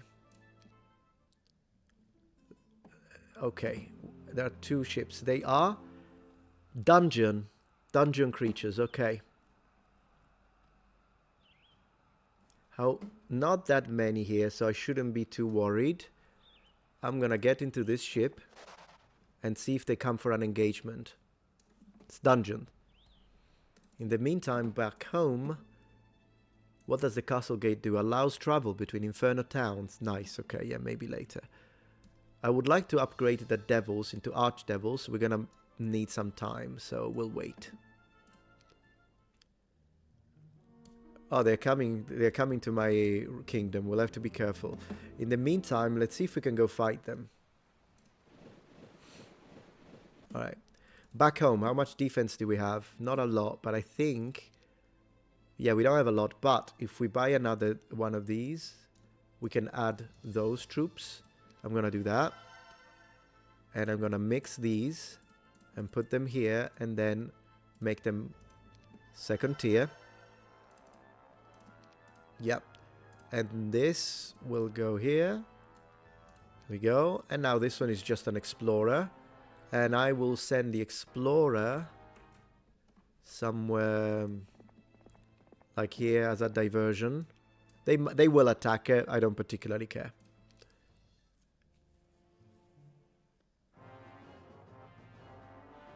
And now a land, Carlo. Yeah, that's good. Yeah, I'll check it out. Okay, so this hero is getting destroyed. I don't particularly care. Can she run away? Yeah. 25 gold. Cool. Alright. I want this guy, but they keeps running away. It's annoying. Oh, she does. They do have a lot of troops, so I do have to go back home to defend very quickly. I have to do it. But in the meantime, if we will get to day 1 first. And so we will have another recruitment, so I'm not worried. I'm not worried to be... Oh, we already have stuff that can be recruited here, so let's recruit everything. Let me see. Upgrade these guys. We're gonna have a full army. Yeah, they don't scare me. Okay. Then... Demons. Oh, I can't hear, of course. I'll get rid of the zombies. We don't need them anymore. We don't need these guys. We don't need the zombies. So zombies, get out of here and give me these. And now I have no money, so I'll keep these for now. That's fine. Good stuff. Alright. Where did they go? I probably didn't even need to come back, to be honest, but that's okay. So, demons. Can we get the demons now? Yes. Good. Get these. Ooh, yeah, because it's new. Oh my gosh, that's a huge army. I did need to come back. What am I talking about? And we need money here. I want some engagement. I want some combat. I want some combat. They went down here, I believe. I'm going to go after them. Oh, that's nice. Am I strong enough to go after them? Well, we'll see. Yeah, she went underground. I don't want to use all my magic for now. Let's just wait. Let's just shoot them. Okay. Alright. How strong are we? Let me see. Well, maybe a little magic. Let's slow them down. I should have done it a little earlier, but we can block these 8 and we can focus on the rest. Sounds good. And also I don't care about these, so there's that. Alright, this way they can't reach my shooters. Alright, so even if I lose some, not a big deal. I don't care. Nice. Alright. Maybe after this fight I'll have to return home though. To recruit. Replenish. These are cannon fodder, so I don't care. Yeah, I wish I hadn't lost that one, but that's fine. That's okay. Yeah, we're winning. Let's see if we can use these guys. Oh, come on. That's annoying. Now they're too far away. That's alright. Yeah, I've got some losses. I didn't play it very well strategically, but it's okay. Not every battle has to be perfect. We won. That's all that matters. GG. And that's a lot of experience. Basic artillery, advanced diplomacy. That's nice. So like, give me this. And I need to go because otherwise they might attack me and now I'm not as strong. Right? I have to be careful with that. Okay, good. Let's go back home and get a full army. And what else can we recruit? More devils. More of these. And that already kind of spends the money. Man, we need to sell. Money's never enough. Money's never enough. But we have a couple of turns. We can still sell some of this. So that's fine. Okay. Good fun. Okay, so let me see. More troops. Well, let's send the guy home. And then I would like to have a nice fight against the green. Right. So we need to improve these. Man, this is going to be a strong army right here. Improve these. Give me the devils. And these guys. It's a lot of troops. Yeah, one is kind of pointless. So unless I can recruit more. Let me see. Super demons. These guys can stay home. I could try to recruit more, but let me get these troops. Because I prefer to have a big mass rather than having small numbers. Yeah, look at that. 21. Keep one slot empty. Exactly. I'll do that. Absolutely. Okay, I'm going to keep these here for defense. And these here for offense. It should be okay. But because I'm taking the wolves here... Can I buy these? No, I need some money. I need to sell more. Sell a bit of this. Doesn't even matter. Sell it. Sell it. Sell it. Sell a little bit of this. Alright. Can I recruit at least these guys for range combat? Alright, we recruited a few. That's a good army for me. That's good. Defense, offense, kind of balanced. That's fine. Cool.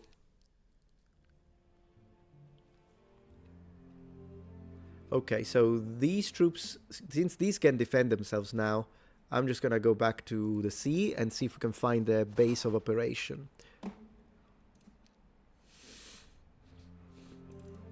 Brown player is elves.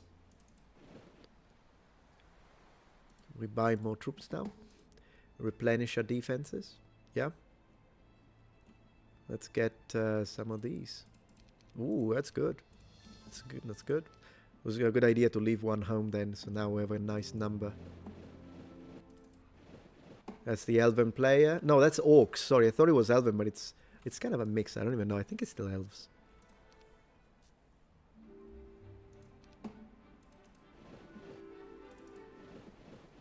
And it's weak. It's weak, guys. So more of these. Let's get a couple of... Let's get a few of these. What do we have? Let me see. Yeah. So give me some of these for more shooting. And then these 6 will be good to have. And we're going to just kind of focus on these maybe for next day. And we're building an army there. That's good. Looks good. And in the meantime, I'm looking for their home. It's probably here. I think it's somewhere here in this island. We're getting close to their home.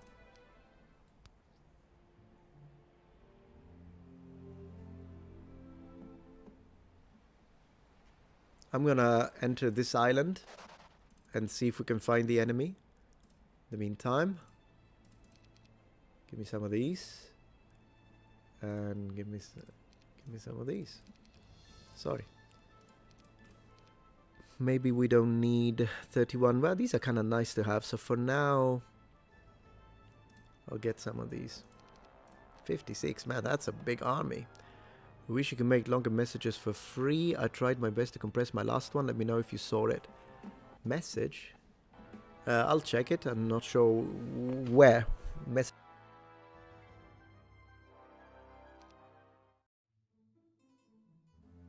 Okay. Let's go, let's go, let's go. Oh, this is just a little island. This is not it. No. Although, while we're at it, I could get this. But I do want to go destroy them, so I'll just leave the island for now. Hey, brown player. Careful, brown player. Careful what you do. Because I got an army here. You don't know that, but I got an army here. It's a nice army. Look at that. I want to annihilate the brown player if he comes any close. He did. He did decide to get close. Fine. Fine. You want to be destroyed? I'll destroy you. Do you think maybe they're bottom right and I just dodged them? You checked other people you responded to out of curiosity. Oh, that's good, Carlo. That's a good thing. You should do that. Yeah, for sure. And again, even if I respond to people, even if we have an antagonistic position, then if you like their channel, you can subscribe. It's nothing. It's not like we found the blue player. Ooh. Well, let's have a look. We could create a northern colony, guys. What is the blue player? That's my question.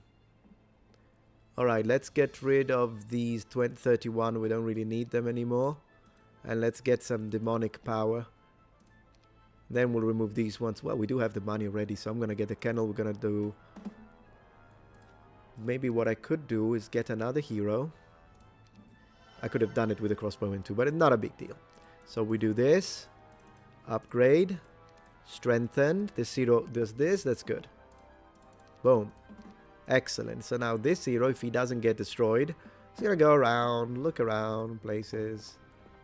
What a nice place. And these people are going to get wrecked. These are going to get wrecked. And I'll do it now. Can I reach them? No. So I'll wait for them here. They're going to get wrecked. Hell colony in the snow. Yeah, exactly. It's going to be a lot of steam. YJ. Exactly. Let's take the resources. Ooh, that's a street. And a street always leads to a castle. My friends. Alright, where is Brown? Where did he go? Where did you go, Brown? Where do you think you are, Brown? Where did he go? Did they go down here again? It's so silly when they do that. I guess. You think they went... I don't see them. So they must have. Well, let's have a look. And this hero instead, now that it's safe, is going to get into a ship. Fun. Hey, Valentine puppy. Ooh, battle, guys. Against who? A demon? Oh, that's me. Yeah, they've got... Oh, no, it's not. It's this guy. Okay, right. Alright, let's take them on. Let's see who's stronger. Let's see who's stronger then. I'm going to begin with... Precision on my Magogs. Increases ranged attack inflicted. Yeah, I'm going to do precision on these guys. So we make it count. My devils are going to move forward. Fine. These go forward. Okay. I'm confident in these fiends, by the way.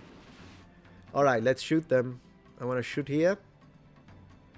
If I shoot here, I would hit all three. So I'm going to do that. That was nice. Yeah, the devils are kind of not a great last unit, to be honest.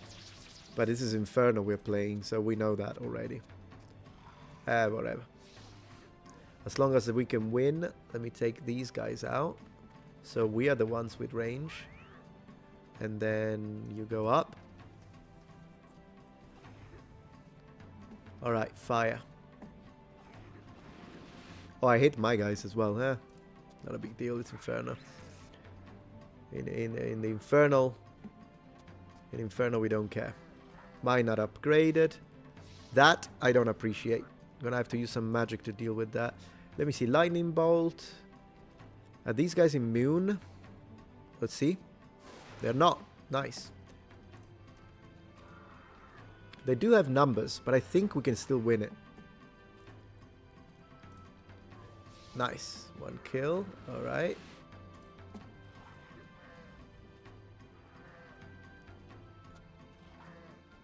Okay. Let's try and attack these. Can you... Nice. We'll still win, but we are having a lot of losses. But it's fine. We needed the confrontation. We needed the confrontation. Okay. Seriously. They kill their own people. They kill their own guys. That's what I'm talking about. Oh, you spoken like a true demon, am I right?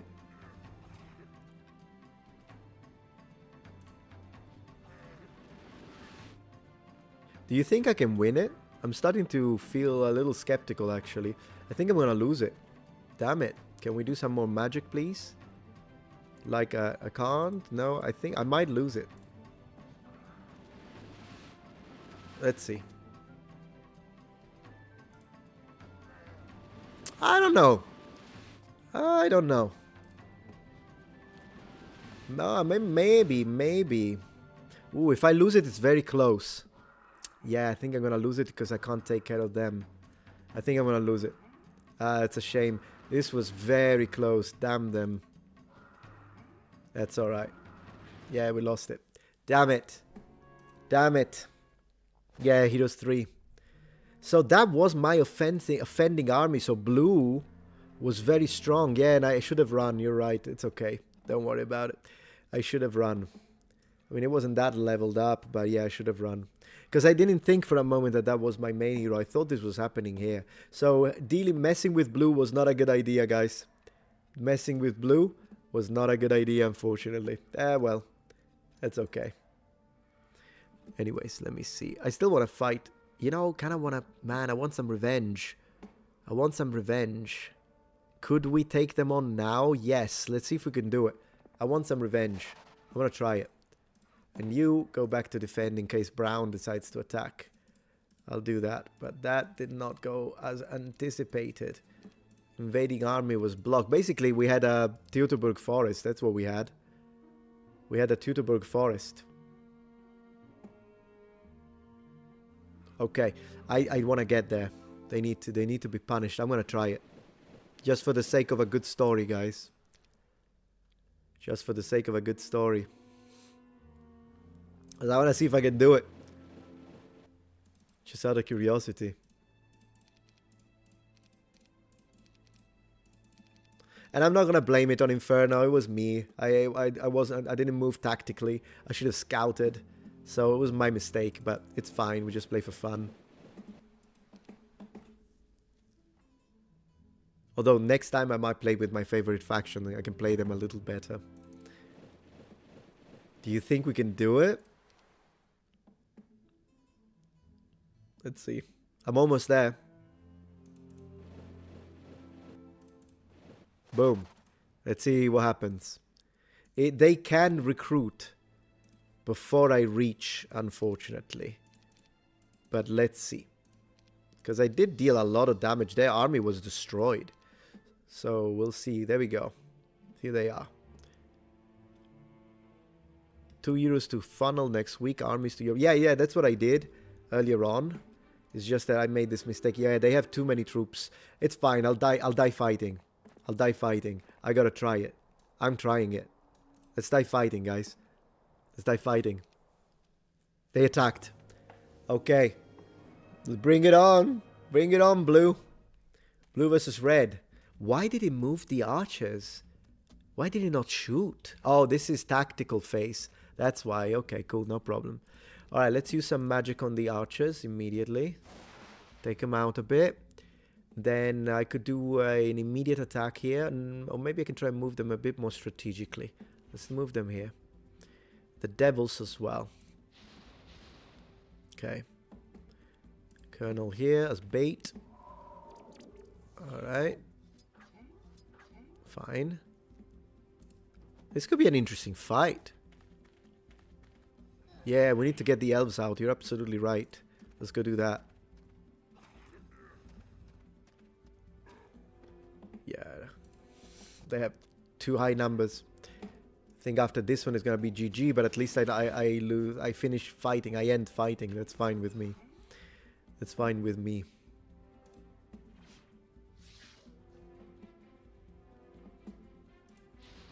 That was nice how I went behind the lines, though. Da, da, dum. Da, da, da, da, da, dum. Heroes is such a good game. I'm having fun even when I lose.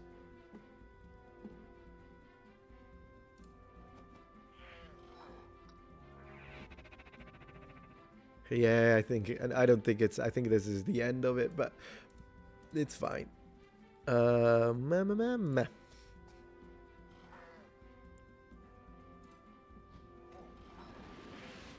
Those elves are gonna be a problem. Let's go. Or not. I destroyed the elves. Ooh, plot twist. Plot twist. Plot twist.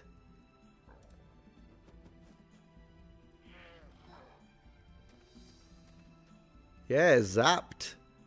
You're absolutely right. I don't know, maybe. I'm gonna say maybe, guys.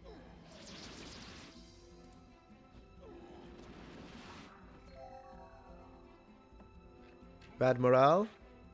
Bad morale, ladies and gentlemen? Ooh, I'm gonna win it. I'm gonna win. Oh yeah, the hounds. It's the hounds. You're right. I need to focus on the hounds. Nah, I don't know if I can win it. Maybe. Let's focus on the hounds. 26. So they're taking some damage. They ran away. They're trying to defend their shooters. Interesting. I destroyed the pikemen. I'm taking down the hounds. Because I think if the hounds are dead... Ooh, this is close. All of these battles are close. You think I got this? Yeah, they have morale problem. They have a lot of morale trouble. And I have excellent morale. I think I'm gonna win. Man, what a plot twist. Woohoo, this has been a journey. GG. GG. Can't believe it. We punished blue. But they attacked again, so that's the end. But still, I destroyed a general, guys. I killed one of their generals. And now they win. And I'm okay with that because I had at least that happened. After this, I'm gonna call it a GG. It's fine. Man, that was a journey, my friends. That was a journey. Yeah, I know. Blue was too strong. Blue was too strong. So my mistake was to try and deal with blue, which was the unknown. Because I thought if it was weak, I could have gained that northern colony. What I should have done is to focus on the brown player or the green player first. Since I had already seen the kind of troops that they had. GG. And yeah. Next time, guys. Next time we're gonna win. Next time we're gonna win. I still had a great time though. This was fun. Tonight we might play a bit more on Twitch. I might do that. Thank you so much anyways to anyone who has been joining memberships. We hit 435 members. That was incredible. Do want to acknowledge everyone so far. I don't need to have everything selected here. Great. Let's read a little chat. And then I'm going to call it a night. I'm going to go make some food, my friends. I'm going to make some food.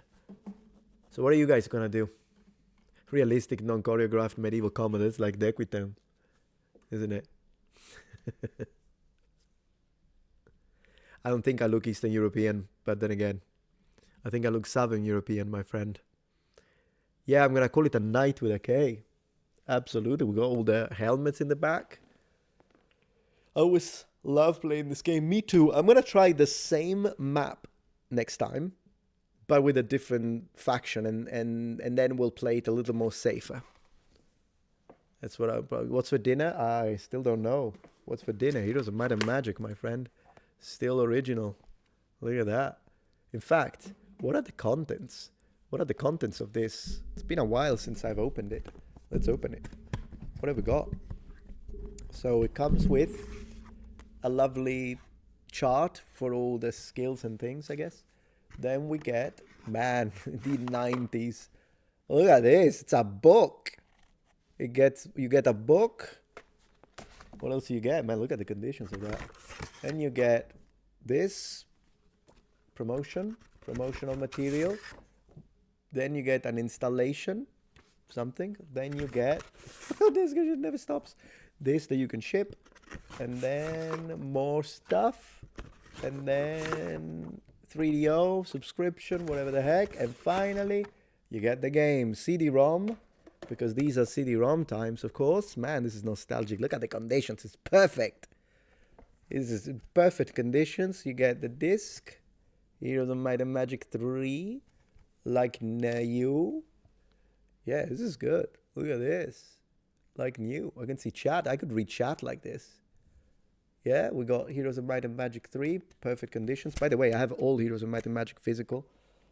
And Civilization, I even have the first one still. Yeah, that's the contents of the box. I'm going to put it all back together in a minute, but just wanted to show you this for nostalgia because it's nice to care for things. And my house is a bit of a gaming museum. Yeah, it's awesome, I agree. It's a bit of a gaming museum.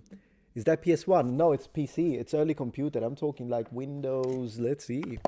Requirements. What Windows?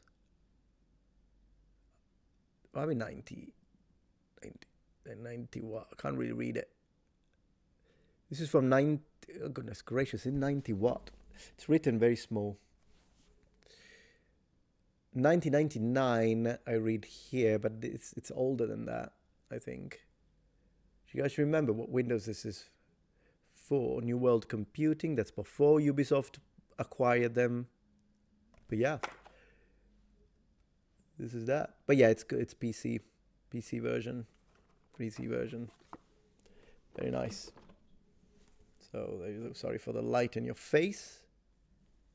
Sorry for the light in your face. But no, yeah, PS1. I've got quite a lot of PS1 games, and I have a PlayStation 1 connected to a CRT just over there. It's the same office, but I should say man cave, but it's more towards that side. I do take good care of stuff. You're absolutely right. I still have I have stuff from the 70s. That is still in pristine conditions when it comes to that. Yeah, it looks pristine. It is. It really is. I do want to say thank you anyone for joining, and also for, of course, subscriptions on Twitch and subscriptions and memberships here. I think I am going to, yeah, to them very well, Valentine. Thank you. I'm going to call it a night for tonight because we've been streaming for 4 hours and 15 minutes. I think I'm going to call it a day. But thank you very much. I might be live again later for some gaming on Twitch. Unless if I'm a little tired, then I think I'll probably live stream tomorrow directly. But thank you again, guys. It was great having you here. I hope you have a great night. And thank you again for your support. Have a good one. Ciao, ciao, ciao. Just gonna check. Bye.